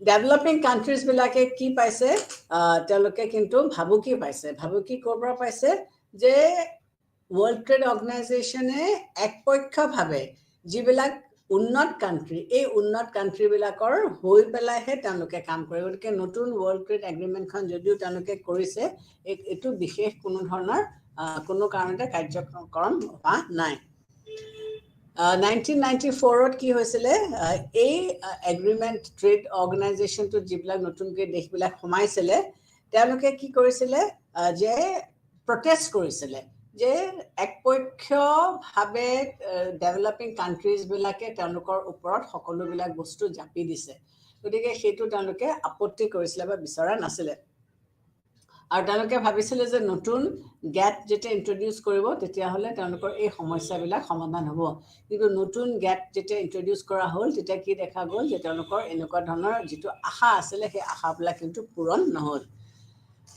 তাৰপিছতে আৰু এটা কথা হ'ল কি যে যিবিলাক ইউৰোপিয়ান ইউনিয়ন আৰু যিবিলাক মেজৰ কাণ্ট্ৰিজ আছিলে সেইবিলাকে কি কৰিলে তেওঁলোকে এন্টি ডাম্পিং তেওঁলোকে আৰম্ভ কৰিবলৈ দিলে পাৰ্টিকুলাৰলি টেক্সটাইলছ মানে কপাহ বা মানে টেক্সটাইল অকল কপাহ বুলি নহয় টেক্সটাইল ইণ্ডাষ্ট্ৰীয়ে বনোৱা যিবিলাক বস্তু সেইবিলাক তেওঁলোকে মানে ডাম্প কৰিবলৈ ধৰিলে গতিকে তেওঁলোকে কি কৰিলে সামান্য সালসলনি কৰি তেওঁলোকে একেটা বস্তুকে ৰিপিটেডলি তেওঁলোকে বস্তুটোৰ এগেইনষ্টে তেওঁলোকে কৈ থাকিলে গতিকে এইটো এটা যিখন দেশে এই টেক্সটাইলছবিলাক তৈয়াৰী কৰিছিলে আৰু প্ৰডিউচ কৰিছিলে তেওঁলোক সালসলনি কৰিবলৈ কৈ থকাৰ কাৰণে তেওঁলোকৰ কি হ'ল বহুত সময়ত তেওঁলোকৰ সমস্যা হ'ল গতিকে এইটোৱে কি কৰিলে যোনে টেক্সটাইল ইণ্ডাষ্ট্ৰীত সোমাইছিলে তেওঁলোকে দেখিলে যে তেওঁলোকৰ বস্তুবিলাক বিক্ৰী হোৱা নাই বা বিক্ৰী নাযায় গতিকে তেওঁলোকে লাহে লাহে এইটো বস্তুৰ পৰা তেওঁলোকে চেঞ্জ কৰি পেলাই তেওঁলোকে অন্য এটা বেলেগ ব্যৱস্থা বা অন্য এটা বস্তু তেওঁলোকে হাত দিবলৈ ধৰিলে গতিকে আল্টিমেটলি কি দেখা গ'ল যে যদিও ৱৰ্ল্ড ট্ৰেড অৰ্গেনাইজেশ্যনে বাৰে বাৰে কৈ আছিলে যে তেওঁলোকে সকলো দেশকে সমান ধৰণেৰে আগবাঢ়িবলৈ সুবিধা দিব কিন্তু আল্টিমেটলি যিবিলাক ডেভেলপ কাণ্ট্ৰিজ সেই ডেভেলপ কাণ্ট্ৰিজবিলাকক মানে এণ্টি ডাম্পিঙৰ এগেইনষ্টে তেওঁলোকে কোনো ধৰণৰ ব্যৱস্থাই তেওঁলোকে কৰিব নোৱাৰিলে তাৰোপৰি যিখন উৰুগুৱেত যিখন ৰাউণ্ড টেবল কনফাৰেন্স হৈছিলে তাত তেওঁলোকে কিছুমান ডিচিশ্যনছ লৈছিলে যে তেওঁলোকে কামবিলাক কৈছিলে যে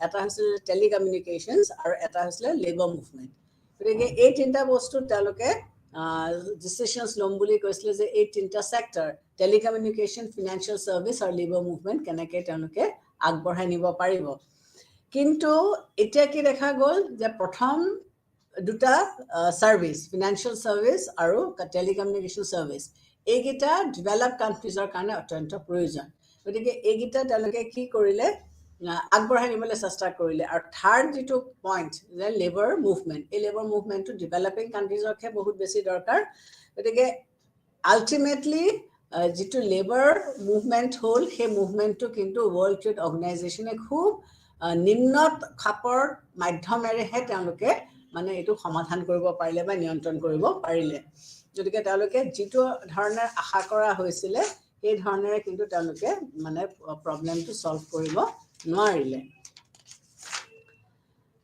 গতিকে তাৰপিছতে কি দেখা গতিকে এই ধৰণেৰে যদিও ৱৰ্ল্ড ট্ৰেড অৰ্গেনাইজেশ্যনে কিছুমান কাম কৰিছিলে কিন্তু সেই কামবিলাক তেওঁলোকে যিটো ধৰণেৰে বা যেনেকুৱাকৈ তেওঁলোকে আশা কৰিছিলে সেই অনুমতে কিন্তু তেওঁলোকে কামখিনি কৰিব নোৱাৰিলে গতিকে তেওঁলোকৰ উদ্দেশ্য তেওঁলোকৰ লক্ষ্য ঠিকে আছিলে তেওঁলোকৰ মেইন কথাটো হৈছিলে কি যে দেশবিলাকৰ মাজত যিবিলাক সংঘাত যিবিলাক কনফ্লিক্ট সেই সংঘাতবিলাক বা সেই কনফ্লিক্টবিলাক তেওঁলোকে লাহে লাহে নাইকিয়া কৰিবৰ কাৰণে তেওঁলোকে চেষ্টা কৰিছিলে কিন্তু আল্টিমেটলি তেওঁলোক কিন্তু মানে যদিও ফ'কাছ কৰিছে তেওঁলোকে এগ্ৰিকালচাৰ ফ'কাছ কৰিছে তেওঁলোকে অন্য মাৰ্কেটত তেওঁলোকে নিজক মানে তেওঁলোকে সহায় কৰিবৰ কাৰণে এৰিয়াজবিলাক তেওঁলোকে বিচাৰি লৈছে কিন্তু আল্টিমেটলি এতিয়াও সেইবিলাক যিটো স্তৰত আশা কৰা হৈছিলে সেইটো স্তৰত এতিয়াও হোৱা নাই তাৰপিছতে আহিলে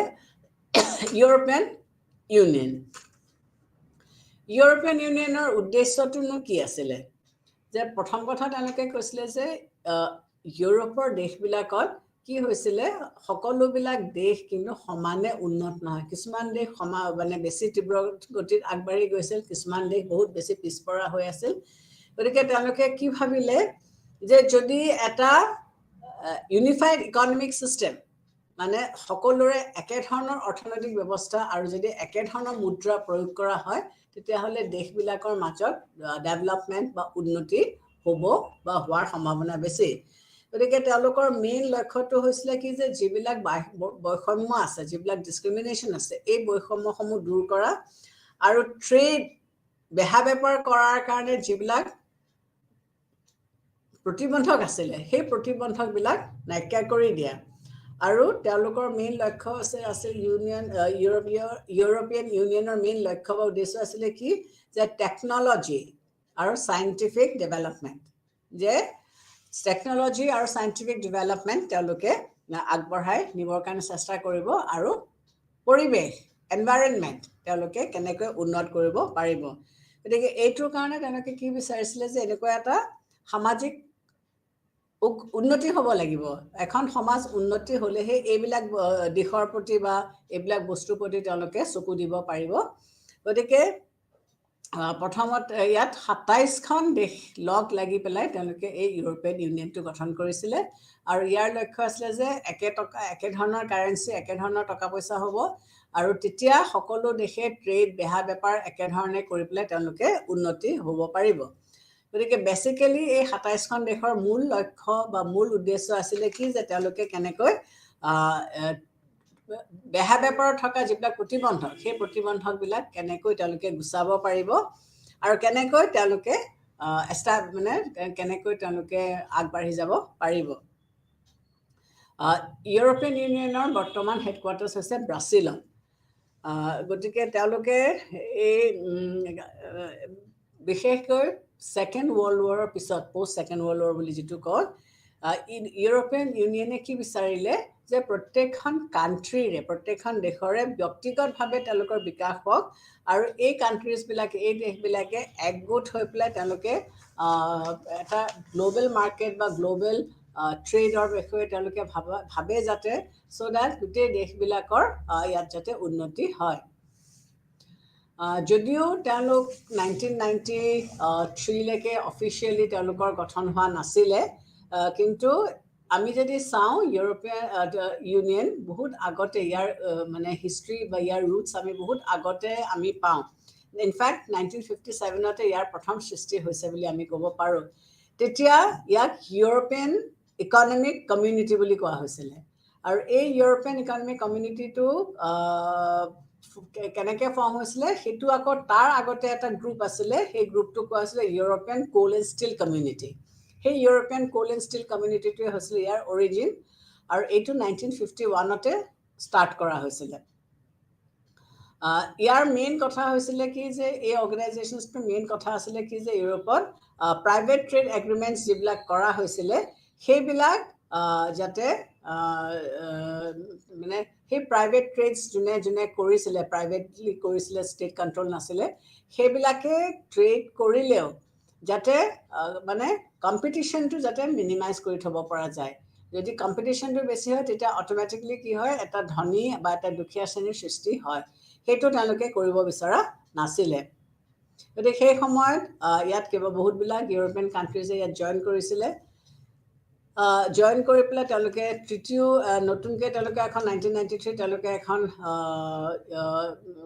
এটা এই কাণ্ট্ৰিজবিলাক গোট হৈ পেলাই তেওঁলোকে কি কৰিলে এখন ট্ৰিটি কৰিলে য'ত তেওঁলোকৰ নামাকৰণ কৰা হ'ল ইউৰোপিয়ান ইউনিয়ন বুলি গতিকে ইয়াত বহুতবিলাক কাণ্ট্ৰিজ আছিলে কিছুমান যেনৰ নাম কয় যেনেকৈ ইংলেণ্ড আয়াৰলেণ্ড ডেনমাৰ্ক নেডাৰলেণ্ডছ এই গোটেইবিলাক তেনেকৈ ইউৰোপিয়ান কাণ্ট্ৰিজবিলাক লৈ পেলাই জাৰ্মানী ফ্ৰান্স এইবিলাক আছিলে ইয়াৰ ইউৰোপিয়ান ইউনিয়নৰ অৰ্গেনাইজেশ্যনৰ ছেটআপটো কেনেকুৱা আছিলে কি কৰিছিলে ইয়াৰ কামবোৰ কেনেকৈ কৰিছিলে ইয়াৰ বেচিকেলি 3টা বডি আছিলে 3টা মানে অৰ্গেন আছিলে 3টা অনুষ্ঠান আছিলে এই অনুষ্ঠানকেইটা হ'লগৈ European council European union parliament আৰু ইউৰোপিয়ান ইউনিয়ন কমিশ্যনছ এই 3টা অনুষ্ঠান বা অৰ্গেনৰ মাধ্যমেৰে ইউৰোপিয়ান ইউনিয়নে কামবিলাক কৰিছিলে তো ইউৰোপিয়ান কাউন্সিলৰ মেইন জবটো কি আছিলে বা মেইন কামটো কি আছিলে যে তেওঁলোকে নতুন নতুন পলিচিজ তেওঁলোকে বনাব আৰু তেওঁলোকে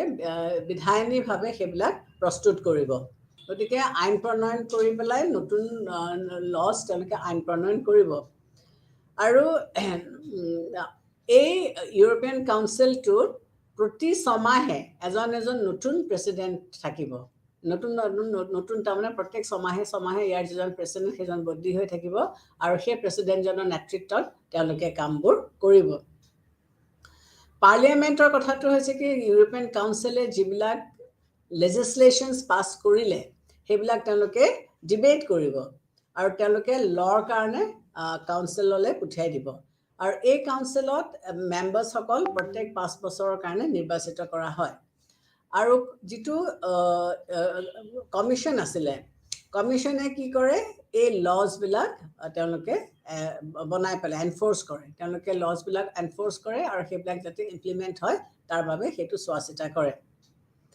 এতিয়া আৰু ইউৰোত তেওঁলোকে যিটো কাৰেন্সি ইউজ কৰে সেইটো কাৰেন্সিটোৰ নাম ইউৰো আৰু এতিয়া সেইটো কাৰেন্সি ইউৰোপিয়ান কাণ্ট্ৰিজবিলাকে ইউজ কৰা হৈছে কিন্তু ইংলেণ্ড আকৌ তাৰ পৰা ওলাই আহিল গতিকে আগৰ যিবিলাক কিছুমান কাণ্ট্ৰিজত ফ্ৰান্সত যেনেকৈ ফ্ৰেংক বা ইটালীত যেনেকৈ লিৰা এই কাৰেন্সিবিলাক এতিয়া অবছলেট হৈ গ'ল আৰু তেওঁলোকে ইউৰোটোৱে ইউজ কৰে কিন্তু ইংলেণ্ডে আকৌ কিছু বছৰৰ পিছত তেওঁলোকৰ যদিও এইটোৱে এটা হাৰ্ম কৰিব বুলি তেওঁলোকে ভাবা নাই কিন্তু লং ৰানত হয়তো ইউৰোপিয়ান ইউনিয়নৰ পৰা ওলাই অহাৰ কাৰণে ইংলেণ্ডৰ হয়তো বহুত ধৰণৰ অসুবিধাৰ ইংলেণ্ডে হয়তো সন্মুখীন হ'বলগীয়া হ'ব পাৰে তেওঁলোক ওলাই আহিল আৰু তেওঁলোকে ব্ৰেক্সিট বুলি এইটো মানে এটা নাম দি ল'লে গতিকে এই ব্ৰেক্সিটটোৱে হয়তো ইংলেণ্ডৰ কাৰণে ভৱিষ্যতে বেছি ক্ষতিদায়ক বা হানিকাৰকহে হ'ব পাৰে কিন্তু এতিয়া কি হৈছে কিছুমান কাণ্ট্ৰিজে ইকনমিক লছ বহুত ফেচ কৰিবলগীয়া হৈছে যেনেকৈ জাৰ্মানী আয়াৰলেণ্ড গতিকে তেওঁলোকৰ এতিয়া জিডিপিটো বহুত বেছি বাঢ়ি গৈছে গতিকে এই ইউৰোপিয়ান ইউনিয়নৰ এতিয়া লক্ষ্য বা উদ্দেশ্যটো হৈছে কি যে কেনেকৈ তেওঁলোকে এই বস্তুখিনি মানে চোৱা চিতা কৰে আৰু কেনেকৈ দেশবিলাকক ইকনমিকেলি তেওঁলোকক চাউণ্ড কৰি ৰাখিব পাৰে কাৰণ আমি অলৰেডি কি দেখিলোঁ যে ফাৰ্ষ্ট ৱৰ্ল্ড ৱাৰ বা ছেকেণ্ড ৱৰ্ল্ড ৱাৰ পিছত দেশবিলাকৰ ইকনমিক পজিশ্যনটো ভাল নাছিলে গতিকে দেশবিলাক বহুতবিলাক দেশ পিছ পৰি আছিলে অলৰেডি আগতে কাৰণটো কৈছোঁ পিছ পৰি থকাৰ যে তেওঁলোক ইকনমিকেলি ৰুইন হৈ গৈছিলে কিয়নো সেইবিলাক কলনিয়েল কাণ্ট্ৰিজ আছিলে উপনিৱেশবাদৰ আণ্ডাৰত তেওঁলোক আছিলে গতিকে ইউৰোপিয়ান বা যিবিলাক কলনিয়েল মাষ্টাৰ্ছ এই কলনিয়েল মাষ্টাৰ্ছবিলাকে বেচিকেলি তেওঁলোকৰ নিজৰ ট্ৰেড বা তেওঁলোকৰ নিজৰ বস্তুখিনিহে তেওঁলোকে ভাবিছিলে নিজৰ কামখিনি কৰাৰ কথাহে তেওঁলোকে ভাবিছিলে গতিকে নিজৰ বিকাশ কৰিলে তেওঁলোকে ইণ্ডাষ্ট্ৰিয়েল সেই সময়ত কি হ'ল ৱেষ্টাৰ্ণ কাণ্ট্ৰিজত বিশেষকৈ পাৰ্টিকুলাৰলি ইংলেণ্ড ইণ্ডাষ্ট্ৰিয়েল ৰেভলিউশ্যন হ'ল আৰু এই ইণ্ডাষ্ট্ৰিয়েল ৰেভলিউশ্যনত তেওঁলোকৰ ইণ্ডাষ্ট্ৰিজবিলাক হ'ল আৰু এই ইণ্ডাষ্ট্ৰিজবিলাকৰ কাৰণে তেওঁলোকক মেটেৰিয়েলছ লাগিল এই মেটেৰিয়েলছবিলাক কোনে দিলে এই তেওঁলোকৰ পেৰিফেৰিত থকা যিবিলাক কাণ্ট্ৰিজ তেওঁলোকৰ কলনিয়েল কণ্ট্ৰলত যিবিলাক দেশ আছিলে এই দেশবিলাকে পঠিয়ালে গতিকে এই দেশবিলাকে পঠিওৱাৰ কাৰণে তেওঁলোকৰ নিজৰ ইকনমিটো বেয়া হ'ল ৱৰ্ল্ড ৱাৰ কেইখনে কেনেকুৱা ধ্বংস কৰিলে আমি অলৰেডি দেখিছোঁৱেই সেই সময়তো ৱৰ্ল্ড পিচ ৰাখিবৰ কাৰণে বিভিন্ন ধৰণৰ অনুষ্ঠানৰ ব্যৱস্থা কৰা হৈছিলে League of nations United nations organisations